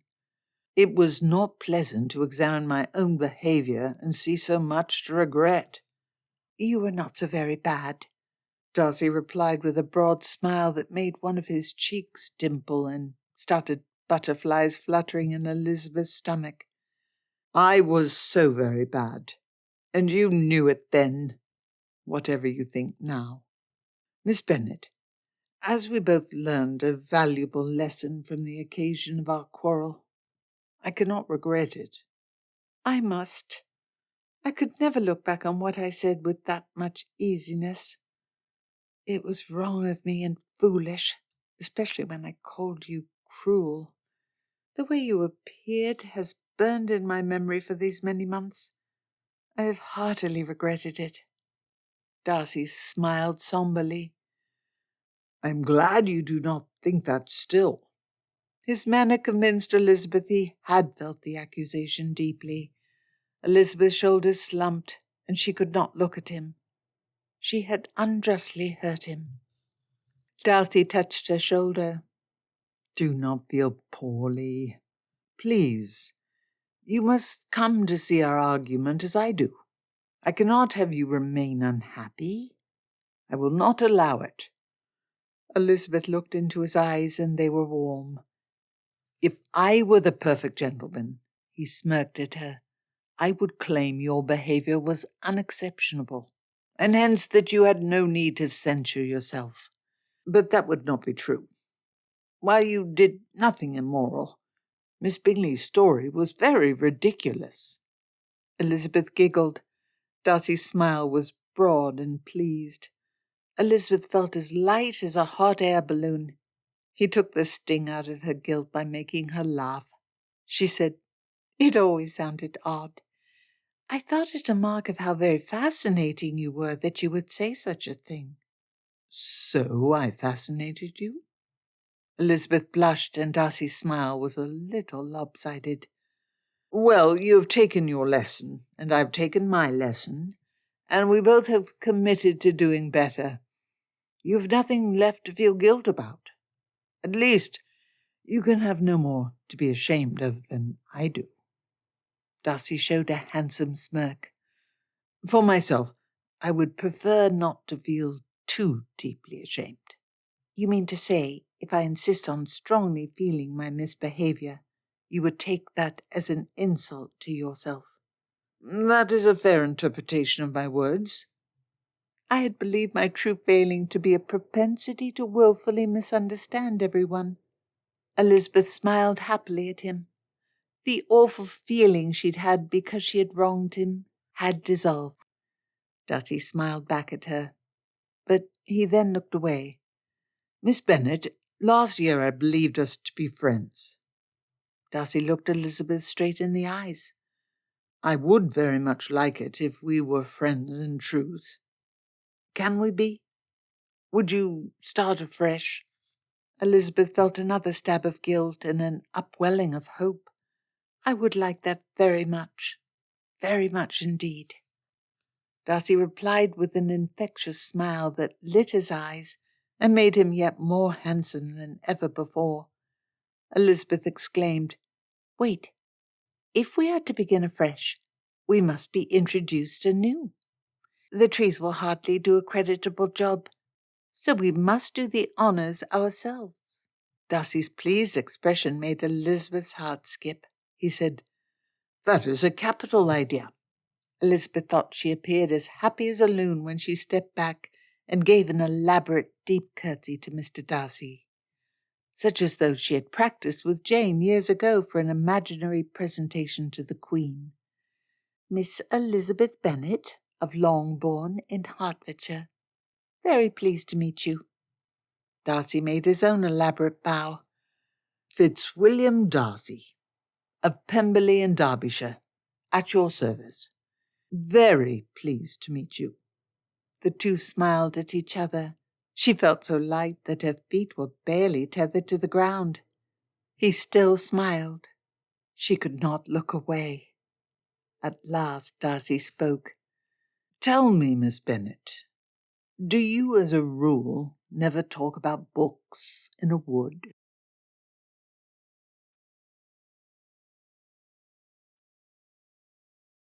Chapter 11.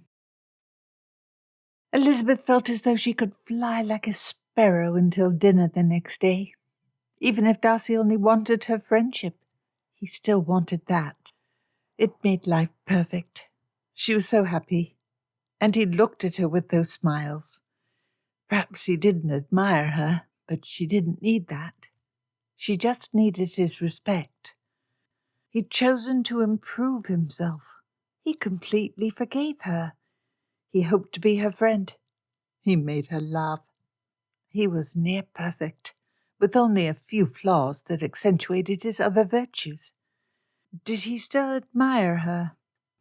If he did not, might she contrive to reawaken his admiration? Did she desire to? Papa had feared he would regret the choice. But if Darcy came to admire her again, surely he no longer cared so much about connections and wealth. He claimed he would never think so meanly of those beneath him in station again. Elizabeth believed him. Further, the thought was disloyal, but Darcy was a better man than her father. He would not allow himself to treat his wife in a similar manner to how her father treated her mother. At dinner the next evening, Elizabeth was seated next to Colonel Fitzwilliam. Darcy had been placed by his cousin Anne and Charlotte. Colonel Fitzwilliam was an excellent partner, and she enjoyed his conversation greatly. He had an easiness of manner that charmed, and he supplemented it with a well-informed mind.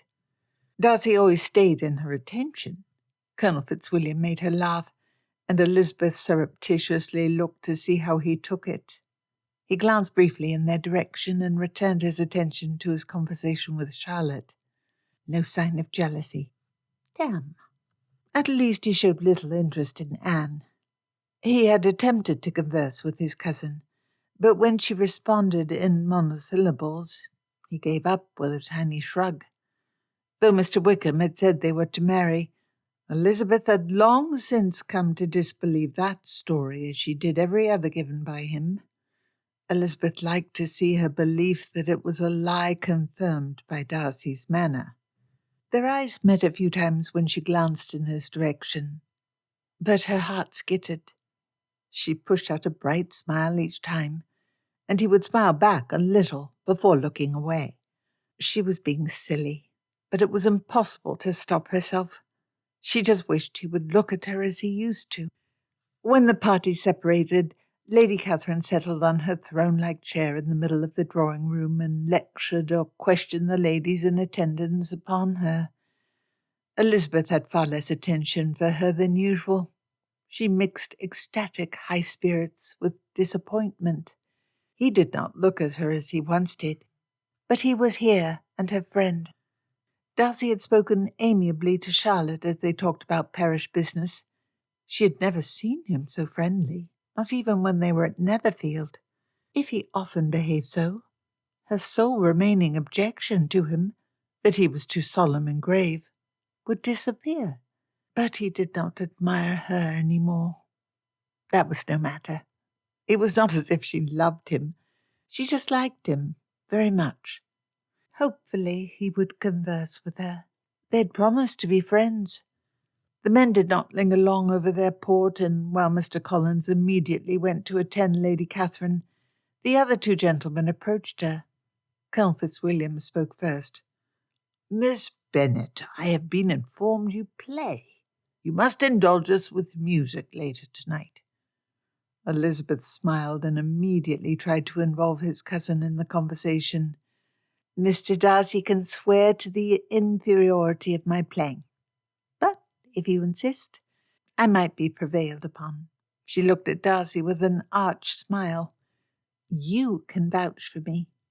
You know I am not one of those girls who imposes her meagre talents upon the listening public with no regard for their boredom. I know the limits of my skills." "On the contrary, Miss Bennet, I have heard few performers I enjoy more." Darcy's smile was genuine. Elizabeth could not reply. She wanted to make him admire her. He had asked her to favour him with music several times at Netherfield. His admiration for her must have distorted his judgment, for his manner made clear he had really enjoyed her playing. Colonel Fitzwilliam spoke. "Then I look forward to your playing very much. Miss Bennet, I want to gain a clear understanding of your character. We have established you play better than you believe. At dinner, you revealed your enthusiasm for Shakespeare and told me that you found the spring in Kent to be quite as green and wet as that in Hertfordshire. Tell me, what do you read besides the Bard?" Elizabeth grinned at Darcy. "Your cousin can reveal what I do not read, for he knows my dreadful ignorance of Greek mythology." Darcy smiled back, and she turned to Colonel Fitzwilliam. "Yesterday I encountered him in that delightful grove of your aunt's, the one, a quarter-mile south of the house, where the trees grow together above the pathway to form that delightful bower." Colonel Fitzwilliam nodded his head. "I know the one you speak of." "When I encountered Mr. Darcy in that pathway, I revealed to him my general ignorance of the classics. I confused Iphigenia, who was Oedipus's daughter, with Antigone, who Agamemnon burned to convince their wind god, Zeus, to give him good sailing to Troy." Colonel Fitzwilliam smiled. Darcy said, "Do not believe her. She pretends greater ignorance than her real level." Elizabeth laughed at him and smiled impishly. "I will admit I have not yet forgotten that you specified Antigone to be Oedipus's daughter." She shook her head and looked at Colonel Fitzwilliam. "He will teach you not to trust a word I say. I had hoped to pass myself off with some credit here, but as a friend, Mr. Darcy knows enough of my character to puncture my pretensions." Darcy smiled widely, and Elizabeth lit up in response. He replied, "Worry not, my cousin. As your friend, I would not have revealed your petty deception, but allowed Colonel Fitzwilliam to discover it on his own." Colonel Fitzwilliam asked, "What is your real opinion on the classics?" "I, like all true warriors, keep a copy of the Iliad under my pillow while out on campaign." Elizabeth laughed. "Oh, do they all? I had not known that." Darcy replied, "It was only Alexander the Great. I admit I occasionally engage in petty deceptions as well." Colonel Fitzwilliam grinned. "I do not have it under the pillow I sleep on. That would be uncomfortable. Instead, it is under the pillow in my room at Matlock, and all the servants have strict instructions to leave it in place. I do dearly love Homer and thought it a good luck charm to follow Alexander's example, but I wanted the charm at a distance to avoid attracting his fate of a drunken death while still young." Elizabeth smiled. "I must confess, I know this is horrid. My tastes have always been more for modern novels and poetry than historical or classical literature." Darcy replied, "That is a pity, for antiquity produced the most sublime and beautiful works of the human mind." "Ah, I knew you would say that. For every university-educated gentleman, with a scholarly bent, who I know is mad about them." Darcy's eyes lit. "It is a sign of their greatness and the virtues of our system of education that we all agree. In this case, the rush of the madding crowd of Cambridge and Oxford students have settled upon the correct opinion. You will not shake my view by suggesting it to be popular." "Ah, then I shall fail, for I had intended to turn you against them, and now I have no idea what to say." "That you intend to read the classics from end to end yourself, so that you might discover details with which to insult their lovers." Elizabeth laughed in reply. "I am glad for the challenge. 'Tis a clever way to encourage me, and more like to succeed than the simple repetition of how sublime and beautiful they are. But I have attempted them in translation and found no pleasure." "Perhaps," Darcy began. Elizabeth interrupted him and smiled happily into his face. She loved how he immediately entered the dispute with her. "I know what you mean to say. It is what you all say, that it is better in the original than when translated. But I do not know Greek nor Latin. You cannot blame my father in this. He did try to teach me when I took a notion to learn as a child. I had no taste for the level of application necessary." "Perhaps," Darcy repeated with emphasis and a smile, "were you to find a better translation, there are many of Homer. This time you cannot accuse my opinion of being too popular, for most such scholarly gentlemen, as you imagine me to be, would not admit any translation could have value." Then he showed a smile that made his eyes warm and bright.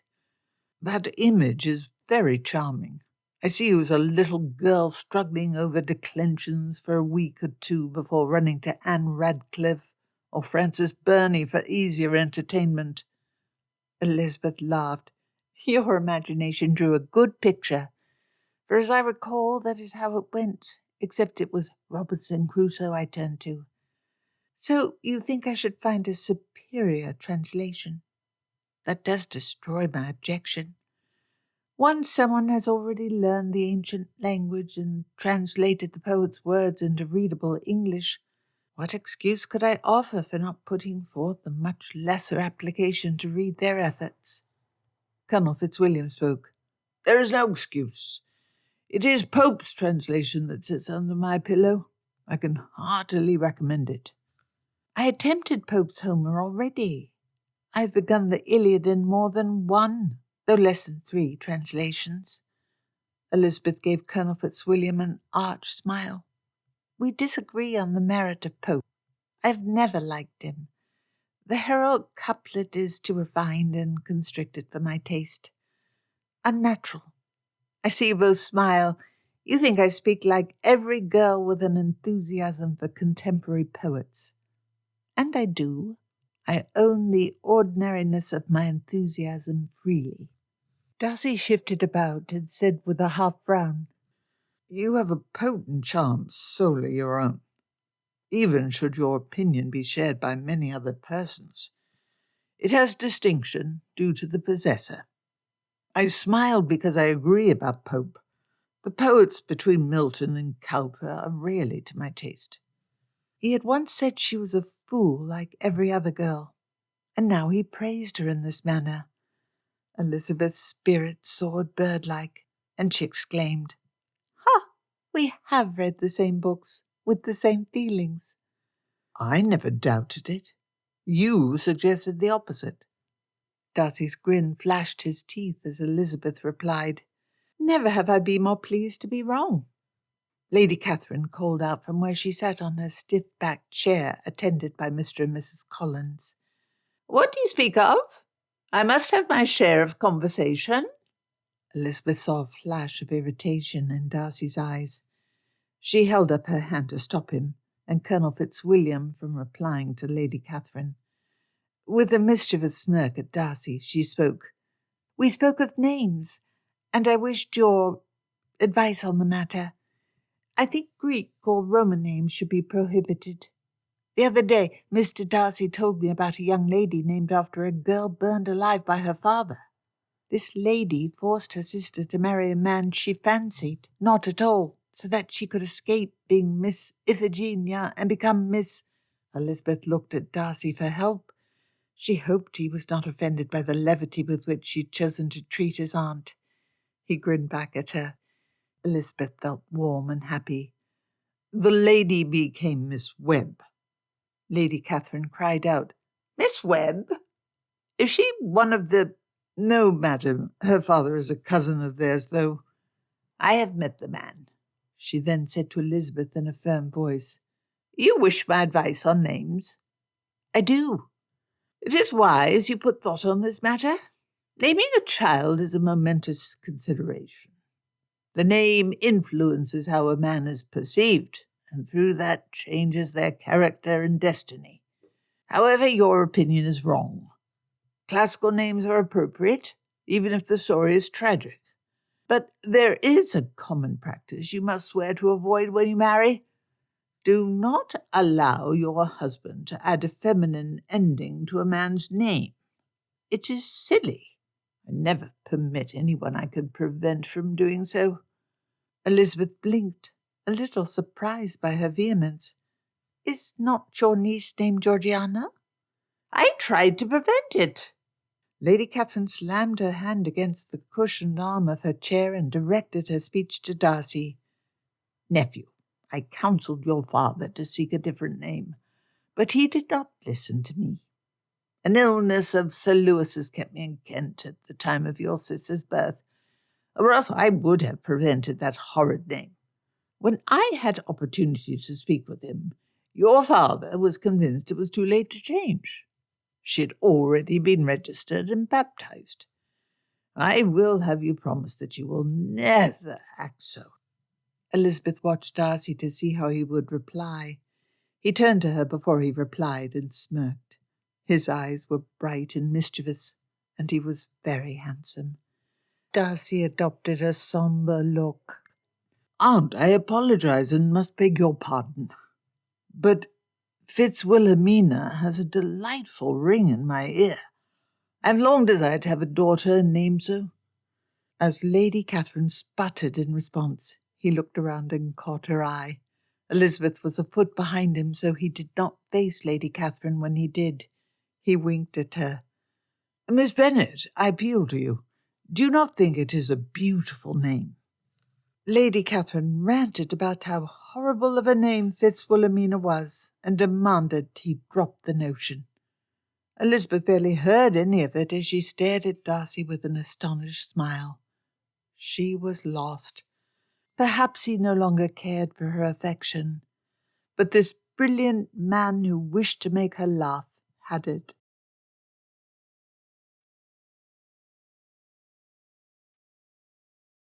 Chapter 12. Following that evening, regular intercourse grew between the gentlemen of Rosings Park and the ladies of Hunsford Parsonage. Darcy met Elizabeth while out walking, and often he called on her at the parsonage. The Hunsford party dined at Rosings a further 3 times. On the final day of Darcy's stay with his aunt, he walked out with Colonel Fitzwilliam quite early to call upon Elizabeth and Mrs. Collins.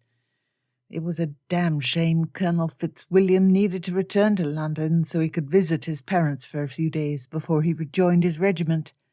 Lady Catherine remained a terrible bore, but Elizabeth's presence had made this visit an actual pleasure.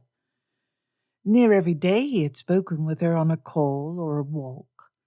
The infatuation which led him to desire to marry her was gone, but he'd found in her an excellent friend whose mind worked in a sharp yet charming manner. She was different from any other person he knew. If his own wishes were solely consulted, he would stay in Kent until Elizabeth returned to London. Even with the presence of Bingley, his clubs, society, lectures, races, and so many other entertainments, London was never half so enjoyable as Kent, with Elizabeth in it. Elizabeth sat in the parsonage's small white parlour and wore a bright sprigged muslin dress. He was struck again by the regular features of her face and how deep Elizabeth's eyes were when she looked at him and smiled. However, she was paler than normal, and her smile not so bright. He pulled a chair next to where she sat on the couch. "Are you well, Miss Bennet? Your spirits appear low. Is something the matter?" Elizabeth flushed and bit her lip, looking away at Darcy's question. She rubbed her cheek as though she were embarrassed. "It's nothing, only a headache." Darcy frowned and peered closely at her face. "Are you certain? You must care for your health. If there's anything I might do to help, I'm at your disposal." Elizabeth's eyes brightened and she turned to him with a sweet smile. "I assure you, I am perfectly fine. I know the exact cause of my indisposition. It is nothing dangerous." Her smile lifted his spirits. Her smiles always were warm and genuine. Perhaps Elizabeth really was well, he replied with his own smile. "I am glad. It would distress me greatly if something was amiss with you. Your friendship is dear to me. I shall miss your presence in London. Neither Bingley nor any other friend of mine can argue near so charmingly or cleverly as you." Elizabeth glanced at where Colonel Fitzwilliam patiently listened to Mr. Collins speak on the other side of the drawing-room. "I shall miss your company as well. Excellent as he is, my cousin's conversation lacks something present in yours." The animation in Elizabeth's face left with a sigh. Her affliction seemed more melancholy than headache. Miss Bennet, something does bother you. If you do not wish to speak on it, I shall importune you no further, but if anything is the matter which I might help, I beg you ask." Elizabeth looked down and chewed on her lip. It was a pretty gesture, but she looked discomposed. Darcy wondered what could be the matter. "Is it something amiss with your family? I know Jane and Bingley were well as of a few days ago, and—" Her clear eyes met his, and their corners crinkled with amusement. "I assure you it is not an issue of that sort. No one is ill. No one is bankrupt. No one is, well, whatever horror your imagination constructed." While this relieved Darcy of any serious worry, the way Elizabeth sighed and looked down, almost avoiding his gaze, did not satisfy him. What was the matter? She did not want to speak on it, that was clear. He pulled in a deep breath. "So long as you are well, and I can be of no help, I am satisfied, though only because you assured me the matter is not dangerous." Elizabeth laughed quickly. "I did claim it was not." She studied his face and then said, blushing and looking at her hands, In truth, I am melancholy at parting. Your conversation has been very dear to me." "Oh." Darcy felt the rope of affection that bound him to Elizabeth tighten. He made her life happier. Elizabeth's embarrassment kept a bright, unstoppable smile on his face. He said enthusiastically, "We must see each other when you pass through London. Might I hope you will stay for some period of time? There are a great many sights in town you must see. I shall call upon Bingley while you are resident, and I wish Georgiana to make your acquaintance." "That is an enticing plan. There is nothing I'd like more than to meet Miss Darcy and laugh about town with you." Elizabeth sighed and shook her head. "The melancholy truth is I shall be present one evening alone. My father dearly wishes my presence at home before my summer trip with my aunt and Uncle Gardner. I do not think it shall be possible." He'd counted on seeing Elizabeth in London. They would dance at a ball, and she would be in his box at a play. She and Georgiana would meet and become friends. None of that would happen. She would be in Hertfordshire and then the north for months. The season would end, he would return to Pemberley, and he might not see her for a long time. "I shall find some expedient to call upon you, even if it requires I behave quite rudely towards your brother and sister. I shall not allow our friendship to be broken up so long. I will not. I promise to see you in London." The depression in Elizabeth lifted at this. "There is the Darcy spirit." She laughed, her fine dark eyes sparkling. "I now have no fear I shall miss you. You were a man to run over all obstacles in your way once determined. I shall depend upon seeing you." Her confidence in him and eagerness to see him again made him feel as good as making her laugh did. Eventually their call ended, and he was forced to walk slowly back towards his aunt's house.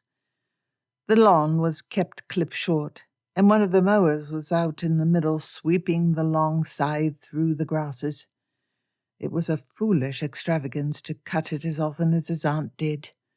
His aunt was often extravagant, mistaking expense for substance. Elizabeth's eyes brightened, and she showed that impertinent smirk whenever Lady Catherine asked one of her overbearing questions. She always responded in a playful manner that punctured the pretension without giving offence. He would miss Elizabeth while they were separate. How he cared for her now was very different from the desperate desire to touch and possess her he felt in the autumn. But the affectionate closeness had more meaning, more permanence. She was burrowing into his soul. He would find a way for them to meet again after she left London far sooner than Elizabeth expected. She would smile and look at him with warm approval before teasing him when they met again. She liked him quite as much as he liked her. Darcy stumbled to a stop. Might Elizabeth have a romantic affection for him? Could her sadness at their parting have been due to deeper feelings than only friendship? She had been very affected. Maybe Elizabeth loved him. He saw Elizabeth bite her lip as she watched him with those large eyes. She had watched him so many times in the past weeks. He thought she studied whether his manner had actually improved since the autumn. But if she loved him, she watched because she liked to look on his person. In his mind, Elizabeth stared intently at him through those pretty lashes and spoke in a breathy whisper. "I want you to kiss me." Ridiculous! They had become friends, but her determined dislike of the previous autumn could not become affection so speedily. Before he thought she flirted with him when her true intentions were the opposite. He would not go down the same path again. Only a foolish man would rush to think a woman had affection for him. Only a foolish man would think friendship meant love. The next morning Darcy and Colonel Fitzwilliam left quite early to make the journey to London. For half an hour the two sat in silence while the carriage swayed as it bounced along the road. Was it possible Elizabeth loved him? He could say it was ridiculous many times, but the idea refused to leave. They had sought each other out on walks, and Elizabeth always treated him warmly and preferred his conversation to that of any other. But that was only because their minds worked similarly, and she found his conversation highly engaging. Darcy smiled. For once he had entertained a lady better than his cousin. Ha! When a woman was sufficiently clever, he could charm her. What if she did like him? Did he want to marry Elizabeth? The flush of desire that had raged back into his body shouted yes. He yearned, like a drunken sailor stumbling about for his grog, to make her laugh again. His every emotion said yes. Yet he could not trust himself in this matter. These feelings were powerful, but they misled him last January. Should he trust them now? Was his desire rational? Colonel Fitzwilliam broke Darcy's deepening reverie. "Say, Miss Bennet, she's a damn fine woman." "Damn fine. Don't you agree, Darcy?" Darcy frowned at his cousin, but nodded. "It amazes me she's not married yet. The gentlemen in Hertfordshire must be fools who have not hunted her down. Even with her small dowry, a woman like that would be worth it. Don't you agree?" Colonel Fitzwilliam nudged Darcy. When no reply was made, his cousin continued. "That will change soon. Her sister's marriage to Bingley will bring her out into a broader society. Some clever gentleman will find a superior wife in her. Of course Bingley would want to do Elizabeth a good turn. He and Jane would introduce her around in town at the first opportunity. Thank heavens she would return so speedily to Hertfordshire and her father. It had depressed him that he would have little opportunity to see her in town. But now that seemed an excellent situation. He'd seen that no gentleman in Hertfordshire impressed her. "I had a thought." Colonel Fitzwilliam pushed Darcy's shoulder. "I want your opinion on this scheme, so pay attention. I have 15,000 settled away, and with my salary it would hardly be impossible for me to marry, even if the girl had nothing. I know I have always declared, and you cannot marry Elizabeth. You cannot." Darcy roared into his cousin's face, baring his teeth. "I will not." Colonel Fitzwilliam slapped his leg. "I had wondered how much it would take to make you admit you liked her." Darcy flushed, and the tense anger left him as Colonel Fitzwilliam laughed. "I wish you could have seen your own face. That was near the most terrifying look I have ever seen. Well, are you going to act on it? You would be a damn fool not to." "I don't think Elizabeth likes me." "Seriously?" Fitzwilliam peered at Darcy and laughed again. "This is perfect. I always knew you could not tell what women think, but this proves it.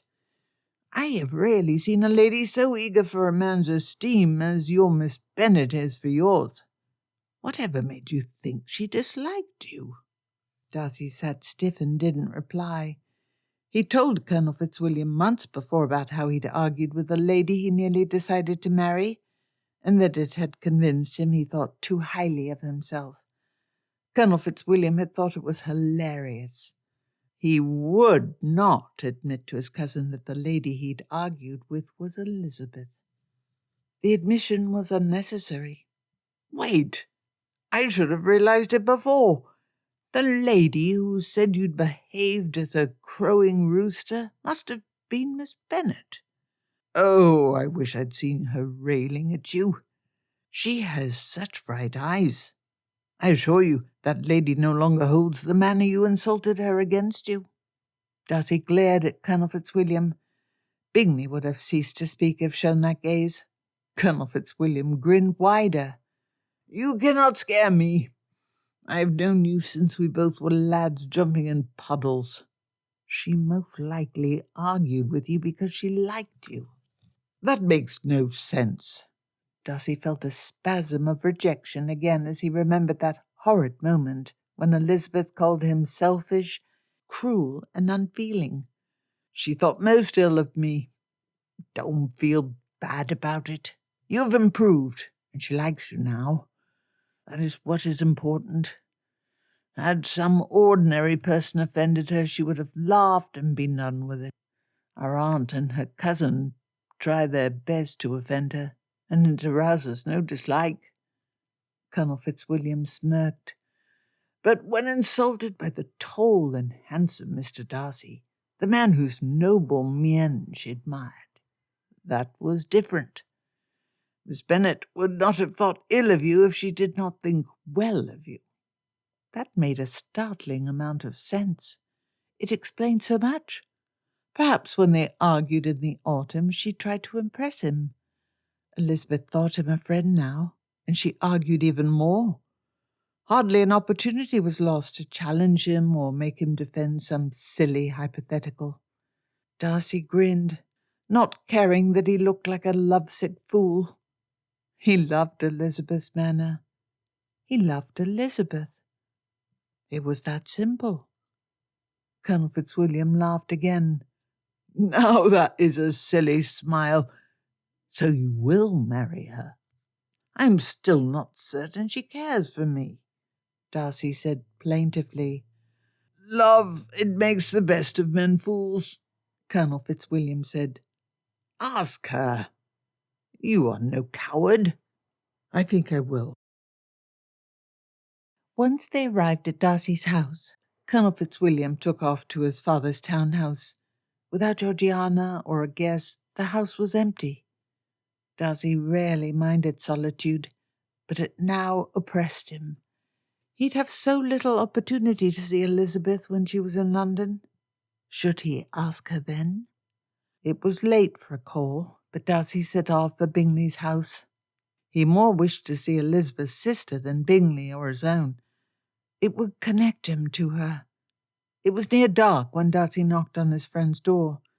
It was improper to call so late, and the butler who had been rented along with the house looked askance at him.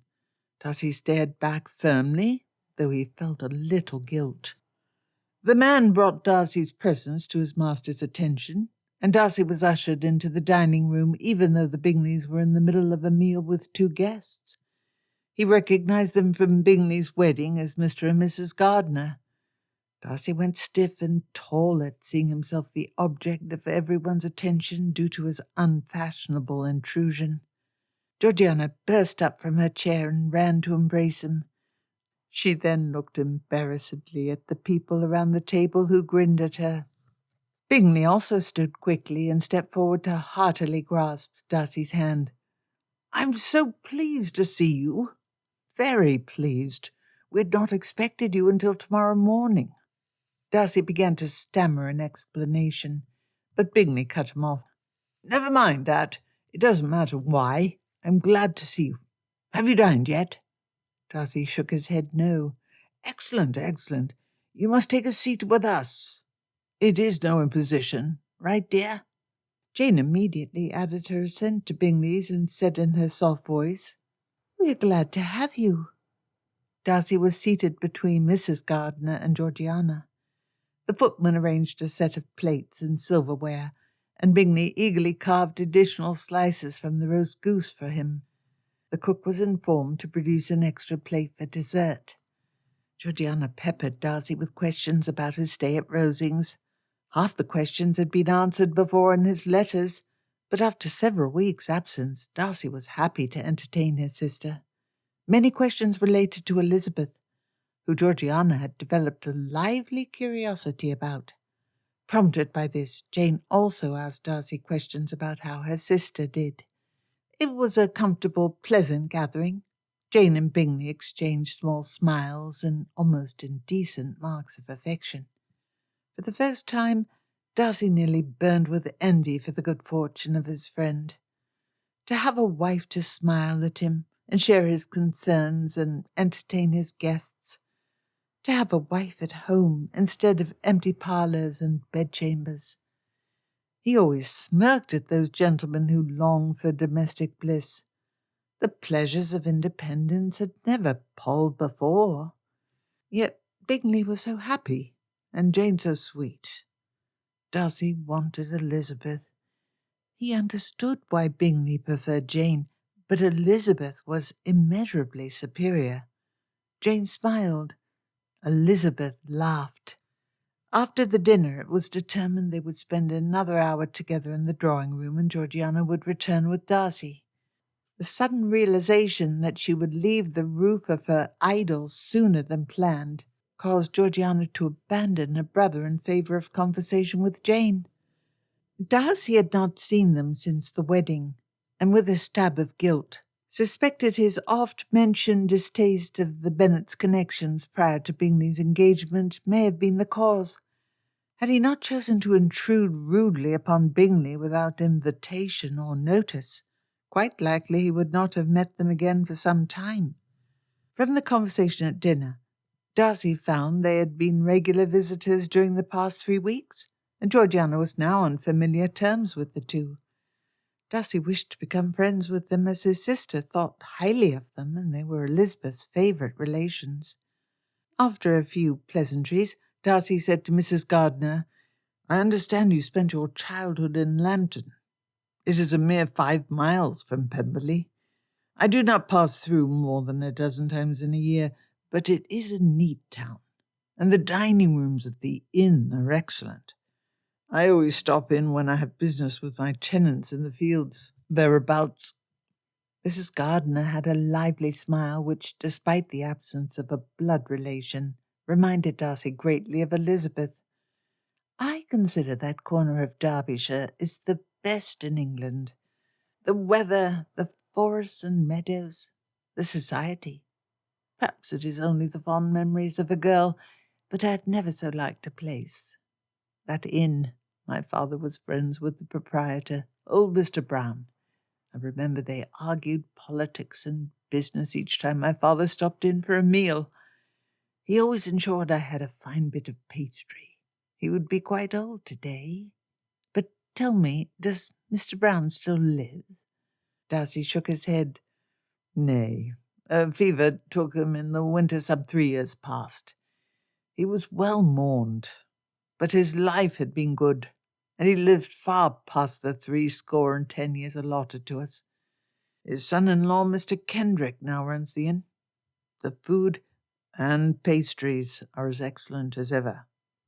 "Oh," a little depression was in Mrs. Gardiner's eyes. "'Tis strange how life goes.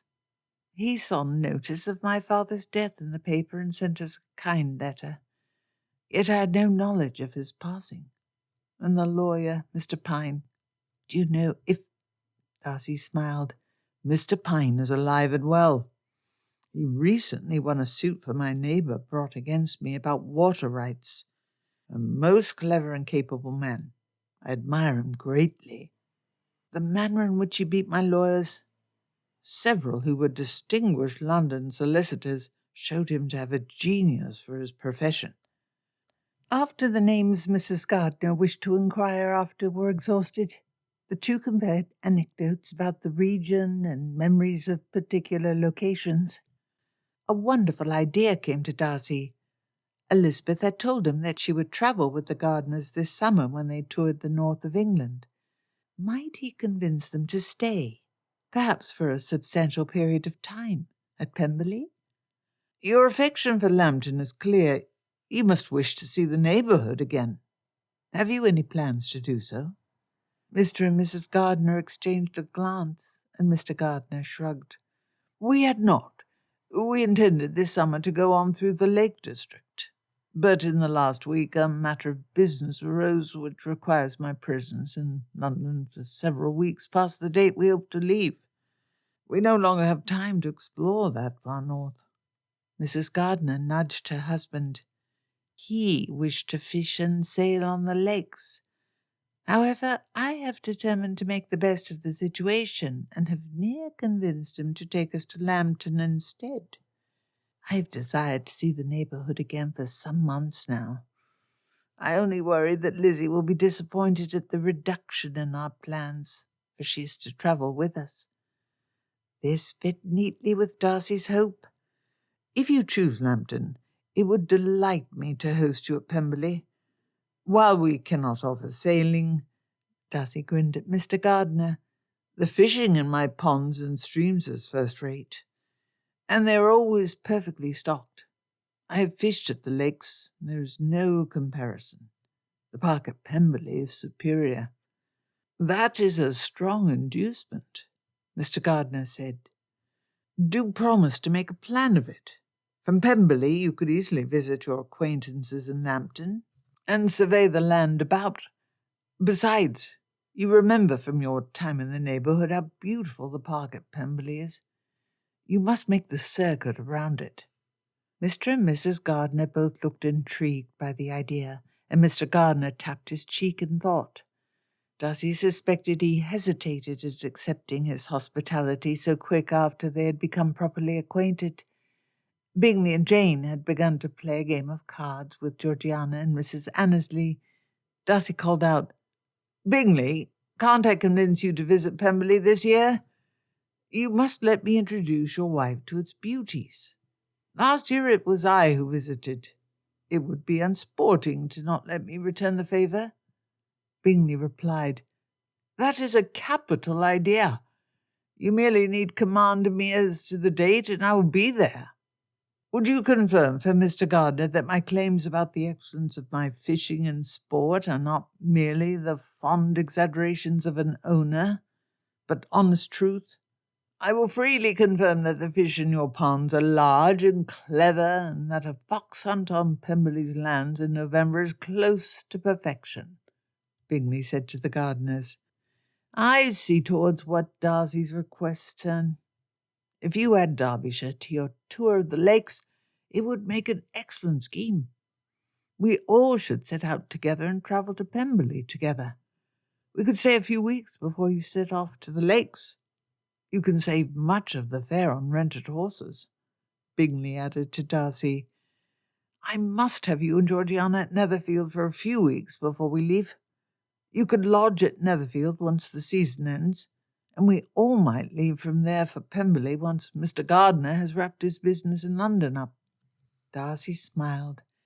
The opportunity for several more weeks with Elizabeth was perfect. It would give him ample opportunity to improve her opinion of him if anything was wanting. Then, once she had seen Pemberley, he would ask for her hand. Even for a girl as sensible and unimpressed by wealth and consequence as Elizabeth, Pemberley must make him more attractive. "That is an excellent extension of the plan. I will happily follow you to Netherfield." Bingley shouted, "Gardner, accept this plan. It's perfect." Mr. Gardner smiled and said, "It is impossible for me to object further. I shall hold you to your promises about the fishing. I gained a taste for stream fishing as a boy in Meryton, but in town there is little opportunity to engage in the sport." The details were soon settled, and Mrs. Gardiner promised to write a letter that evening to inform Elizabeth of the change in their plans. But as a shortening of the trip was unavoidable, she would vouch for her niece, thinking it an excellent modification. Even if she did not yet feel affection for him, Darcy knew Mrs. Gardiner was right. Elizabeth had asked him many questions about Pemberley and would love to see it for herself. She loved that sheltered grove on the edge of Rosings Park. Many walks about Pemberley were considerably superior. They would delight Elizabeth. She would smile and look about with eagerly darting eyes as he held her arm and pointed out the varied beauties of his estate.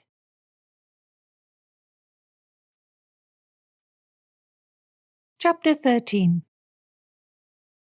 Despite the briefness of Elizabeth's stay in London, only one evening, Jane was determined to do her sister a good turn and provide for her an opportunity to see something of the pleasures of London before returning to the rustic life in Hertfordshire. Jane had become stubborn since her marriage. She never used to be so pushy. Protests were useless, and despite having been in a post-chaise of full 5 hours, Elizabeth's comfortable day clothes were stripped off, and she was bathed and placed in a gorgeous yellow ball gown Jane had purchased as a gift. Elizabeth could see it was almost extravagantly expensive. Then Jane stuck her on a chair in her dressing room, and they talked while Jane's superbly trained lady's maid spent a half-hour turning her hair into something that was pronounced barely acceptable. Jane forced her to borrow a necklace with real diamonds and pushed Elizabeth into the carriage. She was quickly driven through the streets of London's most fashionable districts before they arrived at their destination. It was a large ball held by an earl who was a friend of Darcy's and an acquaintance of Mr. Bingley's. By the time they arrived at the large house, Elizabeth's fatigue and soreness had been replaced by excitement. Would Darcy be there? She'd been too embarrassed to ask Jane, but she desperately hoped he would. He'd promised to try to see her for the day she was in London, and during the course of the ball would be his best opportunity. It would feel awful if he was not there. When Darcy left Rosings, Elizabeth had been depressed. He'd not watched her with the intense stare he showed in the autumn, and she started most of their conversations. She'd come to love him after she destroyed his esteem. It was what she deserved for the horrid way she behaved in the autumn. But over the fortnight since, Elizabeth concluded matters were not hopeless. The scheme, which Mrs. Gardiner claimed to be Darcy's idea, for them to spend 3 full weeks at Pemberley, had been hatched. Darcy had liked her once. It was hardly impossible for that feeling to be renewed with greater intimacy. Nothing would be more natural. Between his stay at Netherfield and the trip to Pemberley, she would have more than a month of his regular company. The ballroom was crowded and a little too warm. Hundreds of candles burned on an endlessly branching chandelier hung from the centre of the room. The expense of clothing and decoration was greater than Elizabeth had ever seen. What would they be like? She had seen the aged great in Lady Catherine. Now she would see how the young Londons had behaved. So far, this only appeared to be a better-dressed and more crowded version of the Meryton Assembly balls. Elizabeth bit her lip with amusement as she looked about. Surely the possessors of all this wealth would prove somehow more interesting than her neighbours. Several gentlemen looked at her and Jane with clear appreciation. Elizabeth felt her spirits jump yet higher. She looked very well this evening. If only Darcy was here, it would be perfect. Any admiration he'd once felt must be rekindled if she could smile at him while dressed this way. Lord Carrington, the host, gave a smooth bow when he greeted them and begged a dance from both Elizabeth and Jane. Several other gentlemen began to approach for introductions. There was Darcy. Elizabeth lit up like a bright lantern. He looked at her as he strode towards them, elegantly dodging the people about him. He almost floated through the crowd. His hair fell a little over his forehead. The tightly fitted breeches and perfect fall of Darcy's coat took her breath away. Darcy had an eager smile as he stepped next to her. "Miss Bennet, you look especially handsome and tempting tonight. You must promise to dance with me twice. Name any sets which appeal to you, for I am unengaged at present." Elizabeth planned to be bold, but that was impossible. He was so very handsome, and she loved him. She felt a sudden shyness and could not meet Mr. Darcy's gaze. She looked down. His dancing slippers had a silver buckle. The fabric of his stockings clung firmly to Darcy's muscular legs. "Miss Bennet, are you well?" Elizabeth forced her eyes up and hurriedly responded. "I apologize. I was briefly distracted. If you will let me choose any, then the first and I would say the last, but I'm not sure I should be awake that late. I was woken quite early this morning to begin my journey from Kent.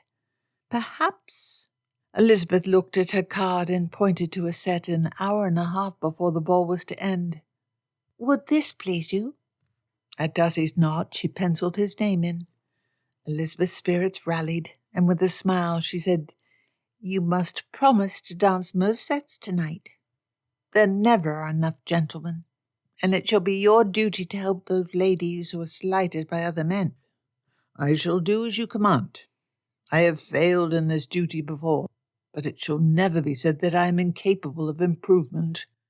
I am even prepared to be introduced to someone in a ballroom. I shall be more forward and dance more than I ever have before." Elizabeth laughed, but before she could speak, a handsome man about Darcy's age, who dressed with a dandy's care, approached them and cried out, "Darcy, you must introduce me to this delightful creature next to you. My eyes have not been able to leave her since she entered the room." Elizabeth hoped that was frustration, or better, jealousy, in Darcy's eyes when he hesitated before performing the ritual. After this, Elizabeth and Jane were surrounded with gentlemen seeking an opportunity for a dance, and she had no further opportunity to speak with Mr. Darcy before the music started and they went out to the floor. Elizabeth was happy to dance with Darcy. She fancied more was present than just friendship and platonic admiration in his eyes. It made Elizabeth nervous and a little quiet. The novelty of the setting also left Elizabeth off balance. The roof was 30 feet above them, and this one room in a private house in London was larger than the Assembly Hall in Meryton. The other couples were very fine, and many dressed far more expensively than even the gown Jane had gifted her. Darcy noticed nothing of that. He had been born into this society. Was any hope she might have to attach him a delusion? Though he did not dance a great deal, Darcy was capable at the art. After a few minutes of mostly silence, he teased Elizabeth into a better mood with entertaining anecdotes of persons in the room. Darcy's eyes for character and inconsistency was as good as her father's, and by the end of that dance she had relaxed. Immediately Elizabeth was claimed by her next partner, and for the next hours she was passed from gentleman to gentleman. It gratified, but while many were excellent and handsome men, and some possessed even more wealth and consequence than Darcy, none were near his equal.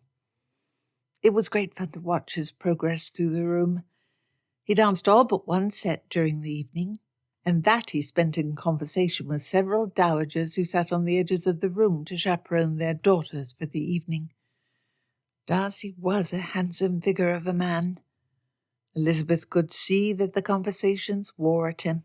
Near the end of the evening, their eyes met as he went to a side table to acquire a glass of wine for his partner of the moment. Darcy looked at her, smirked, and shrugged as though to say, "Behold, I have followed your commands. I am able to put myself to the trouble." The dance arrived at last. Elizabeth's feet hurt, and Jane and Bingley planned to leave after this set. The crowd had thinned greatly, and the number of couples on the floor was a little less than half what it had been at the start. Elizabeth saw Darcy was fatigued, so she smiled at him and held his hand a little longer than appropriate when he led her to the dance floor, but said nothing. Darcy smiled at Elizabeth, and for the first minutes of the dance they enjoyed the sense of contentment and silent companionship together. They were good enough friends it was not necessary to speak. At last Darcy said, a hoarse rasp in his voice, "I feel I have finished a hard day's journey and arrived safely at the inn. I can be myself with you.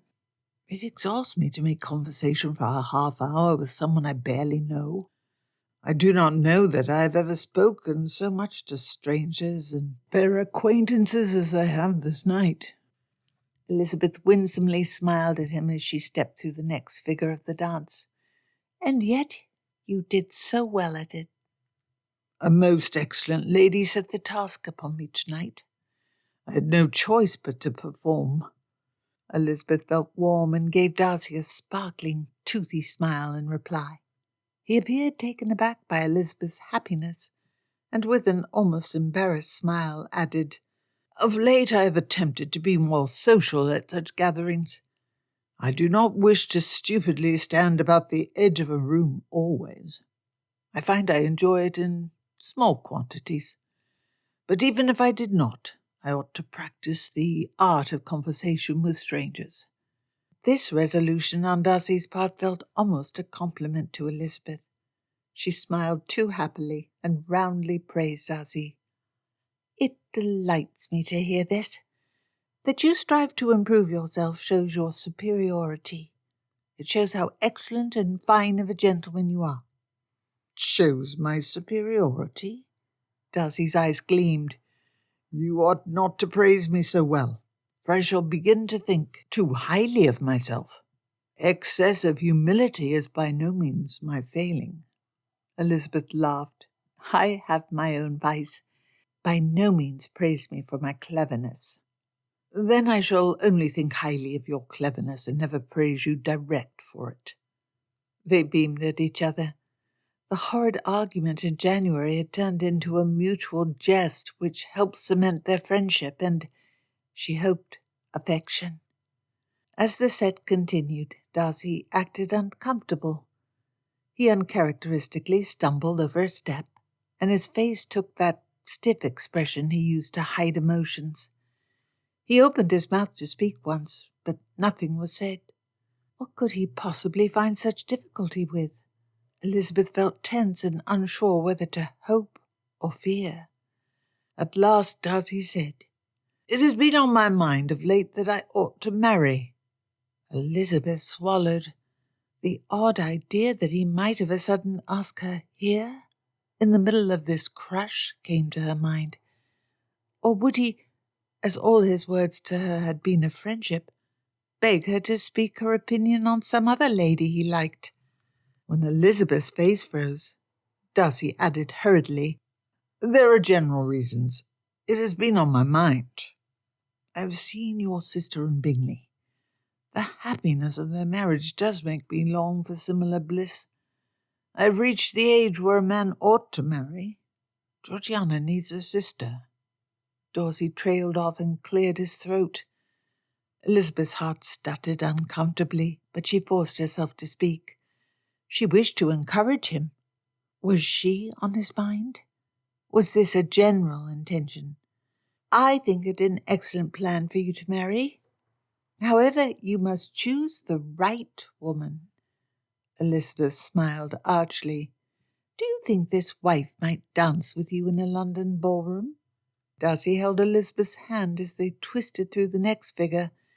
His manner had become easier at Elizabeth's words and smile. "And how do you think the right woman would behave? What sort of wife do I need?" Elizabeth bit her lip. She would behave as she always did. He spoke obliquely and deserved a teasing answer. "Why, someone who never teases or quarrels with you. A woman who combines perfect deference on the outside with perfect mercenary greed on the inside. Miss Bingley is your ideal." Darcy looked like he'd bitten through the worm in a rotten apple. Elizabeth laughed, and at the sound his expression brightened. She saw he loved her laughter. Thrilled, Elizabeth spoke. You need a woman who will quarrel and dispute with you in fun. It ought to be someone pricklier and less pleasant than Jane. Elizabeth finished with a dancing smile. After all, you are not nearly so agreeable or easy as Bingley. You have diagnosed my needs perfectly. But she must also be a dear friend and have the most beautiful and striking eyes. While I might dance with her in a London ballroom, such a woman could not be met in one. My only hope would be to meet such a lady in the assembly rooms of some small country town. But I'm such a fool that if I did, I would likely insult her. Elizabeth's heart beat fast. She stared at Darcy and barely noticed that the music had stopped and the dance ended. And she would be such a fool as to be deeply offended and not see your good qualities at first. But over time, any such girl must come to love you.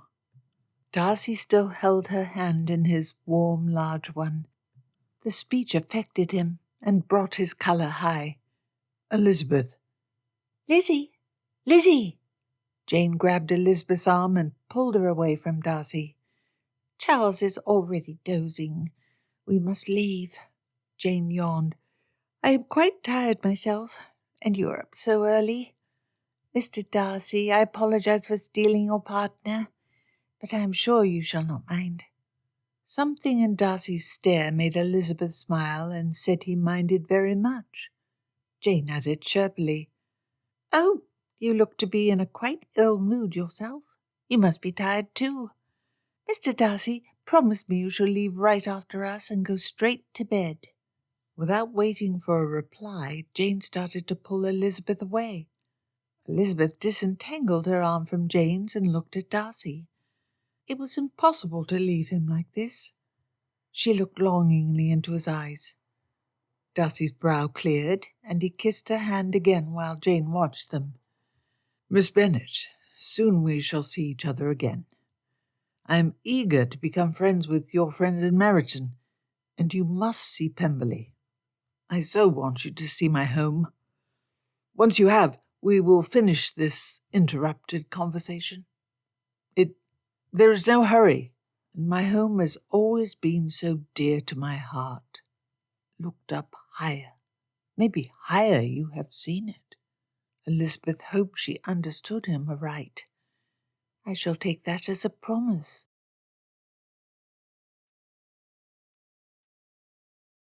Chapter 14. A few weeks later, Jane and Bingley removed to Netherfield. Darcy would have followed them immediately with Georgiana, but he still wished to keep her separate from Wickham. The regiment was to depart in the middle of the summer, a fortnight later than its initial plan, and Darcy would bring Georgiana to Netherfield that day. Then after another 2 weeks, they would head to Pemberley. It was a terribly long time. 2 months would pass between the ball at Lord Carrington's and when he would at last have Elizabeth at Pemberley. Perhaps he was a fool when he did not ride down to Longbourn the day after to seek Elizabeth's hand. But the argument of January had left him scarred.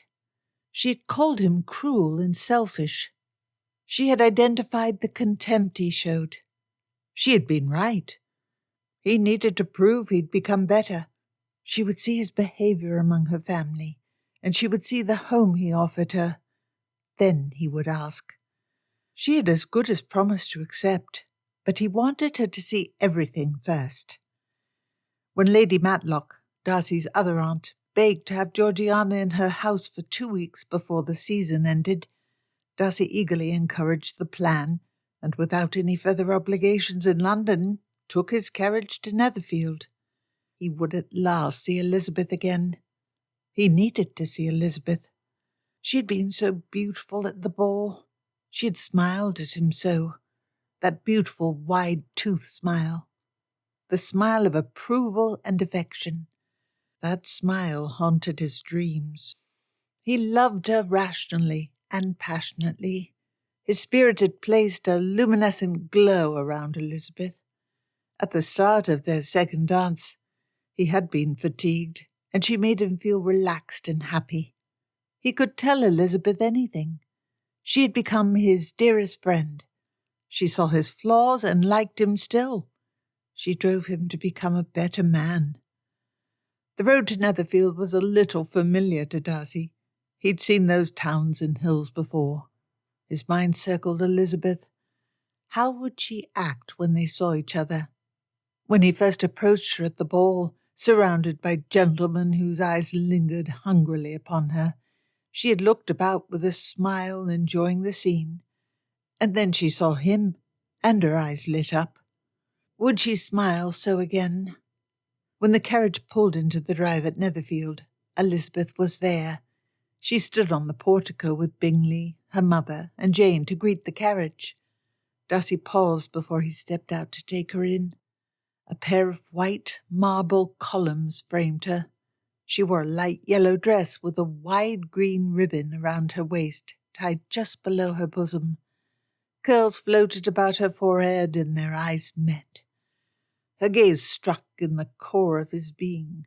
She looked down and blushed sweetly. Darcy exited the carriage.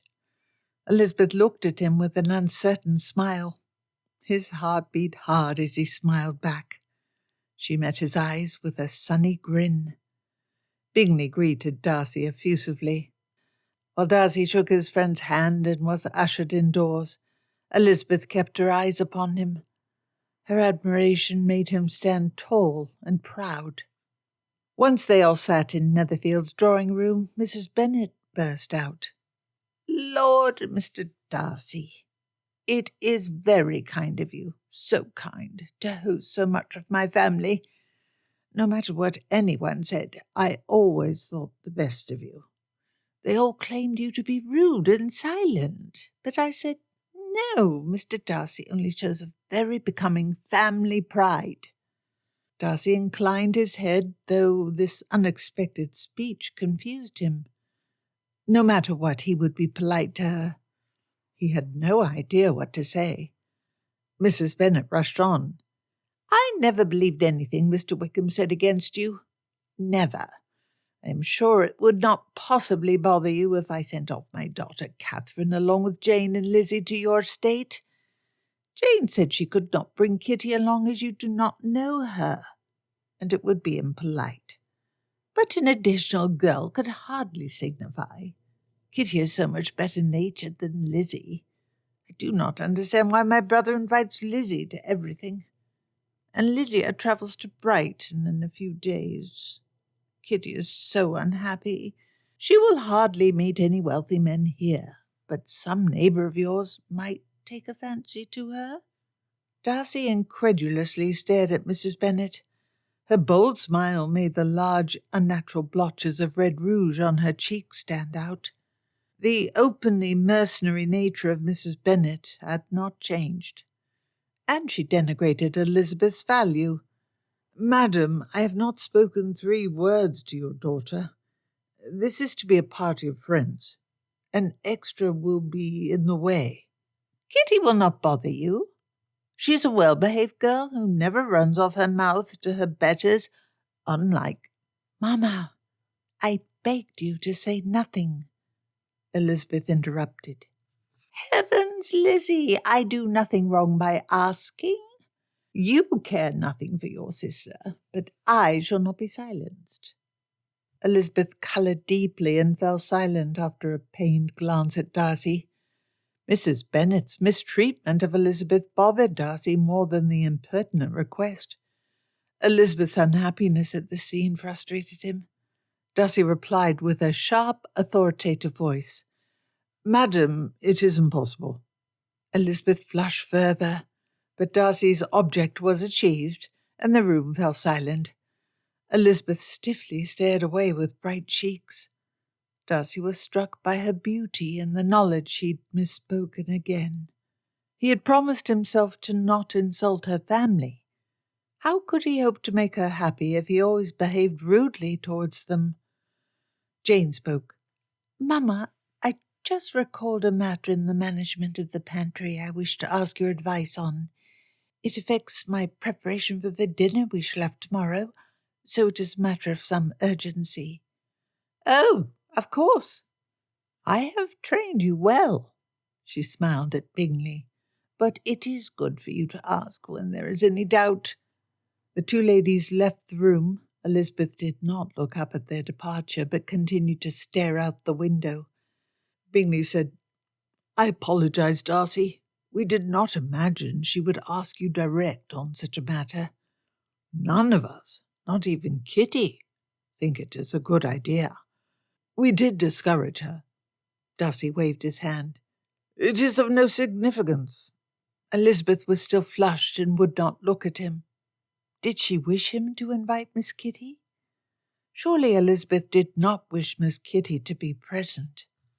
If he recalled the girl right, she was immature and a little insipid. An additional member to their party would take some of Elizabeth's attention. Darcy did not know how Miss Kitty would get along with Georgiana. He should not assume he knew Elizabeth's mind. Even if she did not wish Kitty's presence, he should ask. Darcy hesitated for an instant, as he truly did not wish Miss Kitty to travel with them. "Elizabeth," Darcy flushed when Bingley sat straighter and gave Darcy a hard look. "Miss Bennet, I ought to have treated your mother with greater patience." Elizabeth looked at him intently. There was a smile. Her eyes were striking and brilliant. Darcy nearly stumbled to a halt. Do you wish your sister's presence? For if so, it would not be too crowded in the carriage." "No." Elizabeth beamed at him. "Oh, no. There's little I wish less than to be trapped for many hours while my sister complains how unfair it is that Lydia travelled to Brighton while she could not. It is not only selfish reasons which argue against it. Kitty has no interest in the scheme. When Mamma suggested it, Kitty thought a big house and a stuffy man." Elizabeth's eyes twinkled. Or had she said a stuffy house and a big man? Either way, it was a poor substitute for offices in the seaside. Darcy knew he'd spoken right from the quick turn in Elizabeth's spirits. "Pemberley's rooms are always well aired. I must be the stuffy one. Further, though tall, I am not near so large as Pemberley." Darcy's heart beat faster at the bright way Elizabeth looked at him.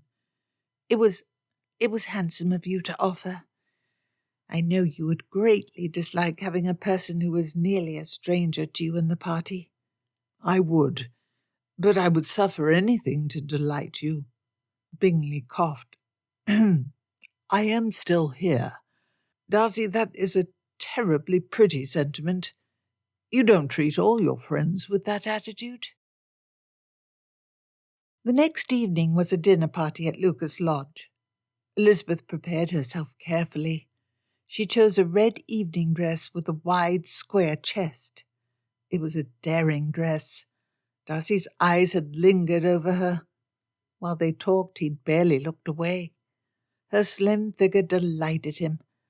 Elizabeth flushed with happiness and the familiar arousal that came when she imagined him kissing or touching her. He would hardly look away tonight. As was his habit, Mr. Bennet remained home. It was only a few minutes' walk to the Lucases, and though they did not leave early, they arrived before most guests. The entire walk, Lydia and Kitty loudly quarrelled. Upon their arrival, the girls ceased. Lydia rushed to the punch table, and Kitty went to speak to Maria Lucas. Elizabeth stayed near the vestibule and conversed with friends as they arrived, but part of her attention was always on the door. At last Darcy arrived with Bingley and Jane. He stood tall with his thick brown hair falling in neat waves and wore a well-cut blue coat. His eyes sought around for her. They widened and he stopped as though struck when they lit upon her. As his eyes lingered, Elizabeth lightly stepped to him to give greeting. "Mr. Darcy, I am delighted to see you arrive at long last. I had near despaired," she smiled. You look to be in fine health and spirits tonight." Before he replied, Sir William finished greeting Bingley and spoke to them. "Mr. Darcy, welcome to my home. It is a great delight to have such a distinguished person beneath this roof once again." Darcy bowed his head in acknowledgment and said, "I am greatly pleased to be here. Your entertainment is always well worth enjoying. Your praise graces us. It graces us. You are too kind, far too kind. Like your distinguished aunt, at whose table I have dined twice. She is a perfect exemplar of her exalted rank, as you are." Darcy nodded, smiled, and attempted to move away so he might direct his conversation towards Elizabeth again.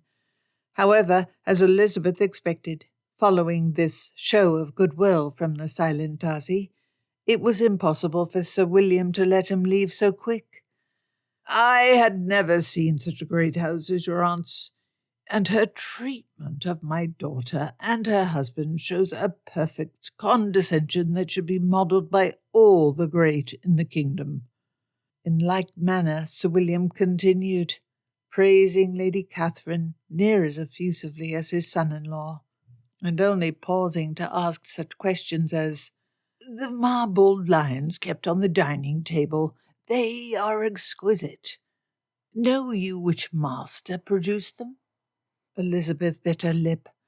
Darcy remained amiable under this onslaught of friendly inanity.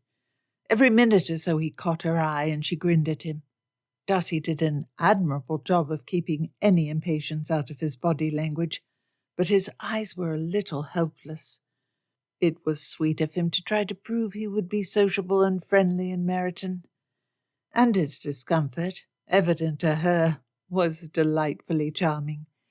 Each time Sir William asked a question, Darcy replied with a full sentence and looked at Elizabeth, who would smirk again.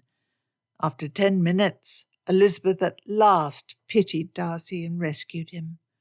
"And the portrait of your aunt's late husband in the dining room, I measured it with my eye and believe it to be at least 8 feet tall. It is a perfect likeness, and the most glorious portrait I have seen except at St. James. Do you not agree?" I am sorry, Sir William, but I just heard a call for music from the other room, and I wish to respond. I must claim Mr. Darcy to turn my pages for me." She smiled winsomely at both of them. Capital. There is an excellent idea. Music is one of the greatest of refined pleasures. I shall not delay you." As they walked to the drawing-room, Elizabeth said, "I perceive you enjoyed the conversation very much indeed. Else I would have interrupted more quickly." "You perceived that, did you?" Elizabeth sat on the piano bench and patted next to her for Darcy to sit. "I did, yes.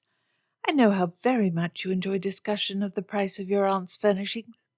I recall how you went on about them with Mr. Collins at Hunsford." With that, Elizabeth settled a piece of music before her and began.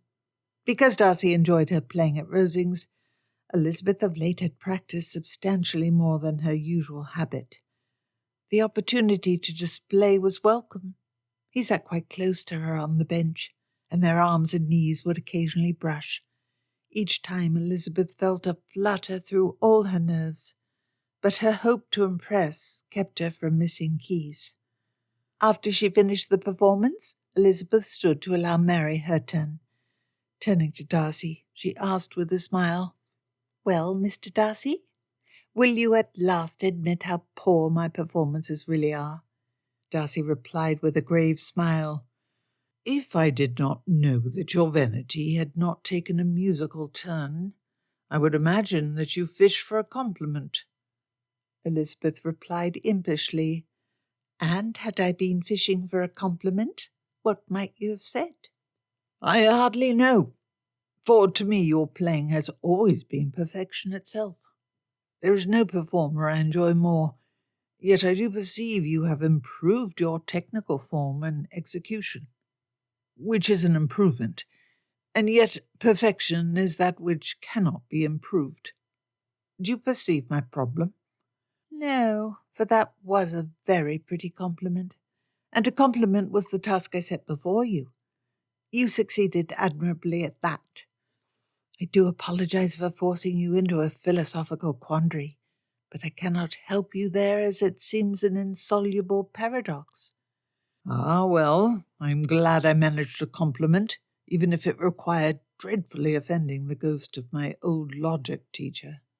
Darcy paused and added with a little discomfort, I have greeted the host. Should I also give my greetings to the hostess? Where is Lady Lucas? You are most serious about this attempt to rescue your reputation in the neighbourhood.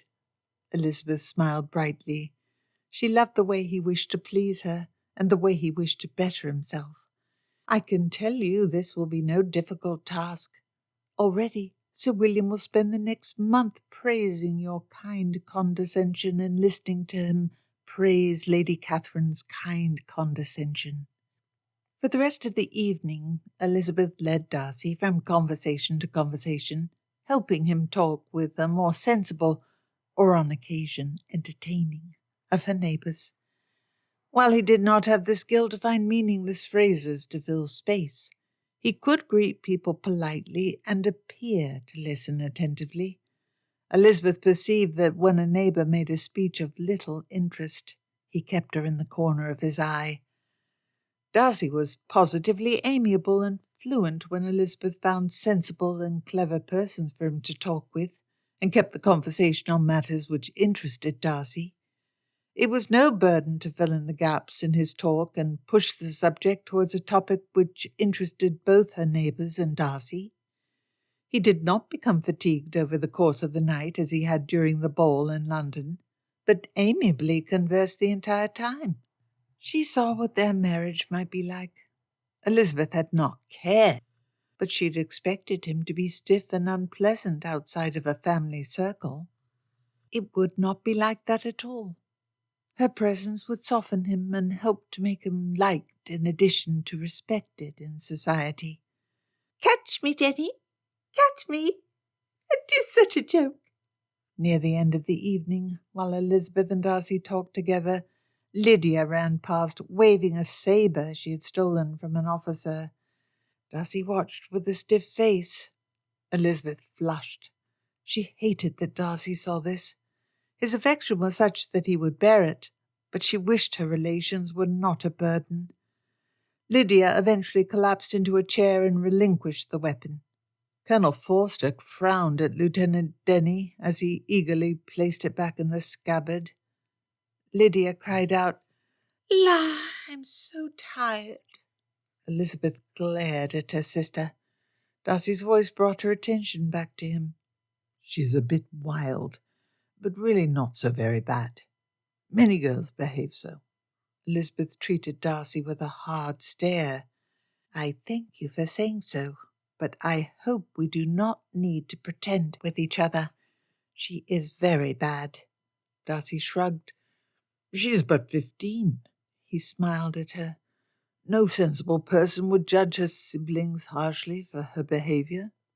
I do not claim to have always been sensible myself, but I hope I am now. Elizabeth smiled back at him. That response showed his true thoughts. She had no need to be unhappy about Lydia or anything else. Things were well. Her family might embarrass themselves, but Darcy cared little for it. She is to go to Brighton with the regiment? Darcy's voice was concerned. Elizabeth threw her hands up. "Lord, I tried, but Papa will not listen. He will not. And Lydia will make herself into the most determined flirt who ever sought to make herself and her family ridiculous. And he cares nothing about it. He doesn't want to be disturbed by her unhappiness. Quite likely she will marry some penniless officer who is twice the fool she is, and the rest of us will be left supporting his career for life, and she shall have the joy of living on a too small income." Has every attempt been made to convince your father? Did Bingley seek to speak with him? You know Bingley. He was your friend first. Elizabeth and Darcy shared a look. His marriage has made him less yielding than he was, but he is hardly a man to move my father to do anything he does not wish. My father is determined. I have sworn to think no more upon it, for it is not my nature to worry over problems I cannot fix.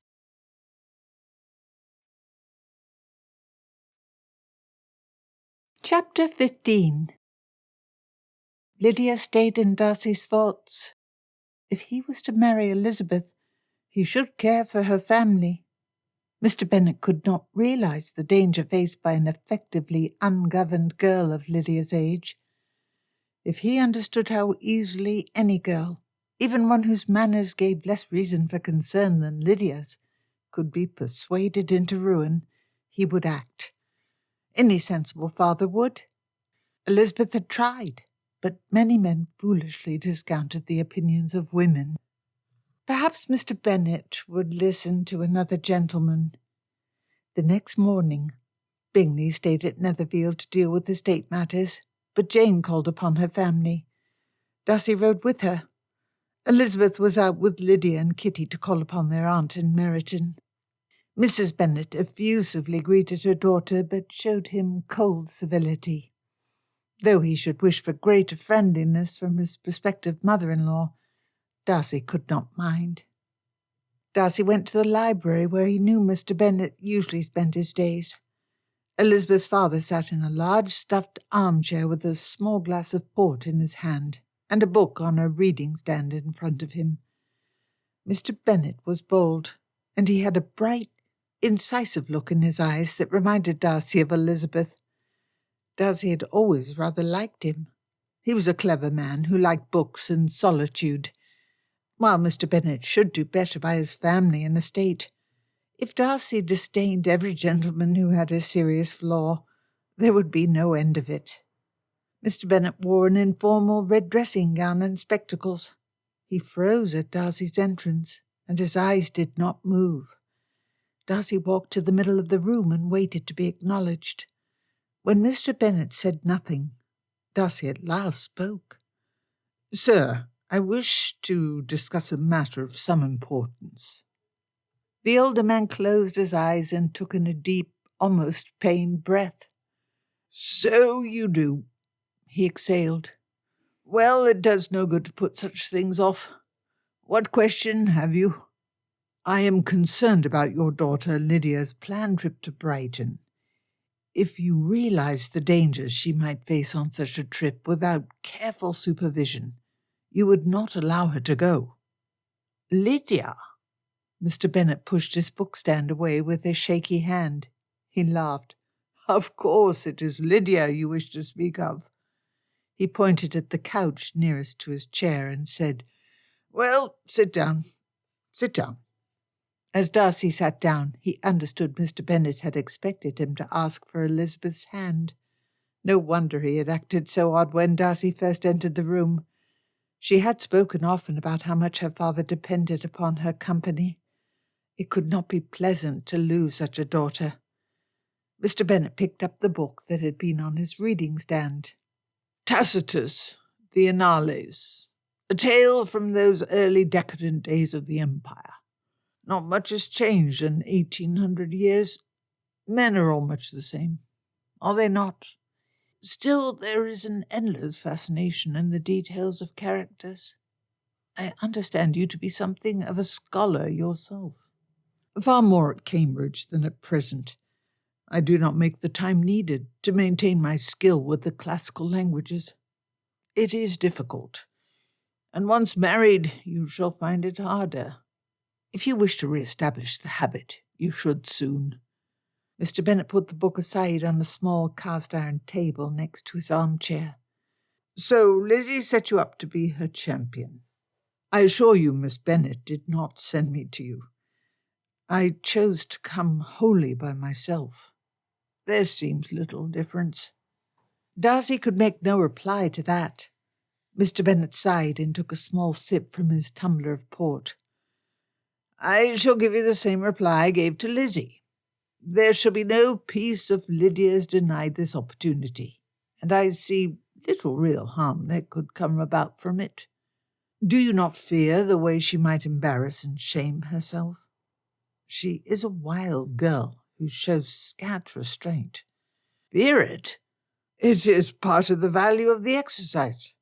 Lydia will not be easy until she has exposed herself in some public place, and I cannot imagine a way to allow her the opportunity with less expense and inconvenience than this. You wish your daughter to embarrass herself? Darcy was aghast. He thought that, while eccentric and unsocial, Mr. Bennet was at bottom a sensible and responsible man. Nothing but a real fear of shame will lead her to quiet herself in public, and a little embarrassment never hurt anybody. Mr. Bennet smiled conspiratorially. Lizzie has been remarkably improved since her battle with you at Jane's wedding. Darcy? Don't you agree? He'd come to accept their quarrel as having good consequences, but it was not a matter to be made fun of by anyone but Elizabeth. Darcy took a deep breath to push away his annoyance. Surely you cannot consider such serious matters with so little concern. It is not embarrassment, I fear. Young girls can run themselves into serious trouble when they are detached from proper supervision. I have certain knowledge that at least one of the officers in Colonel Forster's regiment is a very poor character indeed. You referred to your Mr. Wickham. He may be a gambler and a spendthrift, as Lizzie believes, but that hardly makes him a danger to my daughter. He has attempted to seduce at least one gentlewoman of Lydia's age. And what was the dowry of this gentlewoman? When Darcy did not reply, Mr. Bennet said, I dare say it was quite large. I have read your friend's character. He is more fortune hunter than seducer, and Wickham is no fool. It would destroy his position in the regiment were he to trifle with a gentlewoman's daughter. And even with what Bingley's generosity he might volunteer, Lydia is not worth enough for him to form a serious design upon her. No, there is no danger from that direction. The mulishness of Mr. Bennet frustrated him. Surely you can see that a girl such as Lydia could find opportunity to shame herself in a manner which will bring discredit and shame upon all those connected to her. Does not the welfare of your other children concern you? They are my children. You are not connected to Lydia. It is no concern of yours how I manage her. She is a foolish girl, but she knows better than to behave in an immoral manner. Enough! Mr. Bennet took up again the volume of Tacitus and held it in the air. I will hear nothing more on the matter of Lydia. No more. If this so concerns you, you should abandon whatever reasons make you care. This conversation entertained me, but the vices of the Roman emperors call. Darcy stood stiffly. I am certain I need not assure you that my attempted interference was well meant. Yes. I am sure your intentions are so noble they would put those of a saint to shame. Just tell Lizzie I no more enjoy it when others nag for her than I do when she bothers me direct. Darcy did not reply. As Darcy walked out the back into the house's garden, he met Elizabeth return from her visit to Meryton, rosy-cheeked and smiling. At Darcy's scowl, her smile fell. What is the matter? He did not reply. Resentment welled again. Mr. Bennet should care. How had Elizabeth turned out so well? She took Darcy's arm. Come, I have not walked near far enough this morning. Have you seen the stream which goes through the tenants' field in the south? It is a pretty sight with a thicket about at parts. Darcy willingly allowed Elizabeth to lead him. They were silent, but he knew if he kept his anger, it would worry and annoy Elizabeth. What are your favourite views hereabout? You have asked me so much about Pemberley that I only now realise I have been remiss in demanding a minute description of Longbourn. There is less to describe than you imagine. As you can see, our gardens are not extensive, and there is barely a full park. We are quite modest. It is the hidden spots along the country lanes that are best worth finding. Please describe your favourites. Elizabeth blushed and described a hidden alcove and bench in a forest on Mr. Golding's land. They walked along the stream Elizabeth mentioned, then they crossed a small wooden footbridge. They fell silent. She will never be easy until she embarrasses herself. What sort of man could think such a thing? Very likely the result would bring shame upon all connected to Lydia. Had he no paternal feeling? Did he care nothing for his own respectability? Please tell me what bothers you so. Elizabeth's voice was soft, and her warm eyes begged a response from him. I spoke to your father about Lydia. I tried to convince him to keep her away from Brighton. All of Darcy's frustration and disappointment came back. He pulled his arm from Elizabeth's and threw his hands in the air. How can such an irresponsible, foolish, stupid, how can such a man exist? He really wishes your sister to embarrass herself. It delights him. All this time I thought him merely lazy. He is worse, more disreputable than your mother. Elizabeth began to sob. Darcy felt sick. Elizabeth, Lizzie, I apologize. I should not have spoken so, not of your father. Darcy tried to take her arm, but she pushed him away. Her breath hitched. Please, don't cry, please. I don't mean it. I shouldn't have... I have already said I do not wish you to pretend. It is true, I know it is. We are all disreputable embarrassments. No sane man would connect himself with any of us. I know it. You have said it yourself. Elizabeth, that is not true. I was wrong then. You know I no longer think that way. No matter what you think, my father is irresponsible and foolish. Lydia will embarrass us all, and... Oh, I wished my family were better. You will come to hate them. If even my father can offend you so, he must have mistreated you terribly. You will regret any connection to them. Darcy took her hand. His stomach rolled at Elizabeth's unhappiness. He must have spoken some inner fear of hers. If only he had been less arrogant the previous autumn. If only he hadn't hurt her now. I never will. I know my own mind. My affection, the sources of my esteem, are such that matters like this cannot touch them. No matter what your family is, that will never waver. Please say you trust me. I trust you. I do. If I did not... Elizabeth swallowed and laughed anxiously. My feelings are silly. I have acted as a goose. I am well again. His stomach was still knotted with guilt. I should not have said or thought that about your father. His apology boosted Elizabeth's mood. Do not be absurd. You certainly should think that. If not the words, at least the sentiment. I said it was a hopeless case, and he was determined to push Lydia towards ruin. But so long as my father cannot change how you... Elizabeth bit her lip and looked down. It was sweet that you tried. I am very pleased you wanted to. I had some thought. Well, many gentlemen are fools who rarely listen to women. I thought maybe your father was one, and if another man explained the dangers, he might... Elizabeth laughed. The sound removed most of Darcy's remaining anxiety. You mistook your target. My father will listen to my reasons perfectly well. He is indolent, not dismissive. He just does not care and does not wish to hear reason for care. They smiled at each other, and Elizabeth took Darcy's hand and squeezed it. Even though you failed, I could wish no better champion.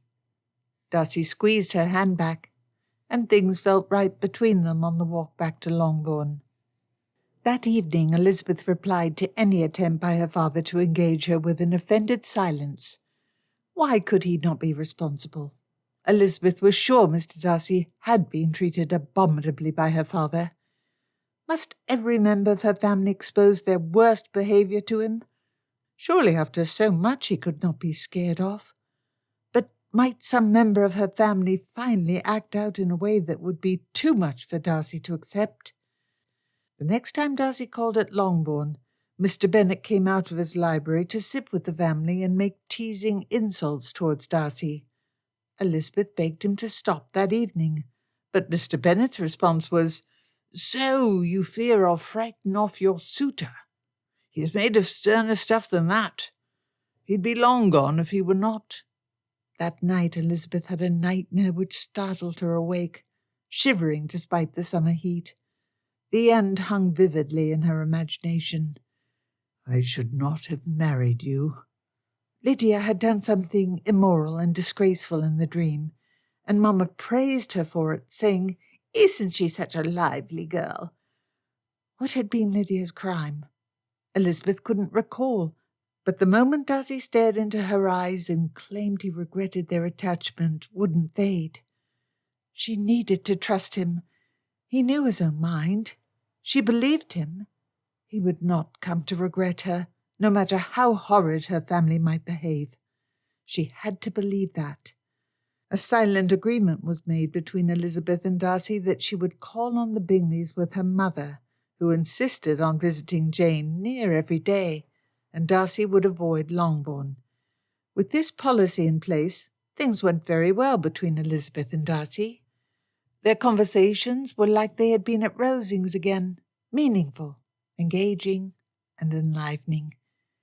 In comparison to his former habits, Darcy had become near a social butterfly, though he only was talkative with a few clever gentlemen he came to like or when Elizabeth was present.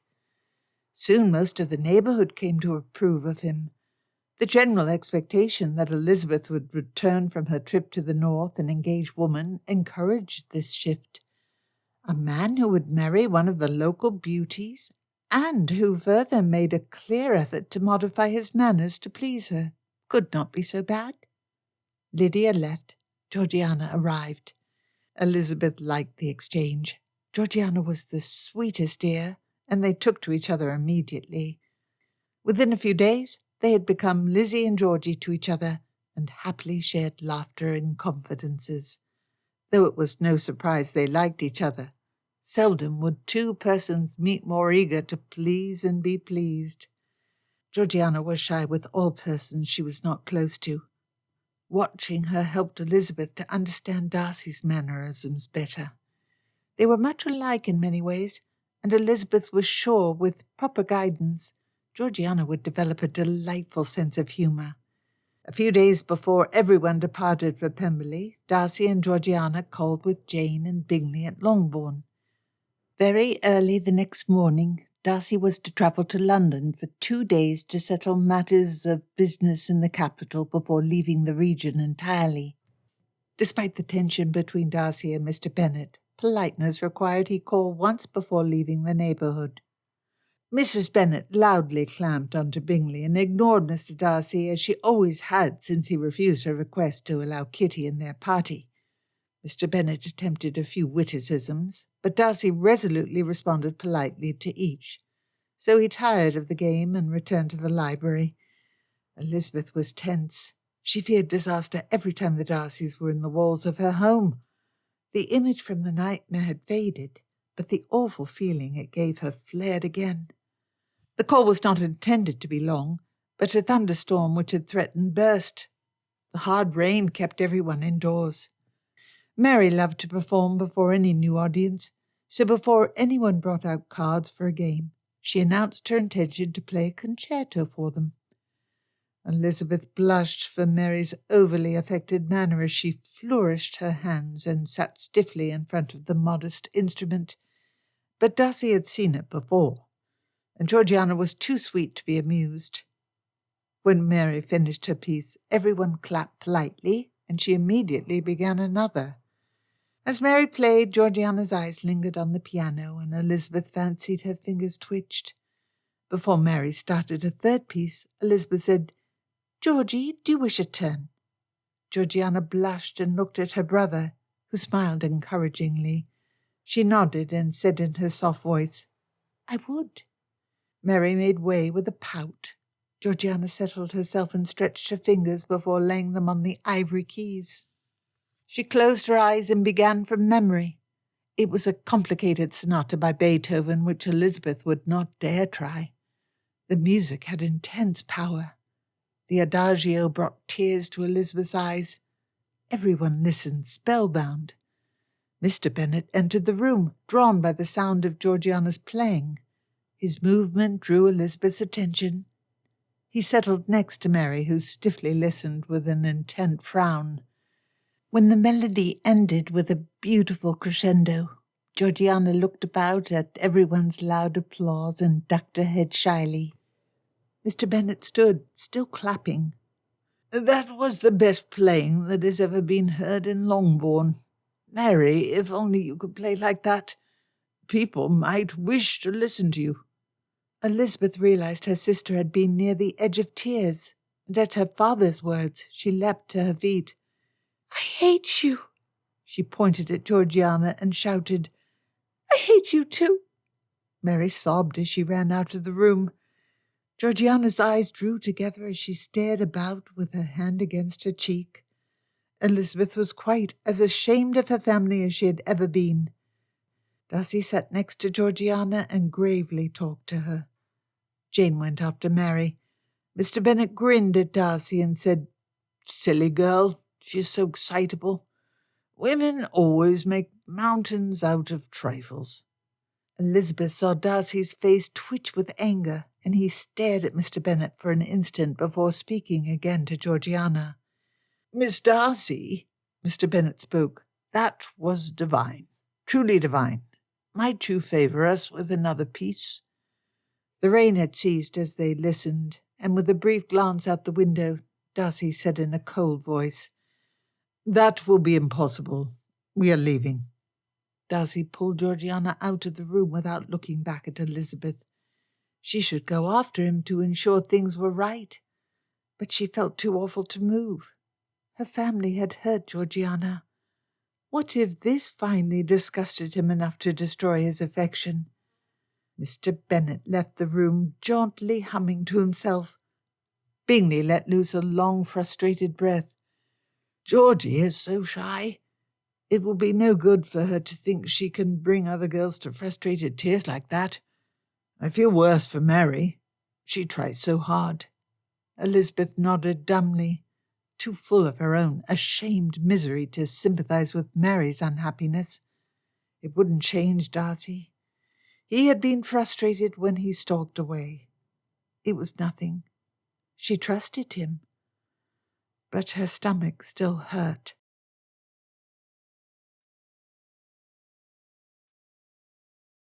Chapter 16. Darcy sat next to Georgiana in their carriage as it returned to Netherfield. Georgiana spoke. I had not realized I would hurt her by playing so. You did nothing wrong. Georgiana did not reply. Damn him! How dare Mr. Bennet use his sister as part of his petty vendetta? He intentionally acted to injure two young ladies, one his own daughter. A selfish disdain for the feelings of others. Darcy was not the only gentleman of Elizabeth's acquaintance of whom that could be said. Darcy nudged Georgiana. You should not worry. It really was not about you. Georgiana smiled a little and nodded. Georgiana's acceptance allowed Darcy to relax. He began to ruminate again upon Mr. Bennet. Georgiana said, I like Lizzie enormously. She is different from Jane, but she is just as wonderful. Once back at Netherfield, Georgiana changed clothes and sat to play, and Darcy went to the desk he generally used in the drawing-room and buried his head in his hands. Damn Mr. Bennet. He never wanted to see the man again. He hated the thought of being tied to him. He hated the thought of asking him for anything. He didn't want to ask him for Elizabeth's hand. Was he being a fool? Would it be a terrible mistake to become that man's son? The question made Darcy feel a wrenching horror. He couldn't lose Elizabeth. Nothing was worth that. Nothing. She was worth anything. Georgiana was well, or at least she would be, and he couldn't even think of allowing anything to separate them. He needed Elizabeth. He stood up, preparing to head back again to Longbourn. He needed to speak to her, to make sure she knew he didn't care about her father's foolishness. She would know, but she would worry. How had she looked as they left? He couldn't leave for London without reassuring her. Darcy heard Bingley and Jane return and looked out. The rain had started to pour again, and it was late enough in the evening that the light was dying. He shouldn't ride across the 3 miles. The door opened and Bingley entered. Darcy's friend stood awkwardly in the middle of the room and pulled his hands through his hair. At last he cried out, "That was a damn bit of tomfoolery. I am dreadful sorry. Mary should never have acted like that, and she knows it. She apologized most profusely and wanted Georgiana to know that she enjoyed her performance greatly. Jane is delivering that message now." Bingley stammered, "I do hope Georgie is well, and you are not too terribly offended." "Georgiana is fine. I am not offended by Mary at all." Bingley chuckled. "You did warn me Jane's family showed a lack of propriety. This is quite embarrassing. Mary isn't a bad girl. I'm sure she is not." Darcy's anger flamed back into his chest. "Mr. Bennet, did he apologize? Did he admit how wrongfully he acted? Or does he think his daughter's remorse is sufficient?" Bingley flushed. "What do you mean? You heard him. He pushed Miss Mary into a tantrum, likely to offend me." "That explains why she shouted at him." Bingley rubbed his face. "I know not what to say. You do not need my apology. Mary tries hard to improve her playing. It matters a great deal to her. My sister practices enormously as well. She would not behave so badly if faced with a superior performer." Darcy flushed. Bingley knew nothing of the incident, but with Wickham, Georgiana had made a mistake of far greater moment. Bingley did not realize Darcy's silence meant he disagreed with himself and exclaimed, "Dash it, they might not always behave correctly, but the Bennets are my family, and I love them for it. I've never been so happy as I have been since I married Jane. I would deal with 20 such women as Mrs. Bennet descending upon me daily, or 1,000 girls weeping about something silly, to have her with me. I think any man put off by the failings of a lady's family cannot be in love." In a rush, Darcy's anger left, and his concern for Elizabeth returned. He clapped Bingley on the shoulder. "You are right, completely correct. You have never been so right." Bingley stammered a bit at Darcy's voluble agreement. Darcy added, "You can see the weather. It would be unwise for me to ride back to Longbourn at present, and I ought to head to London at the earliest moment tomorrow. I know it is improper, but would you deliver a note from me to Elizabeth tomorrow morning?" Bingley was surprised into stillness, and then grinned widely at his friend. "Of course I shall, with the absolute happiest of feelings." Elizabeth felt wretched the next morning. She had spent half the night unable to sleep. She would not see Darcy for another 2 days. That made the matter far worse. What was he thinking? Elizabeth had not spoken to her father during dinner or breakfast. Jane and Bingley arrived together early in the morning, and Elizabeth immediately sought her sister. "How did they seem? Is Georgiana well? Darcy, was he angry?" Georgie accepted Mary's apology. She was most understanding. "She did not feel well enough to come out with us this morning, though." Jane spoke quietly to Elizabeth. "I gathered she wished for a bit of solitude this morning." "And Darcy?" Elizabeth asked. "How did Darcy appear?" "Oh, he was much as he always is. He was not angry. And he too holds no rancour against Mary. At this statement from his wife, Bingley coughed. Then he winked at them and said, "Lizzie, might you step out with me? I have a matter I wish to discuss with you." Elizabeth looked at Jane, who shrugged. Then she followed Bingley into the gardens. "I have been charged with the most serious task," Bingley said with faux gravity once the door closed behind them. "A most serious task. Can you imagine what it might be?" Elizabeth looked at him impatiently. "A gentleman. Yes, a gentleman gave me a missive to deliver to you. Now, as your brother, I'm not sure—" "Darcy left a note for me?" Elizabeth exclaimed eagerly. "Please let me see it." A little miffed by her interrupting his fun, Bingley said, "I have not named the sender." "If it was not Darcy, I have no care for it." So saying, Elizabeth stuck her hand out. "Stand and deliver." Bingley laughed. "You eager young lovers. No patience." He pulled a piece of paper from his pocket and handed it to Elizabeth. "Nothing, no consideration could dim the pleasure your presence gives me. I care for nothing but your happiness. I could never be made to regret anything which contributed to it.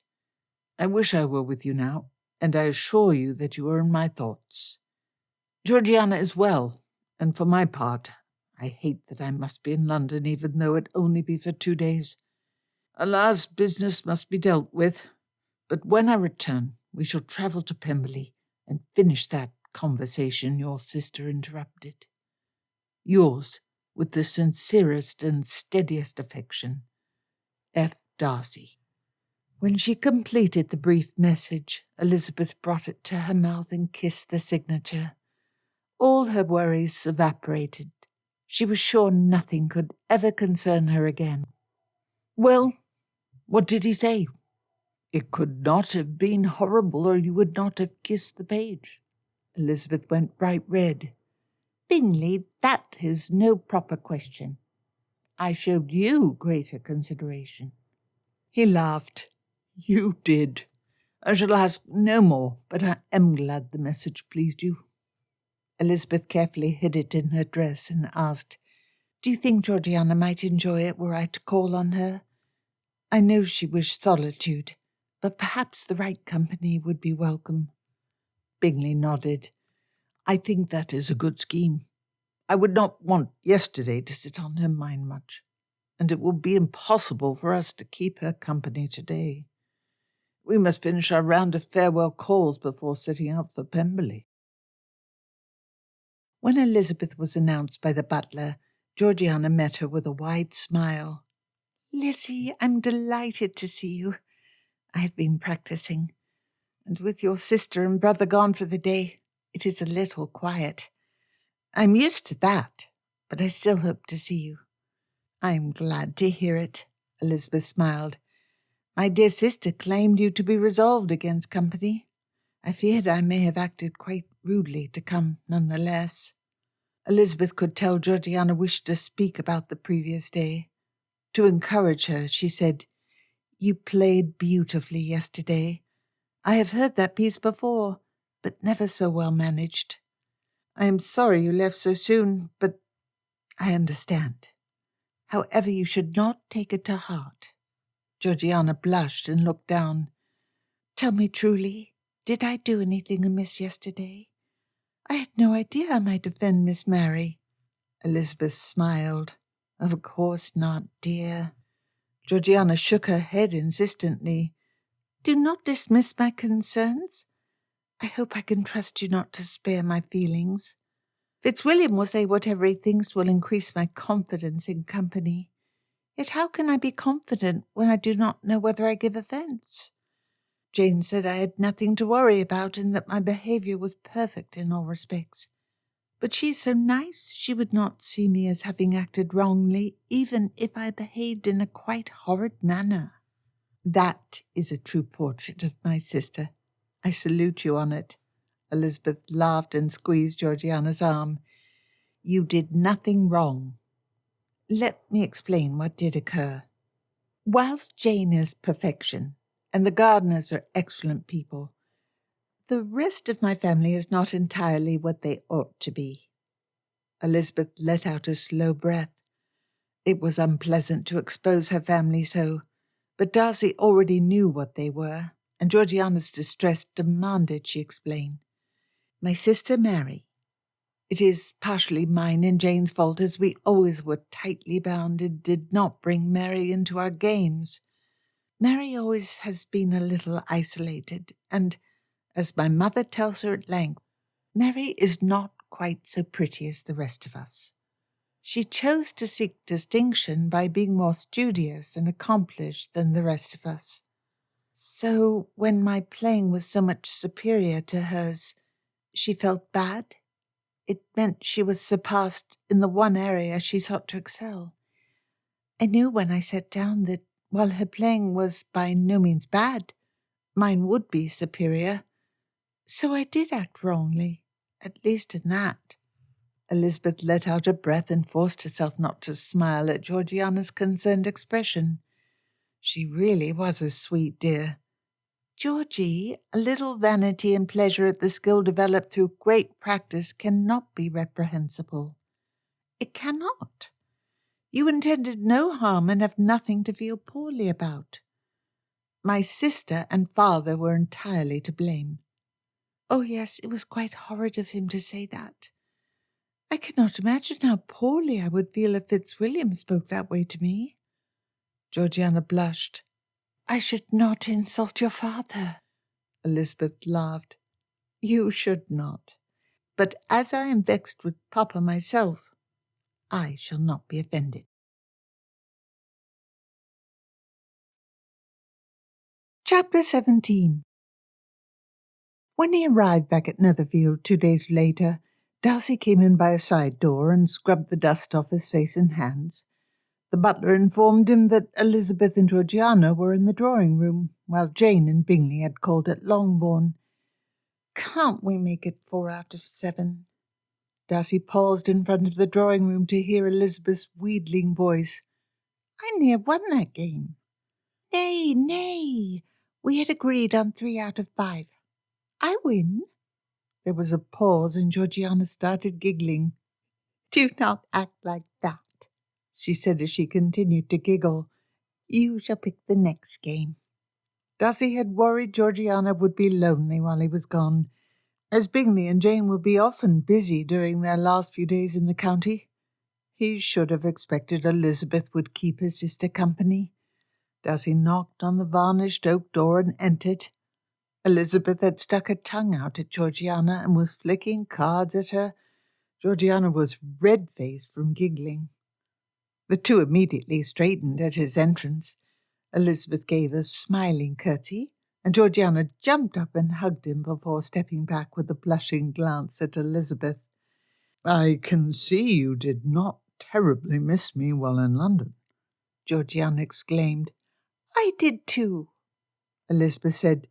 I've kept Georgiana company when my sister and Bingley call at Longbourn.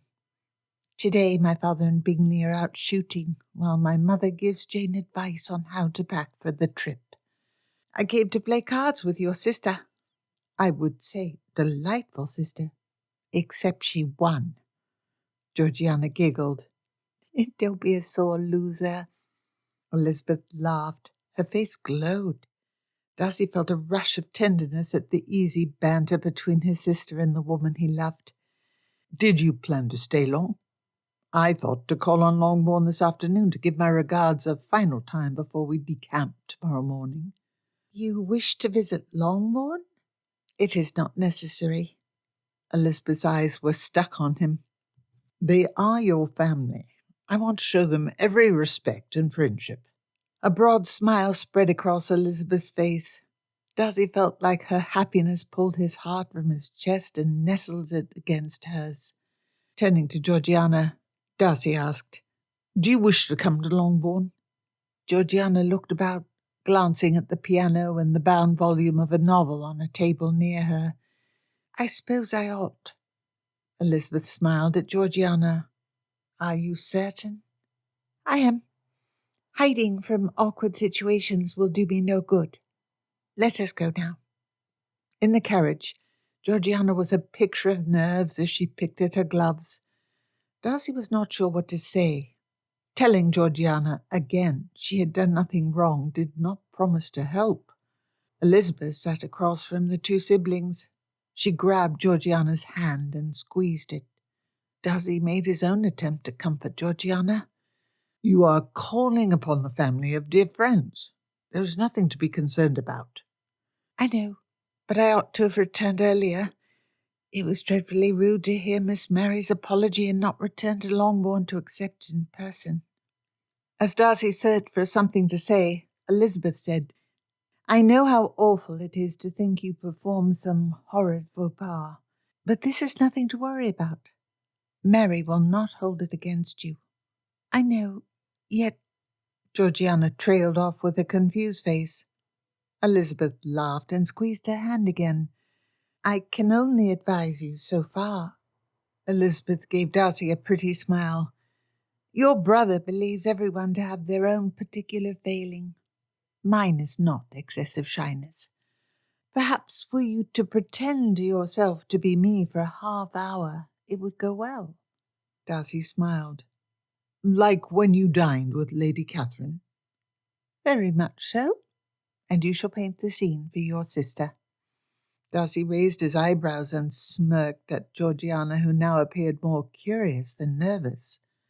"Our dear Miss Bennet had the previous day expressed her view that the names of reigning English monarchs made the best Christian names, which was as a cruel blow to me, as there had not been, and most likely never will be, a monarch named Fitzwilliam." Now, if I remember this conversation aright, you were expressing deep sadness that you had not been named after Agamemnon or Oedipus, or some other similarly unfortunate figure. Elizabeth's eyes sparkled, and her pretty mobile mouth turned up delightfully. Darcy replied, "Madam, you had demanded I be the one to tell the story, and you are most mistaken. I'm quite certain I never expressed that opinion." "Oh, that is right. You had not. I recall now, clear as day, the disappointment, the awful tortured disappointment in your countenance when Lady Catherine convinced you that Fitzwilhelmina would be a poor name for a daughter." "Fitzwilhelmina?" Georgiana dissolved into giggles which were only enhanced by Elizabeth's winks at her, and Darcy's pursed lips as he shrugged at Georgiana. "I confess the name came from my mind, though I recall quite clearly Lady Catherine had not convinced me to abandon the scheme." Elizabeth laughed. "I tell you I'm serious. The more I hear it in my mind, the better it sounds. And you convinced me I should avoid names from antiquity." Elizabeth appeared aghast before she dissolved into giggles. "And to think I once believed you knew not how to laugh." "Nay," Darcy insisted, "'tis no joke. Fitzwilhelmina has a special ring to my ear." Elizabeth's eyes were delighted, but Georgiana was worried and said, "That would be an unkind name to have. It would show family pride. But no girl would like such a name." "Then, as your advice corresponds with that of your aunt, I must take it, though it is an unhappy blow." Elizabeth grinned at him. "I dare say you shall not cease to insist you like that name any time soon." "For I do like it. Familiarity wears away the great strangeness, but leaves the monument to my vanity." He suddenly saw pregnant Elizabeth, her belly swollen with his child, laughing as he insisted he really did wish to name the child Fitzwilhelmina if a girl. Only the awareness of Georgiana in the carriage kept him from kissing Elizabeth right then. They were quiet. Elizabeth and Darcy stared at each other, their eyes speaking what they could not say aloud in Georgiana's presence. Georgiana plaintively asked, "Tell me the rest of the story. How did Lizzie act with Lady Catherine?" "Ah, yes. So our dear Miss Bennet the previous day had expressed her opinion that classical names were best avoided. while those of reigning British monarchs, such as Elizabeth or Georgiana, were excellent. I was unconvinced, but aware of my own fallibility in this matter, I suggested Miss Bennet ask my aunt for her advice. Darcy leaned close to Georgiana. As you know, our aunt is a great giver of advice.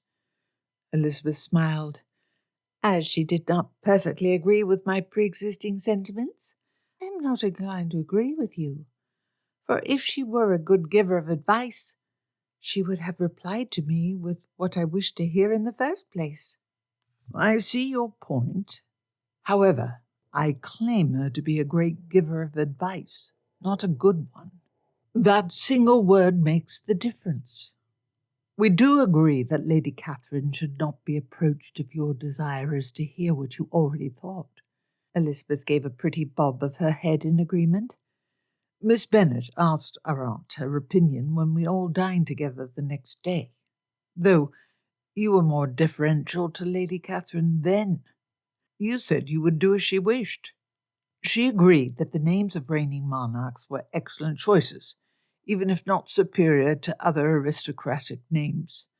And though I do love you dearly, Georgiana is an excellent name. In most cases, a girl should not be given a man's name with a feminine ending. I was honest when I told Lady Catherine I would name within the constraints she suggested. Lady Catherine doesn't like my name. It was wonderfully sweet the way Elizabeth leaned across the space between the seats to pat Georgiana on the hand. I'm sorry, my dear, but it is true.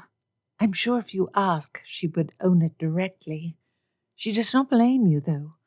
If it helps you to bear up under the weight of your aunt's preference, I like your name. Oh, I do not care. I'm always terrified of Lady Catherine. I would never dare ask her a question, even if it were serious. She is an impressive woman, Elizabeth agreed, and very sure of herself. Your brother did defend your name. Quite valiantly. He directly argued with your aunt, which I would not have done without closer acquaintance to her than I had. I did promise her not to name my daughter Fitzwilhelmina, a promise I may need to break. And what will be left of my honour then? Elizabeth laughed. The carriage rolled up to Longbourn, and Darcy quickly stepped out so he could hand each lady out. Darcy smiled for the short walk to the door. Elizabeth entangled her arm sweetly around his, and her thumb rubbed at his wrist. He glanced at her face as they knocked. Her clear eyes and pert smile promised future joy. Elizabeth woke late in the morning they started the trip to Pemberley. She was sure that in 2 weeks' time she would be engaged to the best and handsomest man in Britain.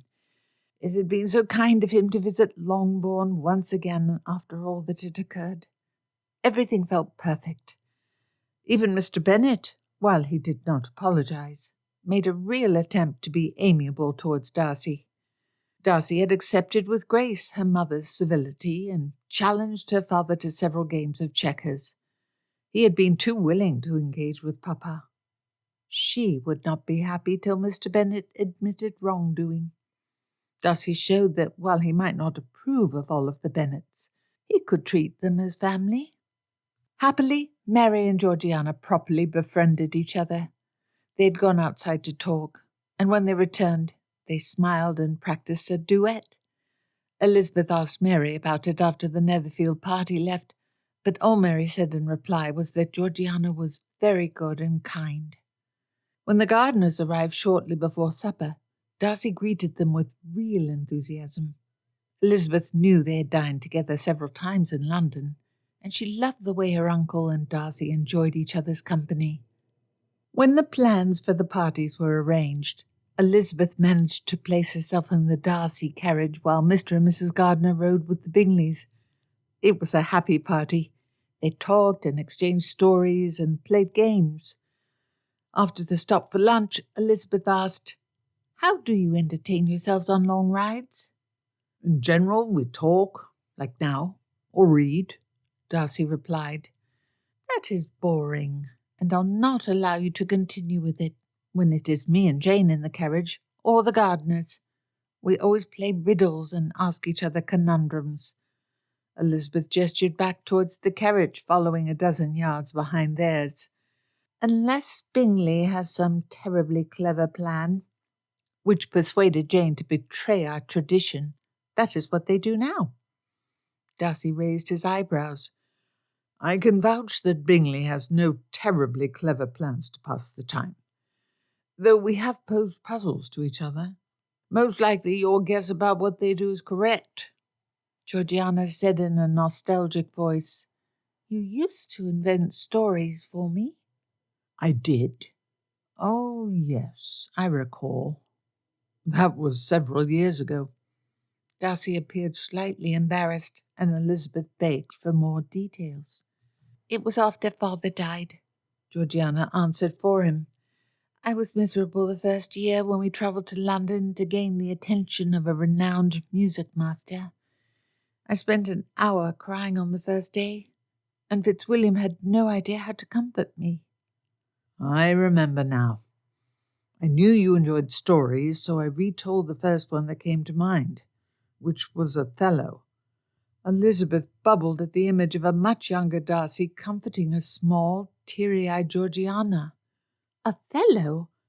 That is hardly the tale I would choose if I needed to comfort a crying child. Which is why he invented a new ending." Georgiana smiled at Elizabeth. "Halfway through, he started to change what happened. The lieutenant saw through Iago's plots and convinced Othello of Desdemona's innocence. There was a battle of wits where Desdemona used a clever stratagem she had learned from Othello's stories to save him from Iago. Iago repented and became a travelling priest who gave sweets to children. It was very good." Elizabeth suppressed her laughter to say to the blushing Darcy, "That is a most charming story." Darcy tapped Georgiana's knee. "I fear my sister was terribly disappointed when she later saw Othello performed." "I was not. I knew perfectly well you made up the ending." Every story, every habit, every small matter she learned about Darcy made her affection grow. "You said he invented stories. Was this the only one?" "Oh, no. I insisted he tell me more, so the next time he told about a Princess Georgiana, until the year I first went to school. I always begged him to tell me stories on carriage rides." "That was sweet of you. You will one day make an excellent father." Darcy flushed and smiled. "I hope to." He then added, "I do look forward to taking little Fitzwilhelmina on my knee and inventing stories for her entertainment."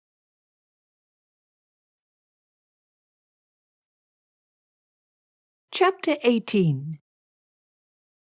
Pemberley was a long, beautiful building with rows of windows and an imposing set of marble columns guarding the entrance.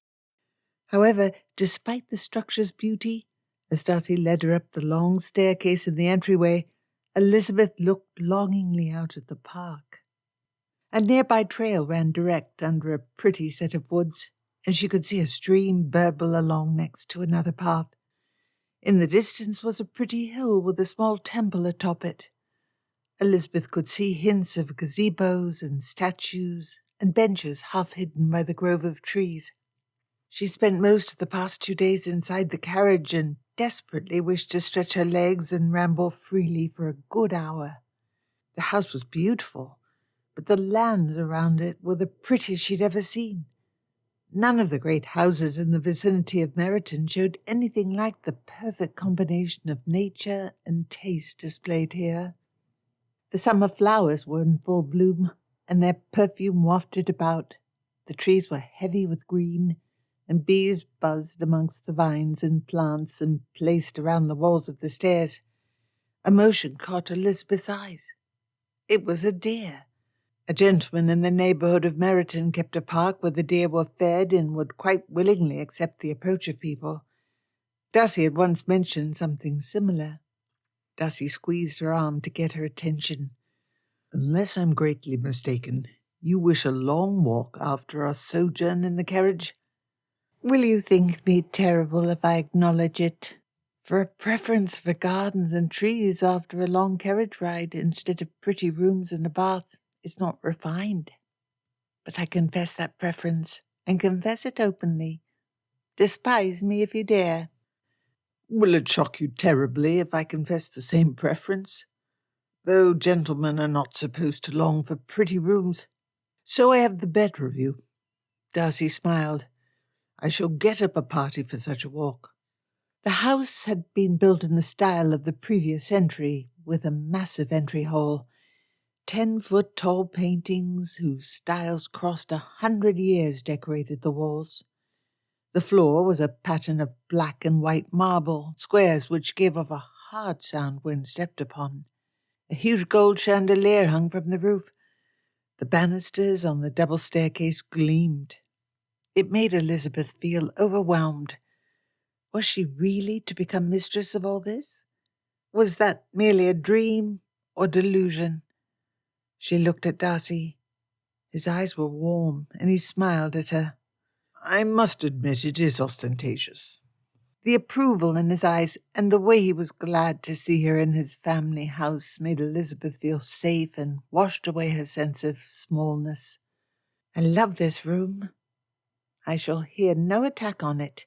The decorations and furnishings are beautiful and exactly as they should be.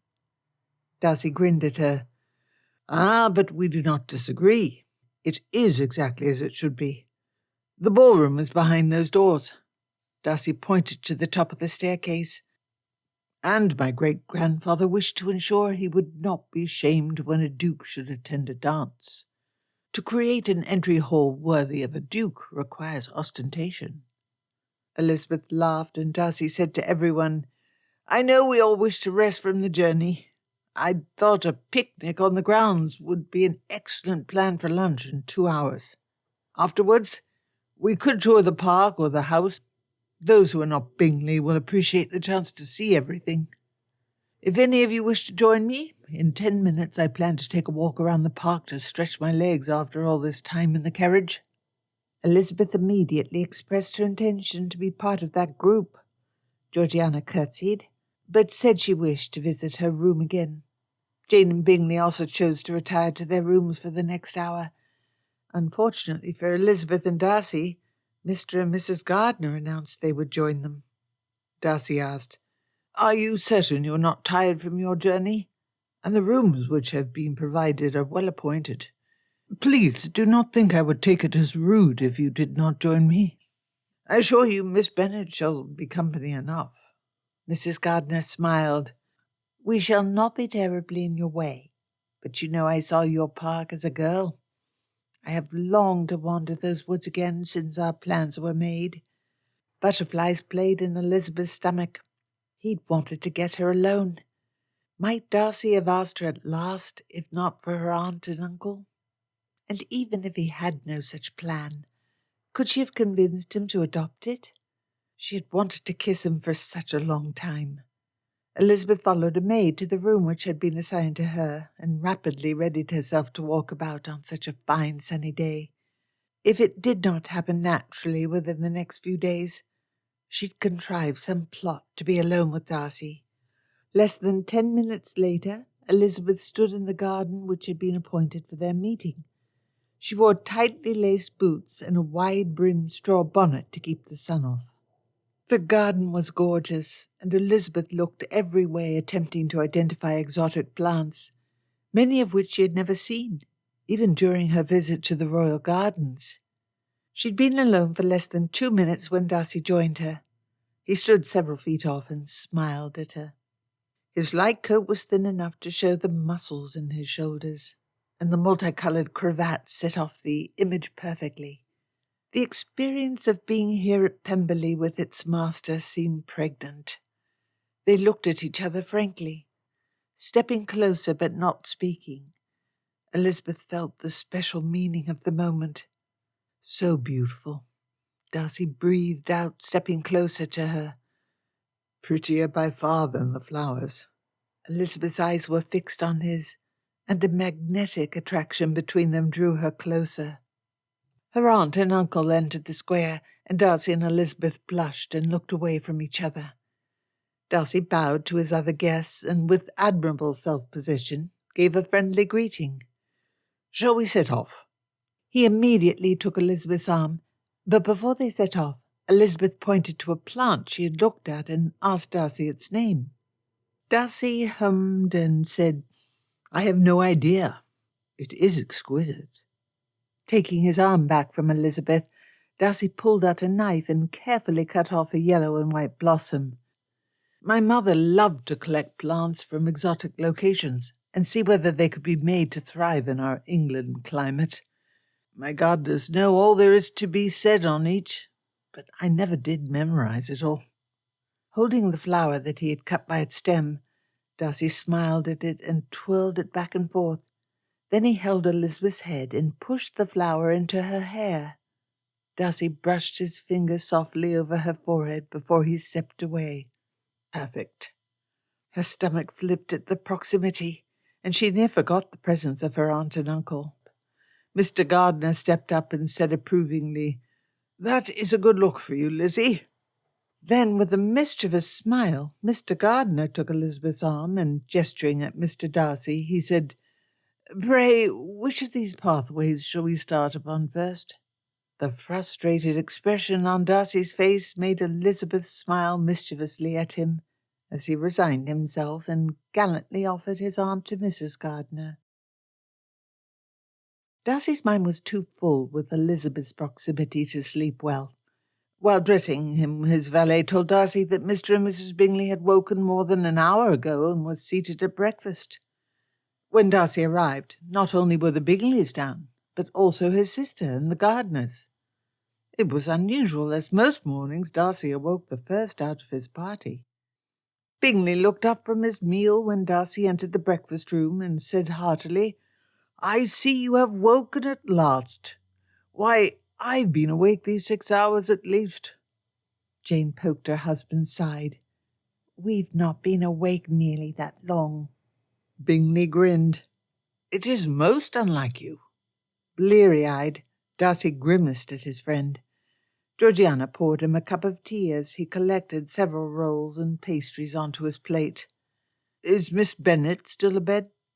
"Lizzie was asleep when I asked her maid a half-hour ago," Jane replied. Georgiana exclaimed to Jane, "When she comes down, I wish to give a real proper tour of the house. We had so much fun yesterday, there was no time to look it over. I talked to Mrs. Reynolds. She knows even more of the history than I do, and she will be at our disposal for several hours." "That sounds like a lovely plan." Jane smiled at Bingley. "I know you have seen the house in detail before. Will you and Darcy go out shooting this morning?" "Certainly not." Darcy spoke before Bingley could. "What tour of the house can be complete without the master attending?" By no means would he lose an opportunity for Elizabeth's company.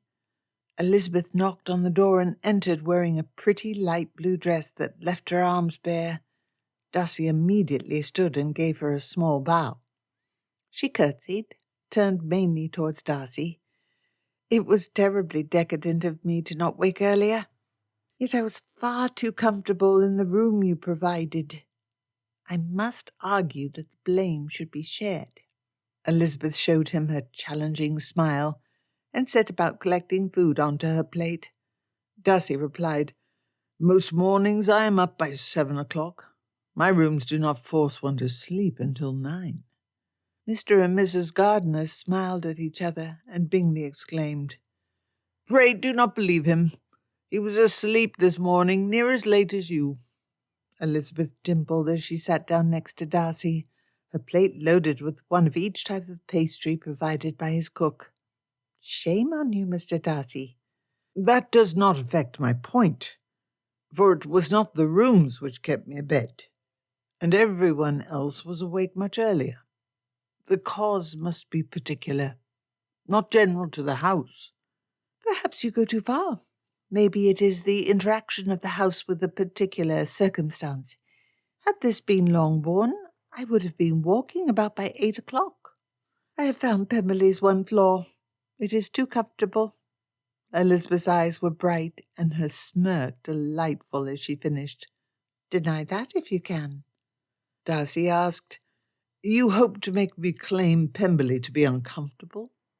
Elizabeth's mouth was full with a lemon tart, and she swallowed before delicately wiping her lips with her napkin. That, she tapped the remains of the pastry, is delectable. Your cook is not a flaw of your house. I told you that you would be unable to deny it. I must confess defeat, then. I do love my house dearly, so I can be forgiven for agreeing it is too perfect. Though while its perfection may lead you to sleep late on occasion, its other perfections will prevent the growth of decadence. Darcy had Elizabeth's eye. You shall see. Elizabeth blushed and, boldly keeping his eyes, said, I look forward to the discovery. Mr. Gardiner spoke. Lizzie, the plan is for us to be given a proper tour of the house this morning. That is a fine plan. I shall never be happy until I've seen every nook and cranny of this beautiful building and know its story. Seeing her here, in the halls of his ancestors, in his home, was everything which Darcy had hoped for it to be. She belonged here. And after one last, sadly necessary trip to Longbourn, she would live. Her eyes had sparkled yesterday as they toured the park. Soon as breakfast finished, Mrs. Reynolds joined to help guide the tour. Darcy enjoyed the clever questions which Elizabeth asked his housekeeper and saw the beginning of mutual respect grow between them. Elizabeth's questions were detailed and sincerely interested, and both Darcy and Georgiana enthusiastically retold all the old stories. As a result, their progress was quite slow. They had tramped up and down the halls for 2 hours, when Bingley whispered with Jane and then shouted out, We must finish this another day. Jane is a little fatigued, and she wishes to sit down. Darcy felt a little ashamed. He had been so intent on watching and speaking with Elizabeth that he had failed to attend to the rest of his guests. It was hardly the best behaviour for a host. What have you in mind? Bingley gave a small shrug. For myself, I would like to begin our planned fishing expedition. Gardiner, you recall what I said about that spot by the stream? You do not wish to delay longer, I am sure. Darcy did not wish to be separated from Elizabeth, but he had promised Mr. Gardiner an opportunity to enjoy the excellent possibilities for fishing at Pemberley. It would be ungracious to delay unnecessarily. In 20 minutes he was out with his friend and Mr. Gardiner.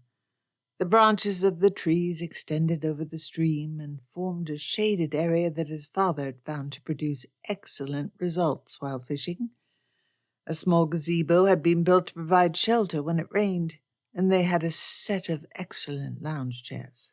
The 3 men were mostly quiet, and Bingley and Mr. Gardiner appeared to concentrate on the task in front of them. Darcy's mind was on Elizabeth. He wanted to leave them and look for her. But it would be rude, though he trusted both Bingley and Mr. Gardiner to take it in good humour. Besides, if he did so too quickly, she would tease him for it. Darcy lasted more than an hour and caught several trout himself. However, when he glanced back towards the house, he detected movement. It was 2 women travelling from the house towards the orangery. He thought it was Elizabeth and Mrs. Reynolds, though the distance made certainty impossible. Darcy had no ability to resist such a temptation, and he made an excuse to Bingley and Mr. Gardiner.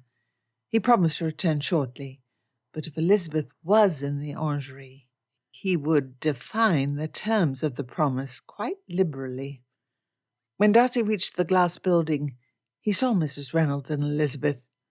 Elizabeth sat on a bench and intently examined the roots of one of the citrus trees that flourished in the carefully controlled conditions. Darcy opened the door and stepped in. Mrs. Reynolds curtsied while Elizabeth stood. She said with a bright smile, Your fishing expedition cannot be very good if you abandon it this soon, and after you praised Pemberley's ponds so high to my uncle. And you brought Bingley into the deception as well. spy on you both." Darcy smiled. He had known Elizabeth would tease him for leaving them. "I have regularly fished there since boyhood. My attention could hardly be so fixed upon it as your uncle's. I spied you walking towards the orangery, and it was impossible for me to not follow."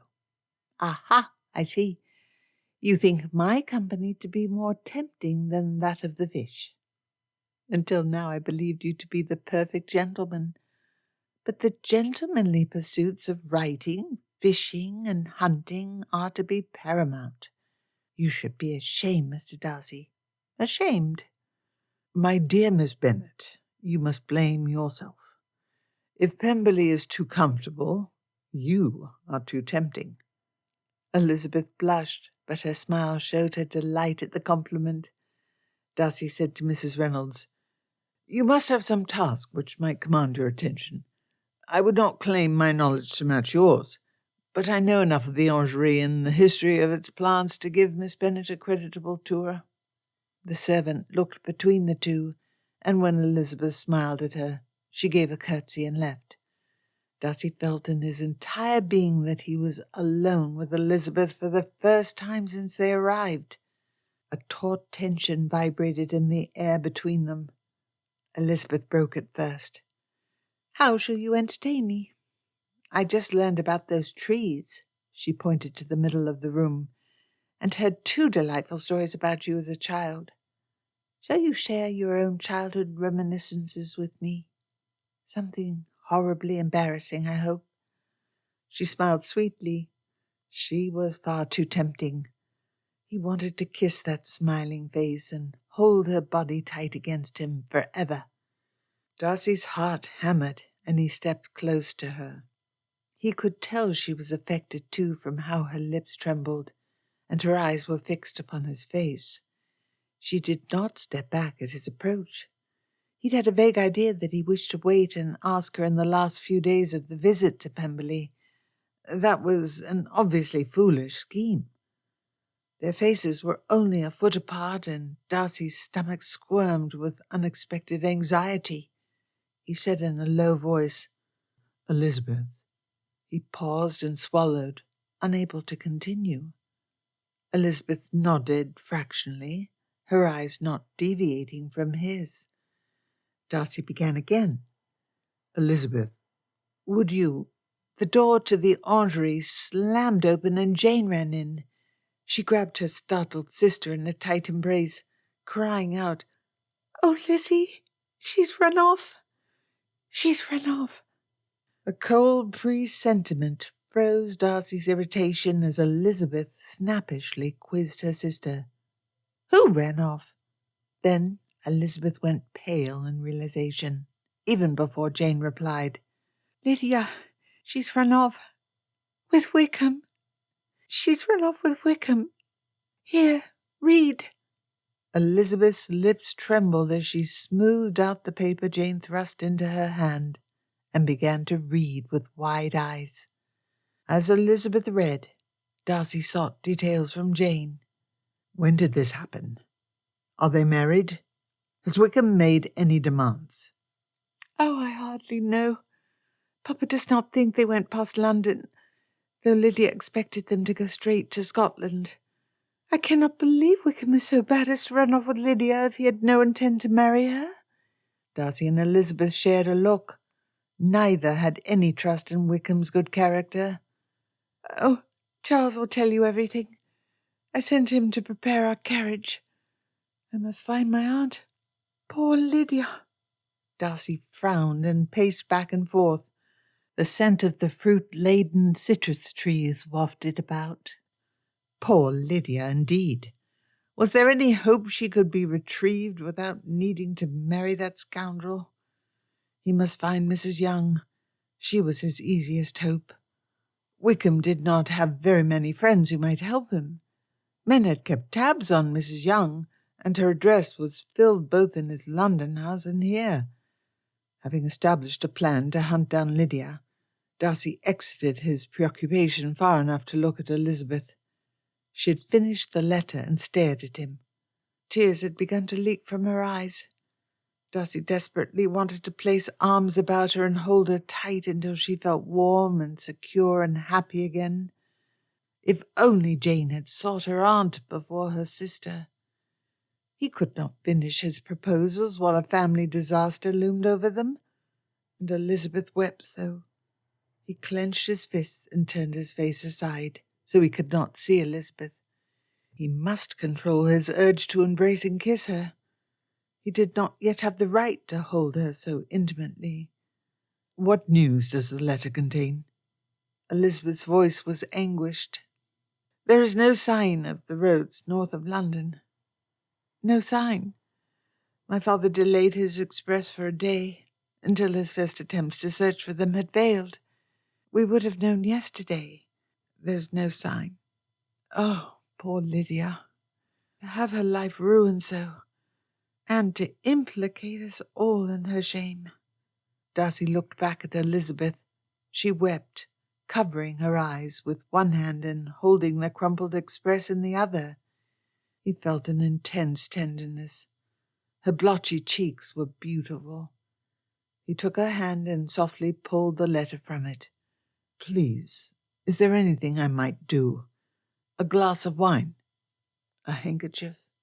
Darcy forced his handkerchief into Elizabeth's other hand, and when she took it and blew into it, he said, "I promise this shall somehow come out aright." "Poor, thoughtless Lydia!" Elizabeth burst out, tugging at her hand. "It cannot. Not when Wickham is the one who chose to take advantage of her stupidity. You know as well as I that he shall not marry her without a substantial sum. This disgrace must affect us all, even Jane and Bingley. Oh, I cannot wish enough to be paid, and Wickham will not be reasonable. I feel sure he does this in part for revenge." Darcy dropped Elizabeth's hand and looked away unhappily. Yes, Wickham sought to gain revenge upon him by hurting Bingley and Elizabeth. This was his fault. Had he managed Wickham better, Elizabeth would not be in pain now. Elizabeth added, "Yet, if they do not marry, Lydia's character will be ruined forever. Oh, why did this need to happen? My family has now proved itself immoral. It shames me. I am ashamed, so ashamed." "You have no reason for shame. You did all you could. You attempted to protect your sister. No shame lies on you. You could do nothing. Do not blame yourself." Darcy paced again. His mind was full of the situation. "But must they be made to marry? Is there no other possibility? To be connected so to that man?" Darcy shook his head. "That would be terrible indeed. Lydia was a thoughtless girl of 15. She did not deserve to suffer her entire life from such an irretrievable choice made now. The failure was her father's far more than her own." Elizabeth buried her face in her hands and sobbed. It was a small choking sound, and she visibly struggled to keep from loudly weeping. Darcy watched her, his heart in his throat. Now, when Elizabeth was so distressed, in part due to his own failure, he realized more than ever before how much he cared for her. Another minute and he would have embraced and kissed Elizabeth. Bingley burst into the conservatory. Red-faced and agitated, he shouted out, "Darcy, I must have your help. Have you any idea where that scoundrel Wickham may have gone to ground with my sister in London?" Darcy opened his mouth to reply, but Bingley spoke over him. "Quickly, man! I plan to ride within the half-hour. I need your help. That scoundrel has run off with my sister, and Jane says he has no plan to marry her. I swear I'll shoot him if he doesn't." Elizabeth made a distressed gasp. Darcy spoke. "Don't be a fool. That creature is not gentleman enough to be duelled. Of course I shall come with you." Bingley's scowl tightened. "Of course you shall. I should have known. Of course you shall. Come now. It is a hurry. Lizzie, your aunt and Jane are in the drawing-room with that view of the hedge maze in the gardens. Jane is distraught. Your presence may comfort her." Could not Bingley see that Elizabeth was distraught as well? Lydia was her sister also. Elizabeth nodded, though Bingley did not see it as he was already rushing out the door. When Darcy did not immediately follow him, Bingley shouted back into the orangery, "Come quickly!"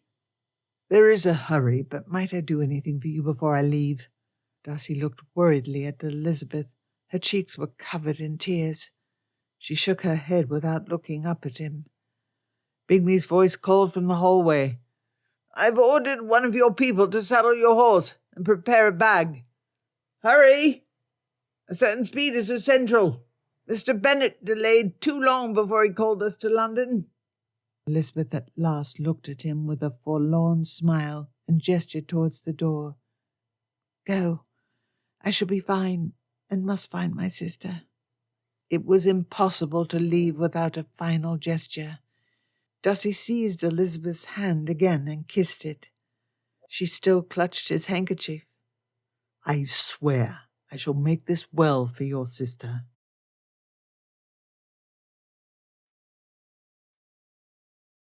Chapter 19. With Mr. Darcy and Mr. Bingley gone ahead, there was little reason for the ladies to rush. Still, they packed and prepared quickly, and it was early in the afternoon when they set off for London. What had Darcy meant? To be connected to that man. That would be terrible indeed. For a while, Elizabeth distracted herself with the rush of packing and muttering in a low voice about the dire probabilities of a good outcome with Mr. and Mrs. Gardiner. They had split the party so everyone would have been able to stretch out during the journey, and Elizabeth was in Mr. Bingley's carriage with her aunt and uncle, while Jane rode with Georgiana and Mrs. Annesley in the Darcys' carriage. Elizabeth was too anxious to hold her part of the conversation. Mr. and Mrs. Gardiner shifted between silence and repetition of speculations already well worn. This could not keep Elizabeth's mind away from Mr. Darcy.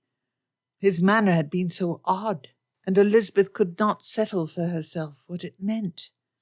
He had been about to ask her for her hand. She was sure of that. Then Jane interrupted them, for the second time. If Elizabeth was not miserable, she would laugh. Then he turned and paced while she read. That was simply his manner when absorbed in thought. After Jane left, he looked at her, then he clenched his fists and stared away from her. What had been his meaning? She'd been crying. She should not distrust him, but it was then Elizabeth wondered if the behaviour of her family had finally destroyed his regard. She had begun to weep, and he immediately tried to comfort her. He had been so eager to hold her hand. He had assured her that this did not lower his estimation of her at all. Some thought made him drop her hand. Then, without looking at her, as his footsteps took him back and forth between the orange trees, he said it. But must they be made to marry? To be connected so to that man? That would be terrible indeed. Darcy hated Wickham. She did not know the real source of his dislike, but for a moment Elizabeth was convinced that while the immorality of her family would not scare him off, he would refuse to connect himself to Wickham. She had begun to weep again. Darcy had seized her hand again before Bingley dragged him off, but he tried to comfort her by swearing things would be well for her sister. Was that merely because he believed her distress was entirely due to Lydia? Lydia's situation affected her not nearly so much as the fear that this at last would drive Darcy away. It was selfish to care mainly for herself in a time like this, but Elizabeth never claimed to be anything else. Any man but Darcy would certainly be driven away. But Darcy was honourable. He cared for the substance of things and not appearances. He would care more for the joy they found together. He would remember the way she softened his mood and made him smile. Lydia's behaviour, a connection to Wickham, could not end his desire to make her laugh and his hopes for a settled home. Darcy would not hesitate at the scandal or unhappy connection. He was too wise to destroy their future happiness over such a thing. She must trust him.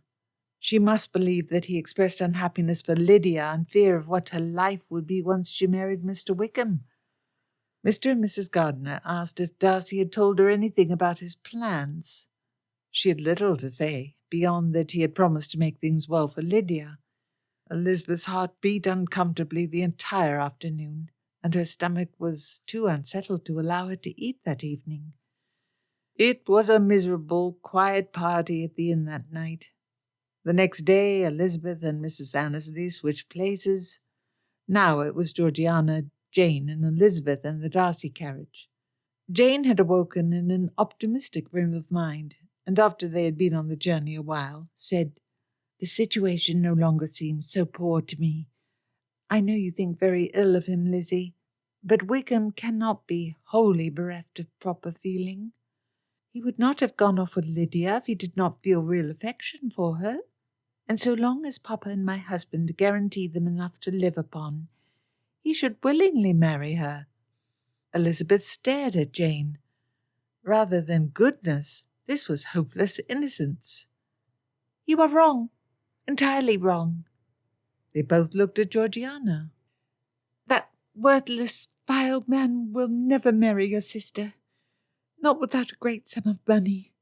He has no proper feelings. He feels nothing but lust or greed for her." Jane appeared shocked. Elizabeth now understood. The realization felt like a limb had been torn from her body. Darcy hated Wickham and would refuse to connect himself in any way to Wickham because he had terribly hurt Georgiana. Jane blinked. "Surely he cannot be that bad. Those are very harsh terms." "Do not doubt me. I know what I speak of." Georgiana refused to let Elizabeth take her hand. "You may not wish to acknowledge me once you learn the truth. I was foolish, imprudent, and nearly immoral." Elizabeth could see how distraught Georgiana was, and despite the chill she felt, she needed to comfort the girl. Jane and Elizabeth had sat on the seats facing opposite from Georgiana, and Elizabeth, holding her hand against the vibrating wall of the carriage to steady herself, jumped to the other side and pulled her arm around the shrinking girl. "Georgie, you need not speak if you do not wish. I promise that nothing he may have done will change my affection for you." Georgiana had started weeping, but allowed Elizabeth to hold her and Jane to squeeze her hand. "I must speak. You must hear what sort of man he was. Do not promise that this shall not affect your regard until you have heard. Wickham convinced me to elope with him last summer at Ramsgate. I would have done it. I thought I was in love with him. It was only the barest luck that my brother arrived the day before we were to execute the plans. I would not hide the scheme from him."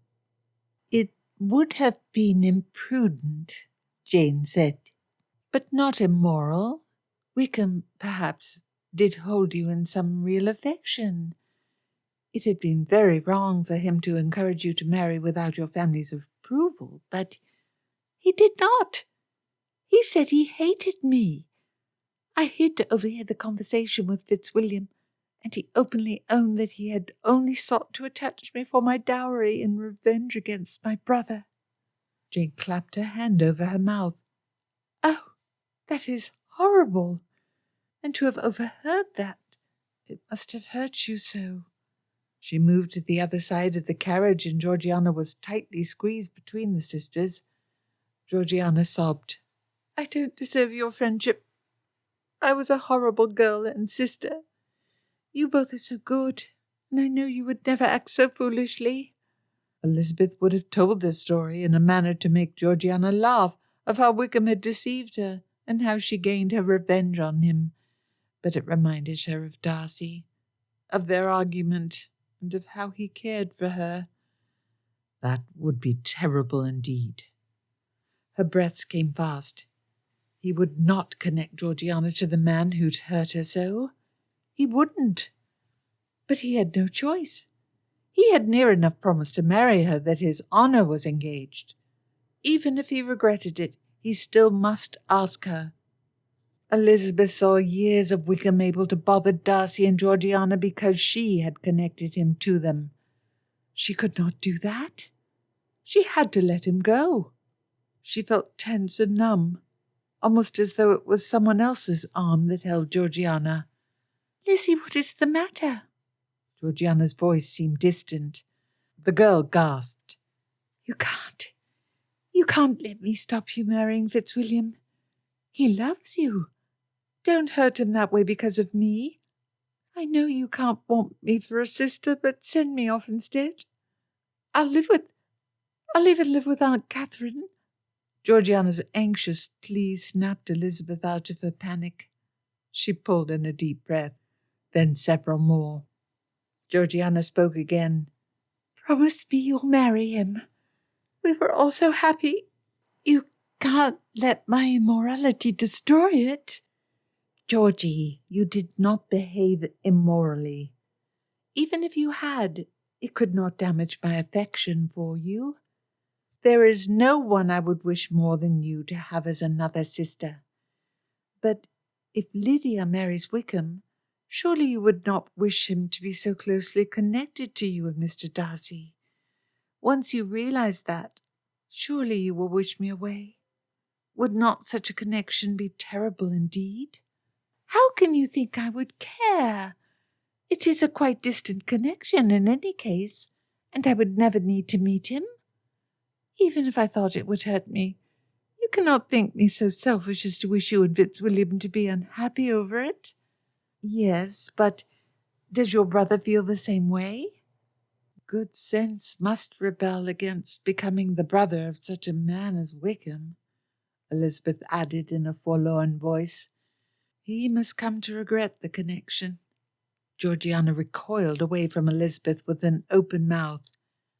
"You cannot think that. My brother loves you. Surely you understand that. He is not so disloyal." "But he said, but must they be made to marry? To be connected so to that man would be terrible indeed." "He felt sorry for your sister, obviously." Georgiana crossed her arms and tried to get as far away from Elizabeth as she could by squeezing against Jane.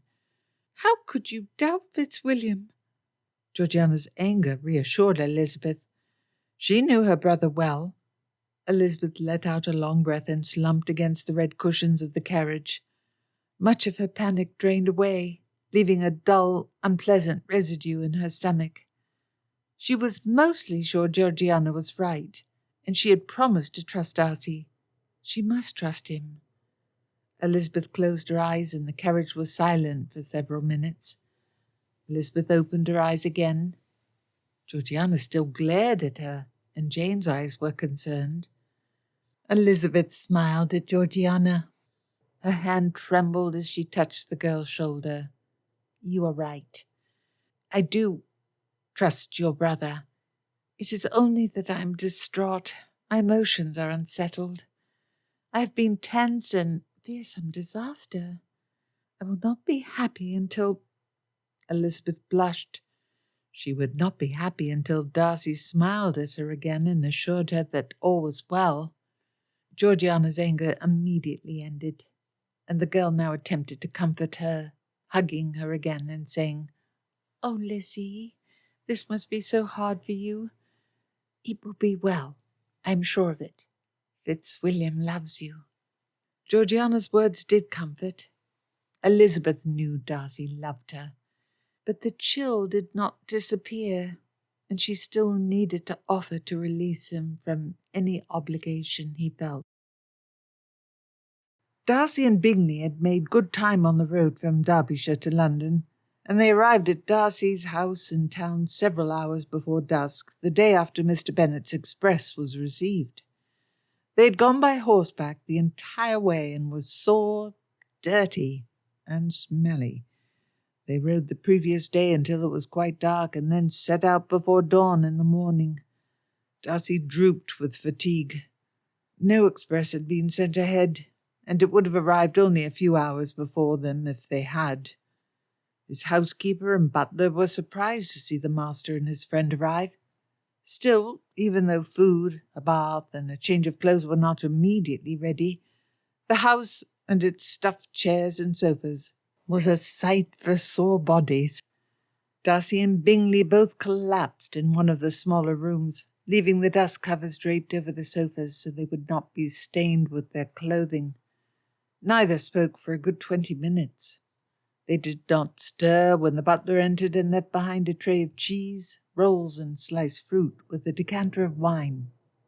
On the road, the two decided to see if Mr. Bennet had discovered anything further before Darcy sought out Mrs. Young. They had no note from him when they arrived, and at last Bingley roused himself with an effort. "I suppose I must go by my uncle's place to see if a message is left from Mr. Bennet there." Darcy grunted and forced himself to sit up. He had never ridden such a distance in such a short span of time. Once or twice before he had ridden between Pemberley and London, but it had been comparatively leisurely. "Refresh yourself first." Darcy gestured at the tray left by his butler. "A few minutes more or less can make no difference." Bingley nodded and pulled the tray close to himself. He took a thick wedge of cheese and several rolls, and quickly ate them with little show of manners. Darcy immediately joined Bingley in stuffing the food into his mouth as quickly as he could eat. The two friends then shared a quick glass of wine before Bingley pushed himself up, holding a last roll, and said, "I'm off. Wish me success and good news." Darcy waved his friend off, but was too sore to stand. It was unlikely Mr. Bennet found anything, and he needed to search out Mrs. Young's address. 10 minutes after Bingley left, Darcy stood and rang for the meal to be cleared. His back and thighs throbbed with each step, and they would feel worse the next morning. Darcy slowly worked his way up the stairs. Like a much older man. All of the papers related to Wickham were kept in the safe, and Darcy pulled them out as a group. That worthless creature. Darcy thumbed through the yellowed notes which described what had been laid out for Wickham's education each year. More than half that generous allowance had gone to disreputable women and gambling. On the bottom was a copy of the receipt for the £3,000 Mr. Wickham had been given in exchange for renouncing right to the Kimpton living. He had received so much and had so many opportunities, and yet he still was angry at his betters for not giving him limitless support.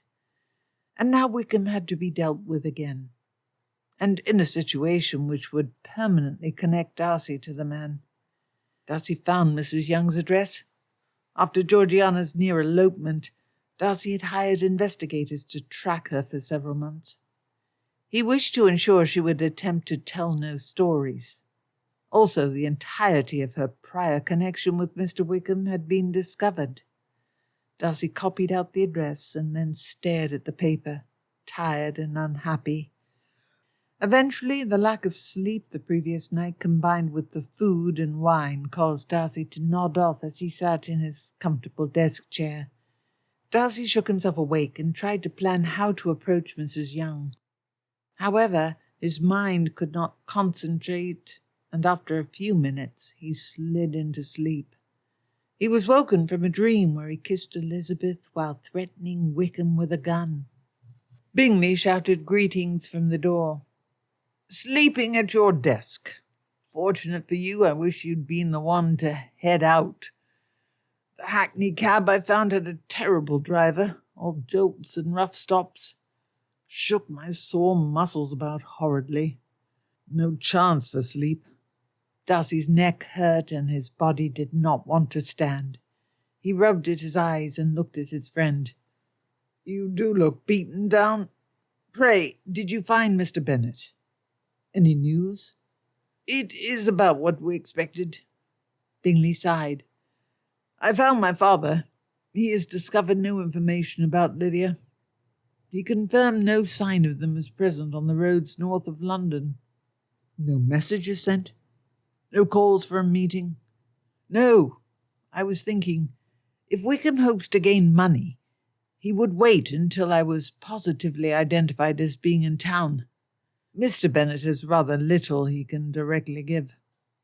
Darcy nodded, rolling his head around to try to work the pain and stiffness out.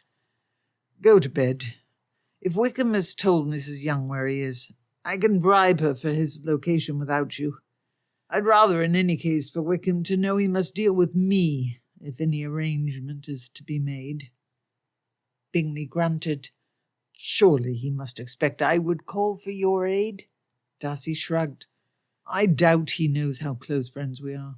Most families would instinctively hide news of such an event for as long as possible. I'm coming with you. Lydia's my sister, not yours. Your help is appreciated, but the duty to deal with her, the duty is mine.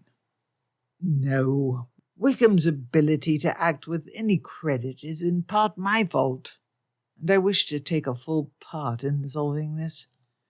Do not be ridiculous. This is Lydia's fault, and Mr. Bennet's, and mine. I ought to have pushed Mr. Bennet not to let Lydia go to Brighton and offered an alternative. Jane and I knew full well it was not wise to let her go, though I held to Jane's counsel in the matter, and she never would have imagined her sister would elope in this manner. He hoped to marry Elizabeth, and Bingley ought to have figured that out by now. If money must be given to Wickham, he would pay the lion's share. Bingley, I do have a very strong interest in this matter. Oh, yes, I thought so. But, have you and Lizzie, are you two just being sly? I wish to allow her to see Pemberley before I spoke. Had your wife delayed another 5 minutes, I believe it would be well and settled. Darcy frowned. Bingley, could you not see that Elizabeth was distraught? You sent her right after Jane. Lydia is just as much her sister. Bingley rubbed a hand against the back of his head. I suppose you are right, but we held off telling everyone because we expected a different announcement. Bingley paused and then grinned as brightly as Darcy had ever seen him. Jane is with child. Do not wish her to be bothered more than necessary at such time. Darcy took his friend's hand and shook it heartily. I am delighted to hear that.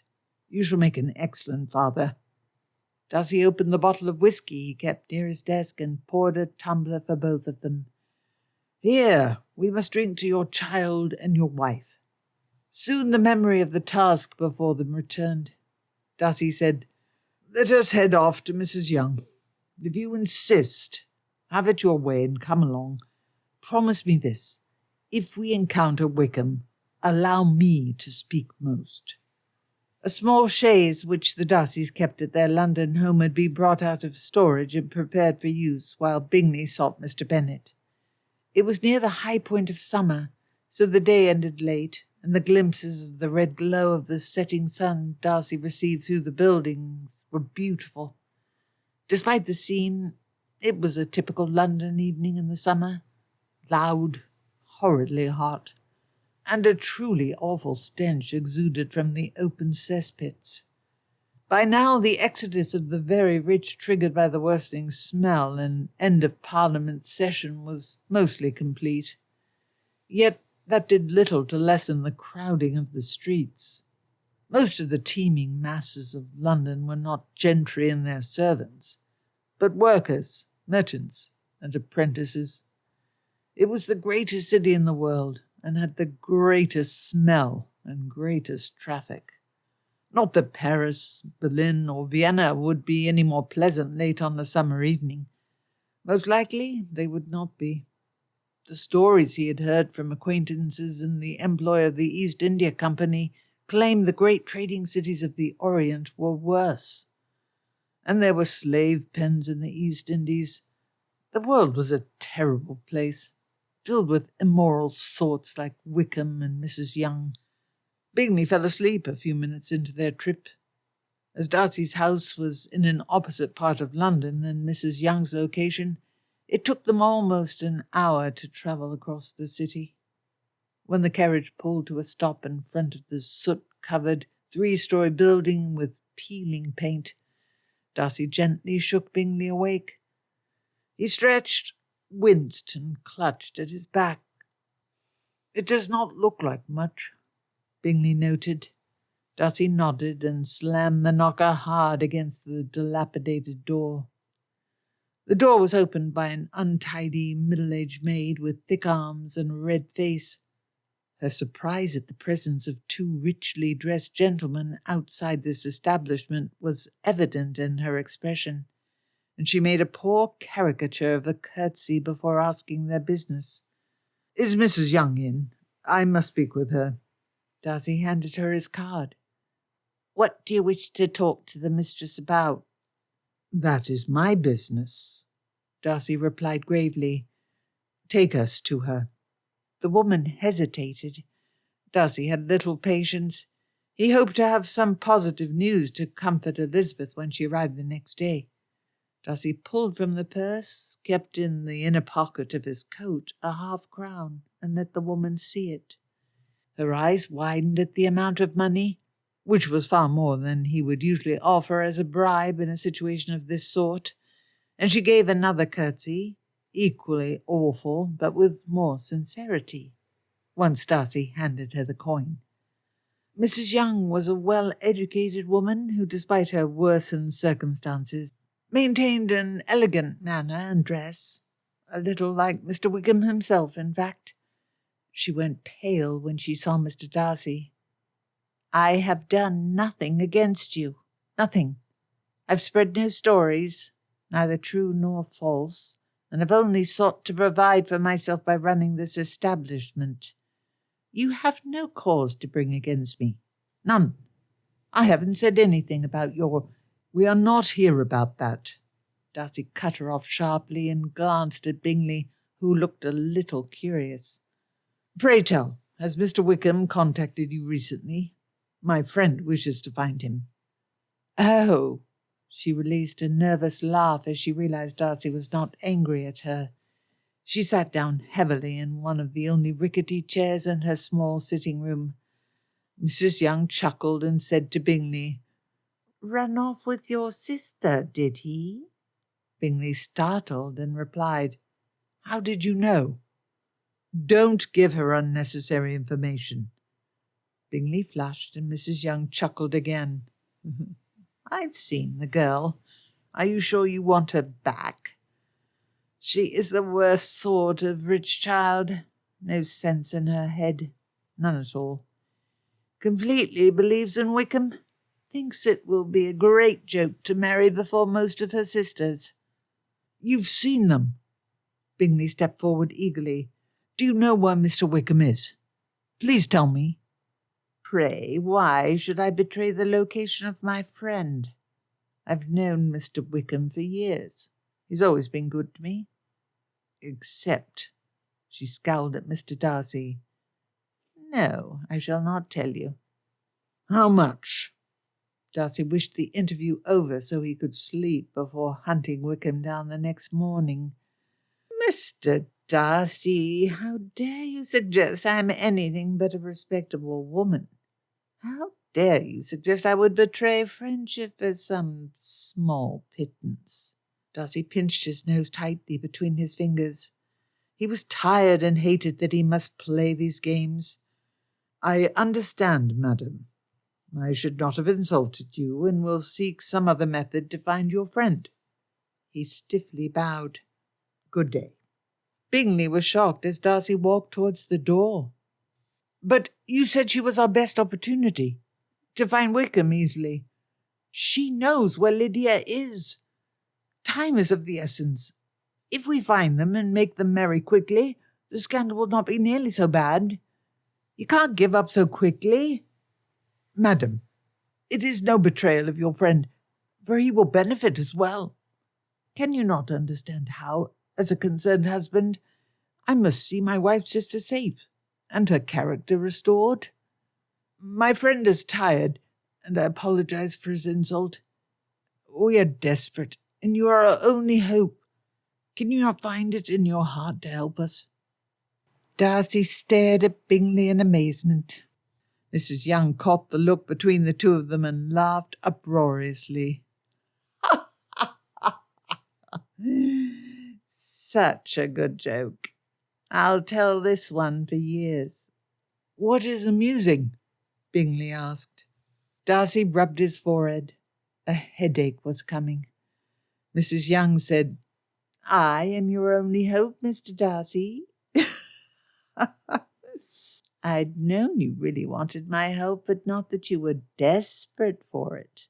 Darcy did not reply, but Bingley at last realized what he had done. "You had no intention of leaving, did you? Damn!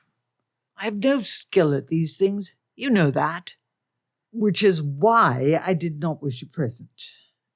At least stay silent when we speak with Mr. Wickham. Your amiability and good humour are not assets here." Darcy's voice had been harsh, but Bingley took no offence. "I shall take your advice and speak not a word in his presence, if you do not prompt me." Mrs. Young laughed again and said, "Mr. Bingley, how much is the reputation of your wife's beloved sister worth to you?" Bingley opened his mouth, but stammered and said nothing.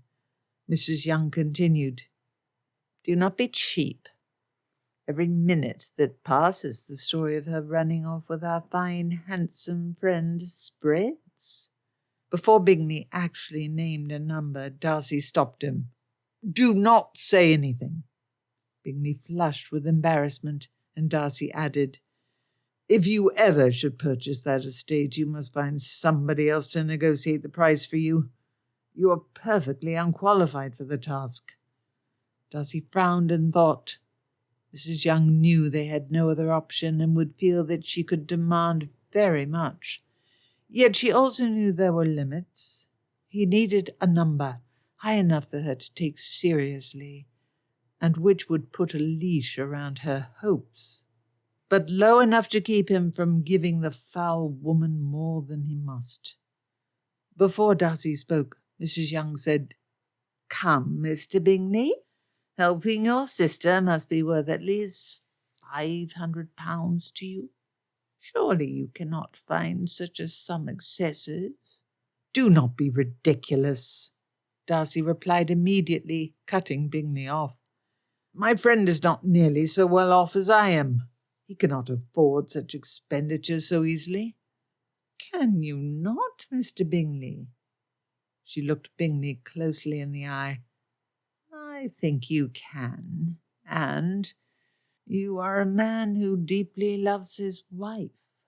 You do not wish to tell her when next you see her that you would not help her sister because you were greedy." "Well," Bingley stammered, "Mrs. Bingley is with child. Bingley would not wish me to explain to her how he took a substantial amount of money away from their future children to give to a disreputable woman. Miss Lydia has already thoroughly ruined herself. Another day, or week, or even month would not make a stupendous difference. After enough time has passed that Lydia's reputation is irretrievable, Mr. Wickham will approach us himself. So, you are not, in fact, our only hope. Find a nicer number. £30. What followed was a half-hour of circling negotiations that left Bingley £150 the poorer. Darcy planned to cover more than 2/3 of whatever they gave to Wickham, but this expense would come out of Bingley's pocket, and one address the richer. Once they left Mrs. Young's quarters, the two decided they would return to Darcy House and then attend on the wayward couple at 7 o'clock the next morning. It would be early enough for there to be no chance they had gone out already, yet late enough that even Wickham should have returned to his lodgings. And they would gain the advantage that Wickham would be the dreadfully tired one. It had long since turned dark when they exited Mrs. Young's building. For the first minutes of the carriage ride, the friends maintained a silence. It was annoyed on Darcy's side. Had Bingley not been there, £50 at the absolute most would have been paid out, and thoughtful on Bingley's. At last Bingley said, "That was an education." Darcy grunted, though he could not see it, as they had not lit the carriage lamp. Darcy heard the smile in Bingley's voice as he replied, "Nay, I know you are terribly annoyed at letting that woman get anything. Yet the story alone was well worth 150 guineas. I am not unhappy." Bingley was irrepressible. Darcy said, "Keep in mind the sums of money Wickham shall try to gain will be far greater than the value of any anecdote." Bingley hummed in reply, and Darcy added, "I really should be the only one who negotiates with Wickham." "I must be there, but I promise I will say nothing." Darcy sighed. This was the best he could hope for. "Be sure that you do not."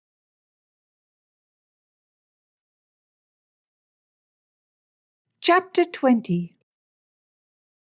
It was before lunch the next day when Elizabeth arrived at Darcy's house. It was a beautiful building, fronted with marble columns and neat rows of windows. The garden and the square were surrounded by a fence with lamps atop each post, and a few persons sat on the benches beneath ample clumps of oak and beech trees. Would she and Darcy one day sit together on those benches? She'd had the nightmare again last night. "I wish I'd never married you." She trusted Darcy. She would talk to him. He would reassure her, and she would feel well again. Yet her nerves skittered. The butler informed them that the master and Mr. Bingley had returned the previous night a little before midnight and left again at 6 o'clock this morning. A note had been left by Mr. Darcy, but he only said that they followed an excellent lead. Mr. and Mrs. Gardiner immediately left to visit their house and talk to Mr. Bennet. The rest of the group settled into the first-floor drawing-room. Everyone's spirits were too depressed and nervous for much conversation. After several minutes of dull sitting about, Georgiana went to play. It was a mournful song, and each cadence made Elizabeth more convinced of disaster. Jane may worry for Lydia, but Elizabeth fancied she knew her sister's fate. Mr. Darcy would find Wickham and pay him off, and they would marry. But then, Georgiana might expect it. But would Darcy still wish to marry her? Now that her family had proven to be not merely improper, but immoral? Now that it would connect him to Wickham? The melancholy air Georgiana played, and Jane's occasional attempts to say something cheerful, gnawed at Elizabeth. She could not stay here with them and wait for him to return. Elizabeth stood. "Georgie, I must be alone. My thoughts are whirling, and your brother said the library here is half as good as that at Pemberley. Where might I find it?" Georgiana and Jane let Elizabeth withdraw. The library was a beautiful, well-appointed room with shelves that went 10 feet high and 3 rolling staircases to reach the top shelves. There was a handsome marble fireplace in the wall opposite the windows, and the upholstered chairs were many and comfortable. Small mahogany and rosewood tables were spread about for books and drinks to be placed on, and a globe taller than Elizabeth stood in a corner. He would decide he no longer wished to marry her and be relieved when she offered to release him. Everything she knew about Darcy said he'd not change, that his affection was too durable. But now that she was alone, her hands shook with anxiety. What if they married and he someday regretted it, like Papa did? What if she made him unhappy? What if he made her unhappy? Maybe she should leave the house and walk to her aunt and uncle's and never let Darcy see her again. She sat next to a window and cried for 20 minutes. She didn't move, but slipped off her shoes and pulled her legs onto the chair and wrapped her arms around them. It was a bright, sunny day. The room was stuffy from the unavoidable heat. She felt miserable. Elizabeth had her reticule and pulled out the note that Darcy delivered through Bingley the morning he went to London. She'd kept it carefully stored in her bag and read it often. Darcy had written, "I care for nothing but your happiness. I could never be made to regret anything which contributed to it." Elizabeth smiled and kissed the paper again. It would be well. Despite her anxiety, she trusted him. Frightened, obsessing would do no good. Elizabeth selected a copy of a novel she knew well from the rosewood shelves and forced herself to read. She did not notice his entrance, so Darcy paused to look at her. Elizabeth's feet were drawn up under her, and her nose was barely visible above the book. She reached a hand up to rub at her forehead and saw him. "Mr. Darcy." She put aside the book, rising before Darcy could stop her. "You look tired." Her eyes were concerned as she stepped closer to him. She poured him a glass of wine from a decanter on a side table and pushed him onto a chair. "You ought to go to bed immediately after dinner." Darcy smiled at her stern expression. He attempted to mimic the lisp of a schoolboy. "Yes, ma'am." Elizabeth smiled, but it did not reach her eyes. Her spirits were visibly low. Hopefully the news would improve her mood, though it could not make her happy.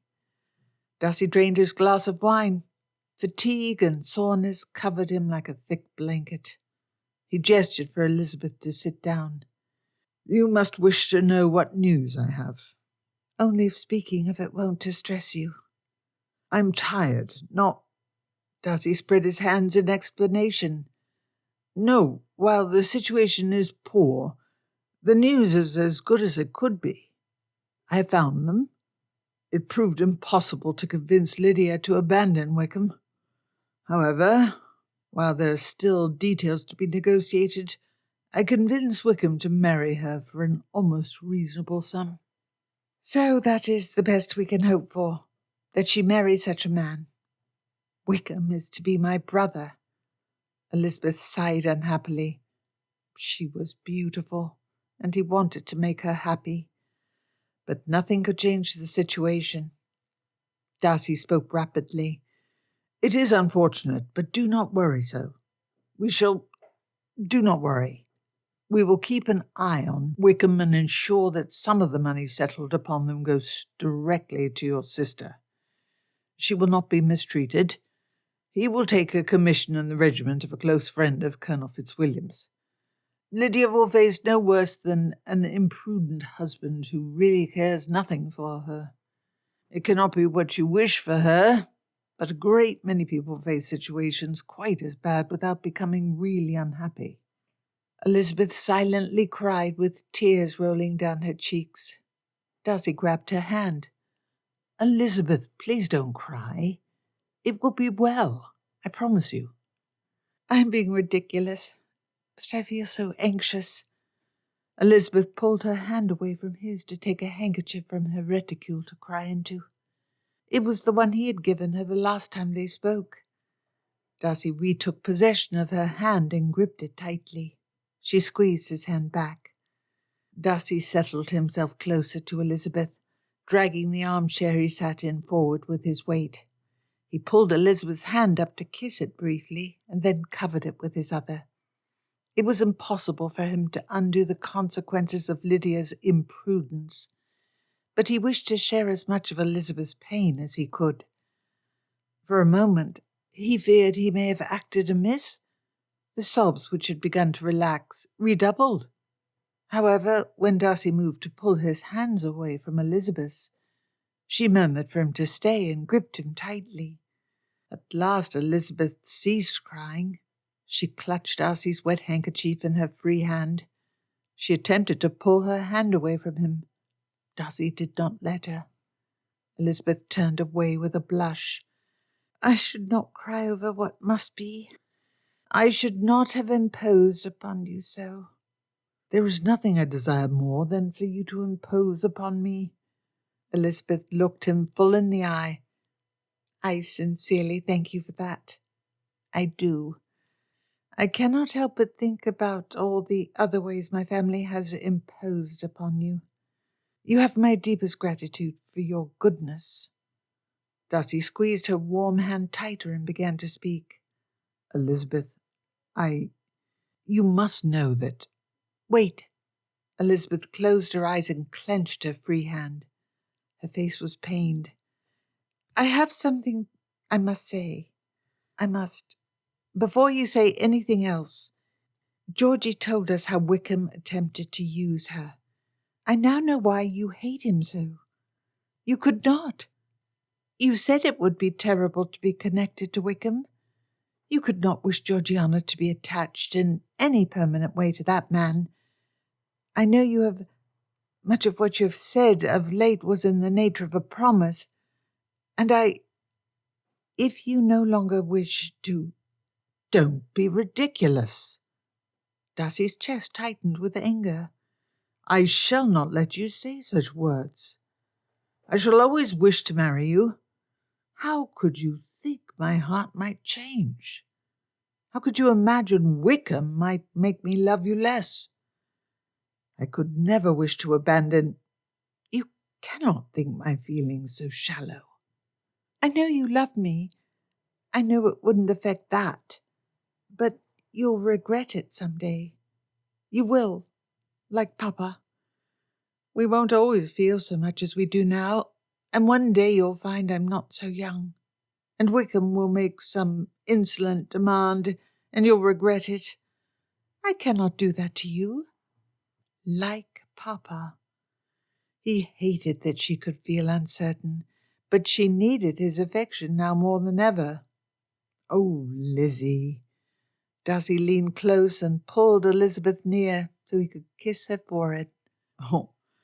Oh, my dear sweet Lizzie. He kissed her again, on her cheek and then on her nose. It is not your person, but your soul I love. Age shall only strengthen its appeal. We shall grow old together and tease and love each other more than ever. You are my dearest friend, and there is no companion I could want more. If I have you by my side, I shall never regret it. Her beautiful eyes looked at him. They were red and wet. She nodded. I know. I was ridiculous, but... You were not, Darcy said softly. Elizabeth Bennet, will you take my hand for life? Will you connect yourself with me? Will you marry me? For I ardently admire and love you. Her eyes stared into his, and with a smile she said, Yes, oh yes, I love you. Your manner, your face, your quirks, your presence has become unspeakably dear to me. All my affections, all my hopes of happiness are bound up with you. This speech moved him, and as they spoke their heads had come so close. At last he kissed his Elizabeth. The door to the library slammed open, and Jane entered, shouting, Lizzie, Lizzie! My husband has brought good news. They have found Lydia, and she is at her aunt and uncle's. Mr. Wickham will marry her.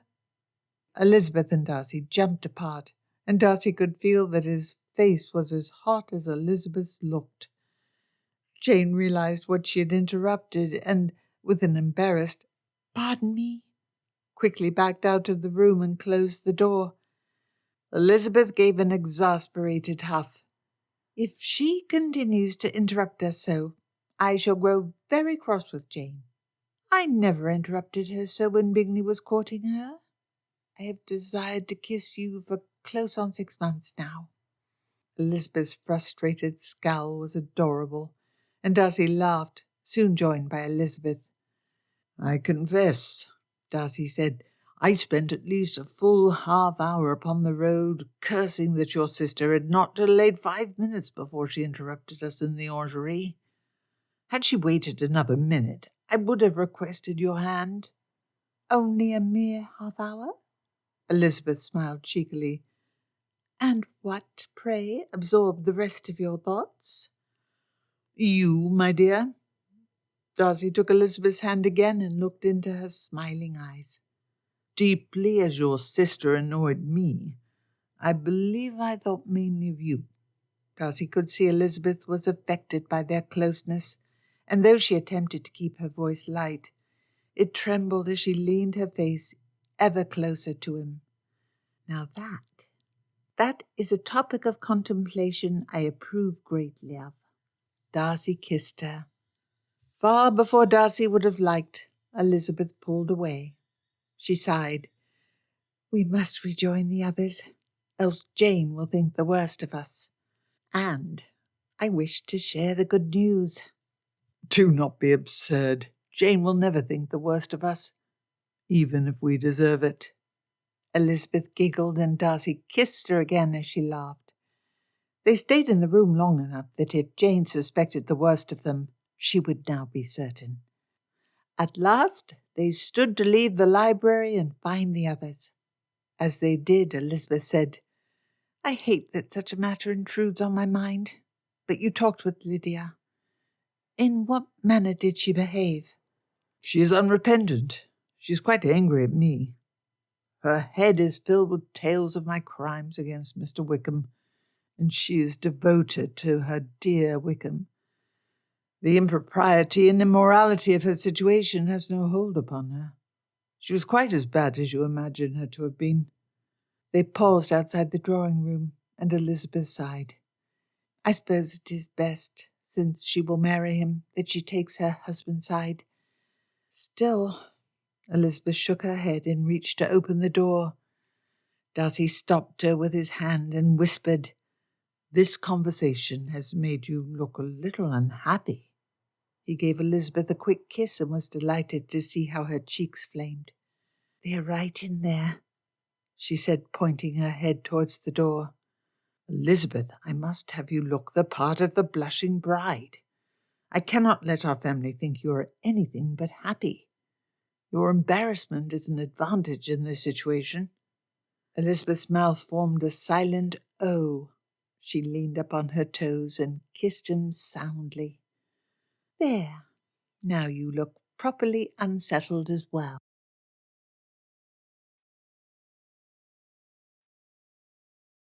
Chapter 21. The next morning Elizabeth awoke in one of the gardener's guest bedrooms.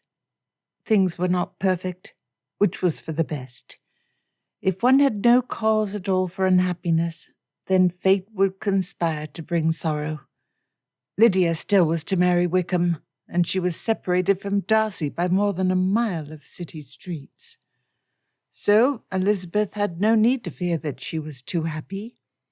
Elizabeth jumped out of bed and, punching the air in delight, danced a fast jig in her stockings and nightgown. She was at last engaged to Darcy. They had spent a full 20 minutes kissing in the library. It was even more sensual and perfect than her fantasies.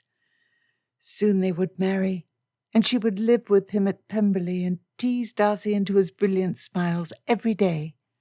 Maybe she was too happy. The previous day Jane suggested that as Elizabeth and Darcy were engaged, it would be improper for them to sleep under the same roof. She really would become vexed at Jane if she continued to interfere with her and Darcy. Jane had been apologetic when Elizabeth glared at her. Darcy laughed. In the hour after they joined the others, Darcy yawned often. Rather than let him accompany her to the gardener's, Elizabeth forced him to go to bed after they had a quick evening meal. He would come this morning to call on her and ask Papa for his blessing. Elizabeth herself went to bed after a short evening with her family. It was enough time for her to find Lydia unrepentant and resentful of her father. Mr. Bennet appeared dispirited and alternated between melancholy silences, where he stared at Lydia, or pretended to read his book, and angry lectures when Lydia said something particularly foolish. Now that Elizabeth's happiness with Darcy was positively settled, she could begin to properly feel for her sister. Her father also received her sympathy. It had been his irresponsibility that left Lydia prey for Mr. Wickham, but he felt the depth of his failure. Elizabeth came down to breakfast. Her father and Mr. and Mrs. Gardiner were already seated around the table. Her father read Mr. Gardiner's newspaper. More it seemed to avoid conversation than from any real interest in the contents. He lowered the paper and looked at Elizabeth over it before returning his eye to the broad pages. "Good morning, Papa," Elizabeth said chirpily. Her manner was too happy for the somberness of her father's mood, so she attempted to school herself to show more of the emotion she ought. "I am sorry for your troubles. It must have been terrible. You went through much stress and difficulty while you searched for Lydia." Mr. Bennet looked at Elizabeth, folded his newspaper and put it to the side, saying, "Not nearly enough. My sufferings were too little. I have erred and erred greatly. Some part of the unpleasantness ought to be mine. No, the affair has turned out far better than I could have expected, and with less cost and scandal. All thanks to your young man, for Bingley alone could not have arranged matters so tightly." Elizabeth blushed at the reference to Darcy. "You must not be too severe upon yourself." "It is sound for you to warn me against such. The nature of many people is to criticize themselves to excess. That is not my vice. Let me for once in my life feel how much I have been to blame. I'm not afraid of being overpowered by the impression. It will pass away sooner than it ought." "Things are not so bad. I do not believe Lydia will be really unhappy, even should she discover for herself what sort of a man she has married. And the situation has been managed so that there should be no ill effects on Kitty or Mary." Mr. Bennet raised his eyebrows in response. "And you have no worry for yourself?" Elizabeth blushed at the look in Mr. Bennet's eyes, but did not respond. Mr. Bennet looked at his coffee. "Lizzie, I bear you, and Mr. Darcy, no ill will for being justified in your advice. Considering the event, it showed some greatness of mind." Elizabeth squeezed her father's hand. She was too happy to resent her father's mistakes, and had learned too much of her own flaws to judge others harshly. Lydia pranced into the room, wearing one of Mrs. Gardiner's lace caps. "La, I shall look so fashionable dressed as a matron." She modelled herself for them, turning one way and the other to let them see her head from each angle, and exclaimed to Mrs. Gardiner, "Lord, your styles are so boring. Not nearly enough lace and trim. I shall make my dear Wickham buy me something much prettier as a present when next I see him." The night's rest had convinced Mr. Bennet that lecturing his daughter further was futile, and he simply grunted and picked up the newspaper next to his plate and, after he shook it out, began to read again. Mrs. Gardiner spoke. "Dear, it is well for you to wish nice things, but you shall be living on a limited income. You will need to make do with fewer caps and less lace than you are used to." "La, do not be silly. Mr. Wickham shall buy me whatever I wish, and if we should need more money for necessities, I will just ask Jane to provide us more. She and Bingley have so very much. They can have no objection to giving us a little every so often, especially since Bingley insists on remaining friends with that nasty Mr. Darcy. It was his fault my dear Wickham is in such straits. How dare she insult Mr. Darcy? Why, he had shown more true care for Lydia's well-being than either herself or her father. If Lydia did not end wholly miserable in life, it would be solely due to Mr. Darcy's kindness." Elizabeth leaned forward.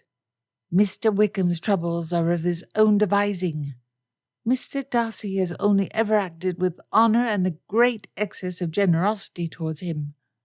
Elizabeth flushed as she saw Mr. Bennet look from around his newspaper to give her a knowing smirk. "La, Lizzie, you are so silly. Whatever makes you trust that nasty, ugly Mr. Darcy over my handsome, friendly Mr. Wickham?" Elizabeth glared at her sister, while Mr. Bennet said mildly, Lydia, whatever you may have against Mr. Darcy, you cannot claim him to be ugly. It is that which annoyed your sister most. Lydia made a face and replied, "Perhaps not, but he ought to be ugly, after he was so mean to my Mr. Wickham. Lizzie, what think you of how this cap looks? Far better on your aunt. Perhaps if you had it trimmed with more lace." Elizabeth threw her napkin on the table, stood, and gave a half-hearted curtsy. "Excuse me, but I do not feel hungry any longer." How dare she be such a foolish Lydia? And after Mr. Darcy had shown so much goodness towards her. Elizabeth quickly put on a pair of walking boots and stepped out of the house to go towards a nearby park. She had gone barely 100 yards, railing in a low voice at Lydia the entire way, when the clatter of the carriage stopping made her look up. It was Bingley and Darcy. Darcy had already climbed out and come to her side. "I was just come to call upon your father." He smiled at her with concern. Elizabeth's tension and annoyance melted away, and she grabbed Darcy's arm tightly. "Walk with me first. I was in a poor mood and have no desire to return to her any time soon." "I am always and wholly yours to command." The serious way he said that drained Elizabeth's remaining unhappiness. Oh my, that is a substantial gift. Always. I shall need to think on some way to abuse it horribly. Perhaps something inspired by courtly romance. Darcy replied with a steady voice. "How could you possibly abuse my obedience, when any task done for you, no matter how silly or ridiculous, shall be its own reward, as I do it for your love?" Elizabeth blushed brightly. Goodness, that was a pretty speech. "I'm glad it pleased you. I shall endeavour to find other extravagant means to express my regard." As they strolled into the park, Elizabeth smiled and nestled herself closer to Darcy, enjoying the feel of his arm and coat. The day had already warmed, but was still pleasant to walk about in, and the smells of the park muted much of the unpleasantness of the city atmosphere. Birds flapped, cawing at each other. Everything but the wonderful man she was to marry seemed distant. "What did Lydia do to annoy you so?" Oh, Elizabeth thought back to her frustration. I hate that she insults you and believes every word Wickham speaks against you. How she can believe and even fancy herself to love that worthless, false, superficial man and not see your goodness. Darcy made no reply, but he made a small snort of aborted laughter. Elizabeth looked at him. He suppressed a smile. What amuses you? "I had best not speak of that, and simply say that your fierce defence of me pleased me greatly." Elizabeth huffed. Speak. I can see in your eye you half wish to, and if you do not tell me what amused you, the curiosity will eat at me. "Well, I merely thought you should not be so harsh at your sister for preferring Wickham's words to mine, as she is not the only lady of my acquaintance to have done so." Elizabeth flushed with embarrassment. She had changed so much since then. I was a fool then, so foolish and blind. "And I was rude and acted selfishly. I should not have told you what I thought." "I'm pleased you did. And my philosophy is to think only on the past when it gives pleasure or offers useful lessons. Perhaps I should not judge Lydia so harshly, but she frustrates me." "I dare say the interview Bingley and I held with her yesterday morning was not the most pleasant hour of my life." From her manner, she enjoyed it no more than you. Elizabeth was silent for a brief time, then peevishly burst out, "She said you were nasty and ugly." "Ugly? Is she blind?" Darcy chuckled, and Elizabeth quickly joined him. "Tell me truly," Darcy asked. "Was the insult against my appearance what drove you to your walk?" It was the immediate cause. She laughed heartily at herself and said gaily, You must know I marry you to be universally envied. If anyone should deny the great superiority of your appearance, my triumph will not be complete, for you are very handsome." Elizabeth grinned as Darcy stood just a bit taller at the end of her speech. "Ah," he said, "so Lydia offended an important point of your feminine vanity. I understand." Elizabeth cried out, "Is this to be how you treat me? I had thought it was the place of a husband to always puff up his wife's virtues beyond any reasonable bounds." "I know enough of your mind to guess at the corollary to your idea of how a husband should act. Pray, is the wife to tease and quarrel with her husband as often as may be?" Elizabeth giggled at Darcy's expression. "Oh, very much. You shall have no cause to repine, for a wife who flattered your every belief and never found cause to disagree with you would not be much to your liking." "Certainly not. I have been, unknowingly, in the pursuit of the most charmingly disagreeable wife possible." Elizabeth looked at Darcy's face. She wished they were not in a public place. She wished Darcy could kiss her again. He caught something of her mood. He looked at her with intense eyes and played with the fingers of the hand she had upon his arm. He said in a breathy whisper, "When you look at me that way, I desire so terribly to kiss you." Elizabeth breathed back, "I wish that as well." They exchanged a long, impassioned look. At last Darcy said with a smile, "We should return to your uncle's house. You shall have Jane to share Lydia with, and I have a conversation with your father, which I am most eager for." Darcy opened the door and quietly entered Mr. Gardiner's study. Mr. Bennet sat in a large armchair looking out the window. A book was in his lap, but for once Mr. Bennet did not read. He held a glass of port and had a half-empty decanter next to him on the side table. "Please sit. Sit." Mr. Bennet gestured for Darcy to pull up another armchair close to him. The manner he poured a glass of port for Darcy was sober enough to allow the conversation. "Drink with an unhappy man." Darcy accepted the glass and settled into the indicated chair. Mr. Bennet said, "I never paid much attention to the younger girls. They were always so much sillier than Elizabeth and Jane. It was my duty, and I failed." Darcy waited to see if he wished to say more. "You are not one for empty banter or comforting a man who ought not be comforted. I should thank you. You attempted to turn me from this path. I ought to have treated you better, and I am sorry for it. The event proved I have been purely a fool." Darcy replied, "It is easy for a guardian to fail in some important respect, even if they try to be diligent. That will not do to reduce my guilt, for I did not try, and I ought to have." Mr. Bennet drained the rest of his glass and said, "I see you do not disagree. Well, out with it. You must have sought me for some particular reason." Darcy placed the glass down and steadied himself. "Mr. Bennet, I wish to ask you for the hand of your daughter, Elizabeth, in marriage." Mr. Bennet took in a sharp breath. Then he exhaled.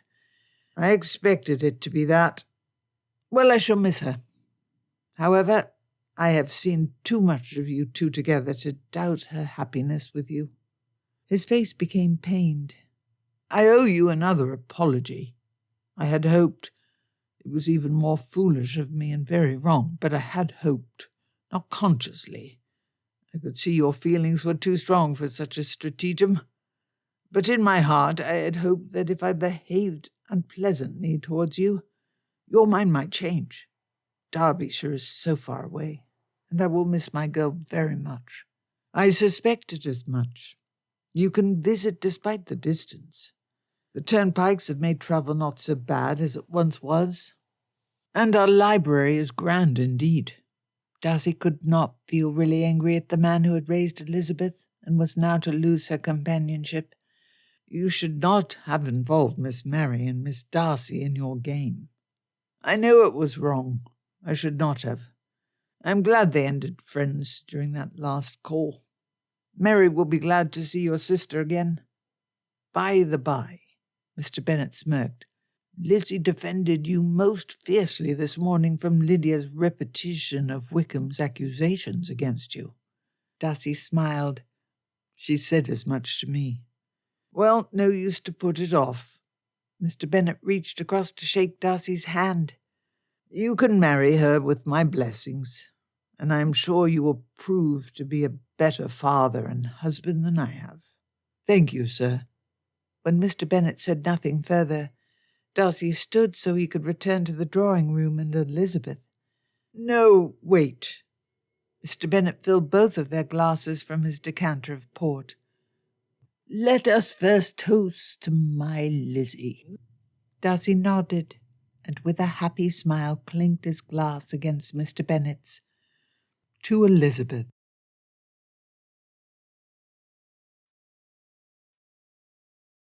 Chapter 22. It was nearing midnight the night before Darcy's wedding, and he sat with Bingley and Colonel Fitzwilliam around a card table in Netherfield's billiard room. The table was piled with bottles of expensive spirits and empty crystal glasses. Colonel Fitzwilliam had insisted that Darcy drink with them for the last night of his bachelorhood. He had become quite tipsy, and the glass of brandy he sipped on was the last of the night. No matter how amusing his cousin would find it, he was not going to attend his wedding with a hangover. Bingley had imbibed more heavily, and with his hand weaving unsteadily, explained to Colonel Fitzwilliam how Darcy had met Elizabeth. It was at the Assembly Rooms, the day after he came back with me from London. Now, I had heard ever since I arrived in Hertfordshire how pretty the Bennet girls were, but believe me, Jane was even prettier than I thought possible, than I had imagined possible. She is an absolute angel. Bingley leaned into Darcy's face and, with the smell of the alcohol clear in his breath, demanded, Admit it, Darcy. My Jane is the most beautiful creature in the world. Darcy's tipsiness let him respond belligerently. He pushed his nose close to Bingley's and roared, You are wrong. Elizabeth is lovelier by far. Bingley recoiled. Darcy sat back and firmly smacked his hand on the wooden arm of his chair. Your Jane is nothing to her sister. Nothing. Darcy waved his hand in pain. That it hurt. Colonel Fitzwilliam guffawed and exclaimed, I must join this game. My new mare, King Charles I, is the prettiest girl I know. Bingley replied immediately, Unsay that. My Jane is prettier than your horse. Admit it. I dare say your Jane is prettier for a human, but my King Charles is a better-looking horse. Darcy asked, Why? Why would you name a mare King Charles? It was in honour of our aunt. You know how she hates Cromwell. At Darcy's flat stare, Colonel Fitzwilliam coughed in embarrassment and said, Well, it seemed funny at the time. Were you drunk? Maybe. You have no right to judge. Remember when you let Georgiana name your horse Brownie? The cousins glared at each other, and Bingley burst in. I must finish my story. Then you can fight about proper horse names. By the way, humans are prettier than horses, so Jane is prettier than King Charles. So Darcy, in that stiff, upright, too tall for anyone to approach manner he has, you know what I speak of. Colonel Fitzwilliam nodded energetically. Oh, I do. I certainly do. Darcy had a mildly annoyed frown as Bingley continued.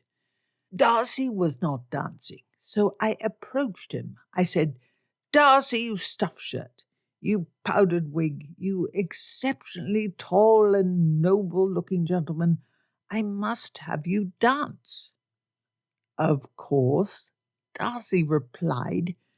"I do not wish to dance." "So I said.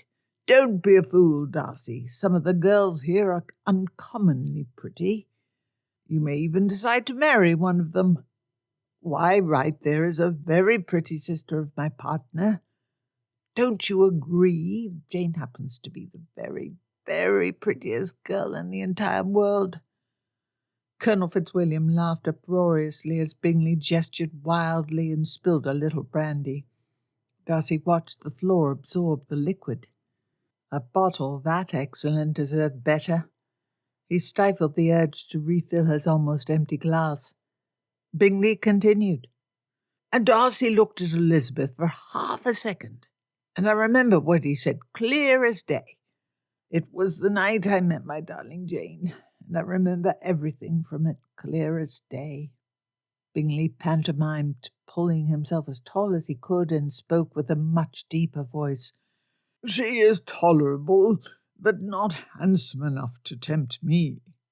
Darcy blushed and quickly finished his glass to hide his embarrassment as Colonel Fitzwilliam laughed. "I dare say your opinion has changed." "That it has.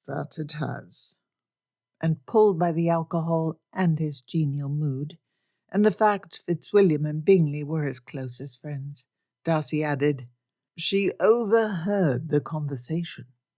"So that was how you insulted her? And she still will marry you?" Colonel Fitzwilliam laughed. "Your tall, noble mien must have greater effect on the ladies than even I had realized." Darcy replied smugly, "Elizabeth does have a proper appreciation for the excellence of my features." Colonel Fitzwilliam replied, "Some men have all the luck, rich and handsome and tall. Though not charming, that belongs to me. And you, Bingley?" "Elizabeth enjoys my company." "That is because she is perfect for you. Or more, you are perfect for her. With the manner she looks for, clever ways to poke fun at everything, she needs a husband who is as clever as she. Fine a woman as she is, I'd go mad after 3 months with her trying to tell when she was laughing at me and when she was serious. Besides, she likes to argue." Darcy smiled as he thought of the ways he could bring Elizabeth to laughter. He loved her. He loved her light manners, her sharp sense of humour, and her clever ability to make any situation better. He loved the charming way she argued with him. Every day since their engagement had been a wonderful new opportunity to learn more about her mind. "Look at him!" Colonel Fitzwilliam pushed Bingley hard in the arm. "Sitting with that silly grin. He's thinking about her. That foolish face is the sign of a man in love. I hope I never look so," Bingley replied. "Marriage to a beautiful woman you love is worth anything, even looking remarkably silly in front of your friends. Say, Darcy, how did you apologize to Elizabeth for her hearing that?"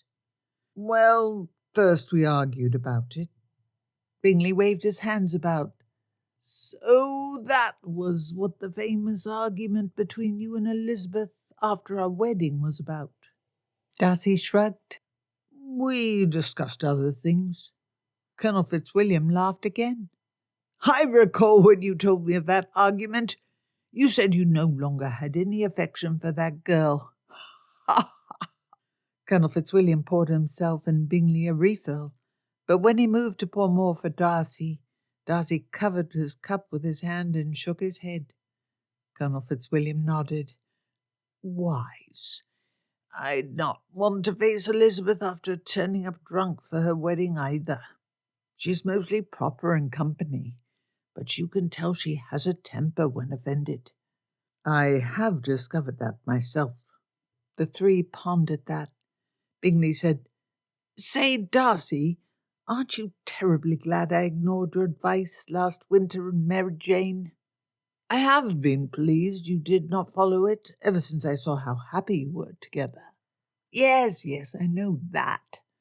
You admitted a long time ago your advice was wrong-headed, and you only were concerned for my welfare. Yes. No, but for yourself. You'd not be marrying Elizabeth if I hadn't brought you two together. So the credit for your happiness goes to me. If I hadn't realized for once that you were a fool, you'd be miserable. No, she would have visited Mrs. Collins without your interference. I would have met Elizabeth again while at Rosings. So I do not depend upon you ignoring my advice for my present happiness. Ha! That is where you are wrong. Elizabeth still would have been mad at you for your rudeness. You may have asked her then, but she would have refused you. And then you would have left Rosings and likely never met her again. And I would have been most melancholy without Jane. And Jane would have been most melancholy without me. And you would have been most melancholy without Elizabeth. And Elizabeth still would have been mostly happy. And I, Colonel Fitzwilliam cried, would have been available to drink with both of you. And properly, too. I tell you, in Spain we would have laughed at any man who got drunk after such a little amount. I am not drunk, Bingley slurred back. As the two quarrelled good-naturedly, Darcy thought about Bingley's question. If he'd met Elizabeth again at Rosings, he would not have known that she disliked him. She would have discovered that he had helped to separate Bingley from Jane, and she would have believed Wickham's lies. He would have behaved in a most ungentlemanly manner. He would have asked her to marry him, but she would have refused him. His own foolishness could have so easily prevented his current happiness. Bingley, I admit it. I am damn glad you did not listen when I advised you not to marry Jane Bennet. Damned glad.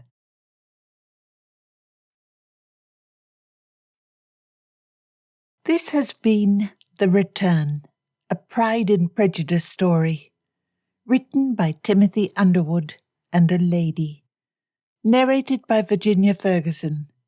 Copyright 2015 by Timothy Underwood. Production copyright by Timothy Underwood.